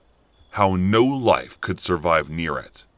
I thought about turning back a few times, but eventually came across when I was only described as a suit, use of wood panel and corrugated iron shacks. I know I should have called out to see if anyone was home or announced myself as a deputy and demand that whoever was inside should come out. But the feeling of dread in the pit of my stomach just seemed to stop any words from coming out of my mouth. Cops don't go by the book all the time, especially not small-town deputies like me. Besides, I couldn't hear anything coming from inside any of the shacks, and aside from the small campfire burning in a clearing between the shacks, there were little signs of human inhabitation. See, I push open the door to one of the shacks with my .44 drawn, and immediately recoil at the fumes that come out. And never actually seen a working meth lab before, but I didn't need any narcotic expert to tell me that's exactly what I'd just seen. There was all kinds of trash strewn around in their discarded packaging, from cold medicine, batteries that had been cut open, used coffee filters, and what wasn't included, all the improved glassware set up on the small table that I had heard stories about how bad they'd smell from all the chemicals being mixed up in them, which must have been where that cat pee smell was coming from, and backed off from the shack, coughing and sputtering, feeling nauseous with my eyes streaming. I felt awful, but at the same time, kind of elated. I was almost certain that I had found our meth cook. It was only when I searched the other shacks that I began to feel really freaked out. The first one was evidently some kind of sleeping area. The 2 camping cots set up on either side of the shack. The only thing was, they didn't look used at all. They were covered in the same kind of trash that was strewn about the lab shack. Gas canisters, tubes of what looked like rock chemical ingredients. Whoever used those shacks obviously didn't sleep much, if at all. There were also rows of dollar bills all over the place. These guys weren't taking care of the profits at all, it seemed. Either they were making too much money to account for it all, or money just didn't matter to them. And that was a terrifying prospect to me. Whoever was flooding Chico with crank wasn't doing it for the cash. They were doing it for some other reason entirely. But it was the things that were written on the wood wall panels that really got my attention. All kinds of weird phrases and symbols have been scrawled on the walls in what appeared to be black marble pen. Stuff in chicken scratch handwriting so bad I could barely make any of the words out that were interspersed with skulls, difficult looking things, and little black stars. I backed out of the second shack and went to check on the third, which was by far the worst one of all. There was another rotten smell coming from behind a flimsy wooden door, but this one was from something very different to a meth lab. And when I peeked inside, I almost puked from how bad it was. Surrounded by yet more piles of trash and money was a big old wooden stake that looked like it had been driven into the ground as deep as it could possibly go, and tied to that wooden stake was the most mutilated dead body I'd ever seen in all my years of police work. Whoever it was had been dead for a while, but they hadn't completely decomposed yet, and there were so many flying insects and maggots crawling all over their face and body that at first it kind of looked like they were moving. I'm not sure how much damage had been inflicted while they were still alive, and I pray that most of the mutilation had been done post-mortem. But the look of agony of the corpse's face made that almost impossible to imagine. The poor soul that had been tied to that stake had been scalped, had one of their eyes removed, had teeth pulled, fingers cut off with the stumps looking like they'd been cauterized to stop them from bleeding too much. There was deep, dark-looking patterns of cuts across their face that suggested that they'd been carved up in a kind of ritualistic way while they were still alive. The same kind of black burn marks on their finger stumps were present on the torso and thighs, to looking almost like cigarette burns, but like they'd been inflicted by something bigger.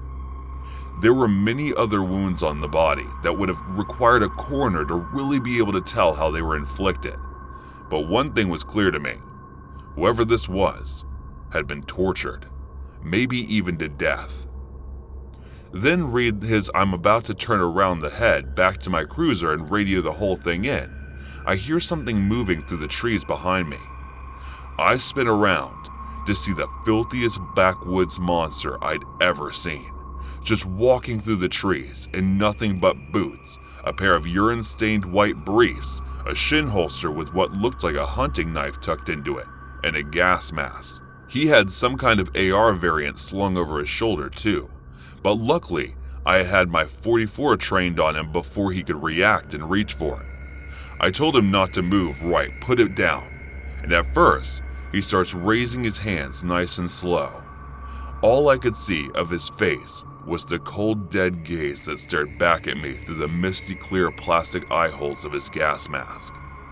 There was just nothing behind them, like they were a doll's eyes or something alive but non-alive. Man, I heard something move behind me, and I figured it must have been his partner or whoever the second camping cot belonged to.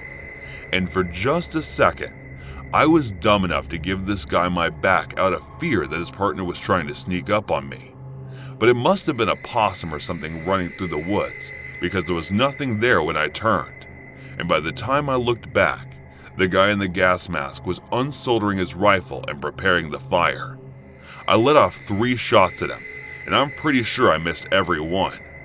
In return, he let off an automatic burst of his rifle that ripped up the shacks behind me, and somehow, either from the poor vision of his mask or the recoil of the rifle, managed to miss me to Nixon, I know. I'm running through the trees, trying to see the trunks cover in between, looking for a solid position to return fire. I can hear the sky barking like a rabid dog while he's chasing me, and I fire 3 more shots in a running gun battle that leaves my .44 empty. He replies with another burst of his rifle, and although it didn't feel like I'd been hit right away, I suddenly found I wasn't able to run anymore. Like I suddenly lost all feeling in my right shin. A human makes this mudded whipping sound like he must have seen me go down and realized one of those shots that hit the mark. But from the lack of follow-up fire, I figured that he too must have been out of ammo. I didn't see any spare magazine on him, and he was half naked after all. But he didn't have the knife on him, and I could hear him hollering about how he was going to use it on me as he took off after me through the trees. The whole time, I'm reloading my .44. I'm thinking about the state of the body back there in the 3rd shack and how he'd have all the time in the world to work me over. Just as I'm assuming he had done to the poor soul that was tied to the stake, that was the most afraid I'd ever been in my entire life. Every single other emotion pales in comparison to the intensity of that fear. I was shaking so bad I could barely load my revolver. Even with the speed loader, I could barely manage it. But somehow, I did. rolling once, my back, and aiming just in time to see the monster coming through the trees, me with his knife in hand. I pull all 6 bullets into him, and then watch them collapse into the dirt like a sack full of rocks. It wasn't over though. I still had to crawl back through the mud and the blood to my cruiser, and I had to sneak past the cook's dead body in order to do so. The whole time I'm crawling past him, I was expecting his eyes to just open suddenly like a horror movie or something, for him to roll onto my back and plunge that hunting knife into my neck. While I was trying to crawl away, every second was drawn out of my heart racing as I tried to keep one eye on the guy and one eye ahead of me. But he didn't wake up. No one just gets up after taking 644 slugs to the chest. I was retired on medical grounds not long after. Doc said the bullet that hit me fractured when I hit the shin bone, and there's been a piece of lead still stuck in my right leg ever since, meaning I now walk with a permanent limp. But that's just the physical scarring of what I went through that day. Sometimes, I think the mental after effects have been way worse. I barely slept a wink for months. And if I actually did manage to drift off after drinking myself into a stupor, the nightmares would be enough to have me waking up screaming, having soaked the bed sheets with cold sweat. I got so bad that my wife couldn't sleep in the same bed as me until hours upon hours of therapy sessions gave me some small measure of closure. I thought for a while she might divorce me, because the man that came back from Mud Lake just wasn't the same as the one that drove out there. I'm doing much better now. Me and the wife are still strong together, and we live down in Florida quite comfortably thanks for the compensation I got from the government.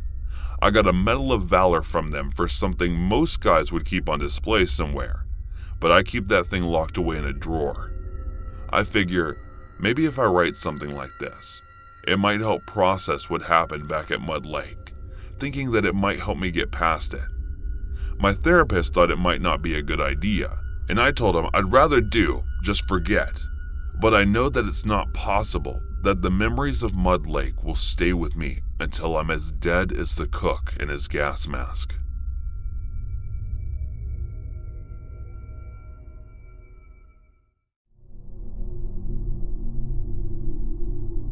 In the weeks after the death of my brother, I found myself looking for comfort on the internet. Around 4 months had passed and I discovered a forum created for twins dealing with the grief of losing their other twin. Whether from ending their own life or illness, thousands across the world were brought together for this one singular purpose. I admit I was somewhat shy about posting and remained a bit of a lurker. However, as I became more comfortable with the community, I grew into a daily poster and was able to befriend many on the forum.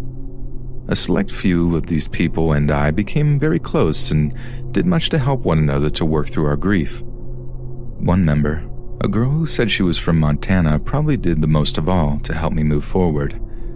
She had lost her twin sister in a similar circumstance, just as I had my brother, and had a specific insight many others in the forum did not. It was not long until her and I were confessing our deepest secrets to each other, and it was very nearly as if I hadn't lost my twin at all. You may ask why I would tell a complete stranger all my deepest and darkest secrets. I suppose the anonymity was the reason. Even if the person knows or thinks they know all about you, they still don't know your true identity and location. That aspect of the internet gives you carte blanche to bare your soul to a person you're confident doesn't know the true you. The connection we formed over my time on the forum was the best thing that could have happened to me at the time. However, my confidence in my anonymity and comfort with this person would ultimately come back to bite me and make my life on the internet and outside of it complete torture. It was an average ordinary morning when I discovered my friend's true face. I fired up my computer and opened my mail only to be overwhelmed by a barrage of angry and vicious messages. As I scrolled through each one, it soon became clear what was happening. Someone very close to me had dumped all my terrible secrets onto the forum and wider internet. I tried to deny it to myself for a long time who the identity of the person was, but I was eventually forced to face the facts. Apparently, my supposed friend on the forum had told everyone there some of my private feelings towards my dead brother, and the way in which he chose to end his life. We all have those opinions or feelings we keep to ourselves because we know they wouldn't be popular with those around us. I never said anything terrible or anything like that, but most of my words surrounded my anger toward my twin. I probably could have phrased some of them better, but that's the fatal flaw of the internet. Without context or hearing the person's tone of voice, things can get lost or misconstrued. Over a short time, the situation would become far worse. The threatening messages started. People I had once called friends were now threatening my life. It wasn't just online either. The messages were soon coming to my phone. This fact only proved to cement her guilt since she was one of the very few who had my number. The most terrifying aspect of the phone messages was that many knew my real name and address. This was when I truly came to fear for my life. I'd become a bawling and panicking mess. When I would finally sum up the courage to confront her about this, the pieces would all begin to fall into place. Her written reply laid it all out clearly. I had foolishly walked right into the clutches of a person who hated me and my family. My friend, all these months, turned out to be the drug-addicted ex-girlfriend of my brother. In my opinion, she was one of the major reasons he took his life, and my family agreed, which is why we had barred her from the funeral and anything taking place that day. She swore she'd get back at us, and boy, she did.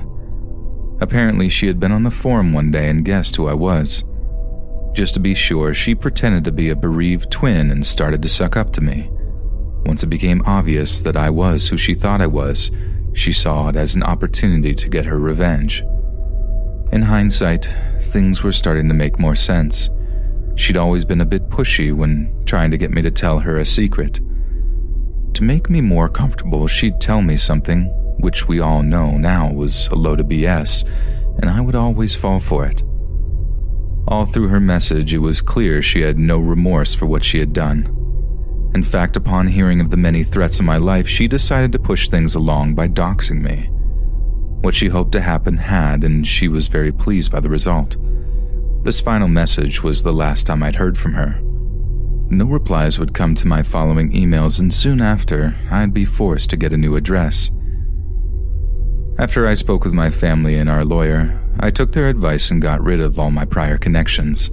This included having to move to a new place.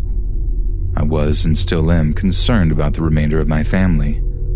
Although my brother's ex was able to get her revenge on me, the rest of them were assumed to still be in danger.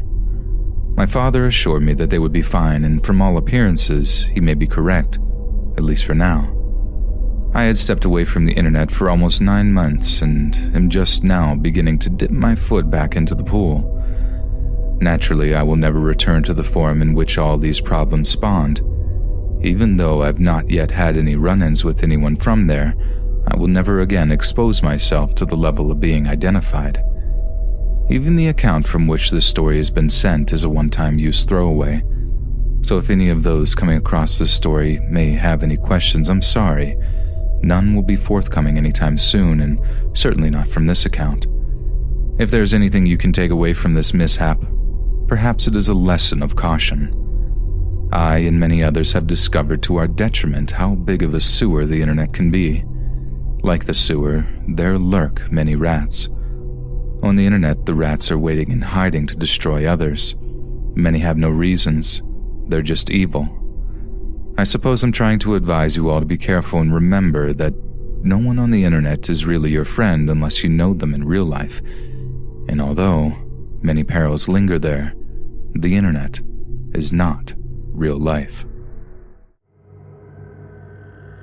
This happened when I was a bartender about 4 years ago, but I think about it often, and it has changed the way I operate throughout life. I now refuse to go to any store alone after midnight. I was 25 and an attractive slender blonde at the time. On a busy Friday night, I was bartending with the bar manager, and he had noticed that we were very low on some bar necessities after the dinner rush. Lemons, limes, bitters, that kind of thing. So I was sent out to a 24-hour grocery store down the road to pick up the odds and ends that we would require to get us through the weekend. I picked up everything that was asked of me without trouble at the store, until I got to the liquor aisle. There were two country-looking guys that were probably around my age in the aisle, and they were staring at me and whispering to each other in a way that made me uncomfortable, so I assumed they were making comments about me, all pretty innocent so far. Before they could approach me, I grabbed what I needed very quickly and power walked to the self-checkout.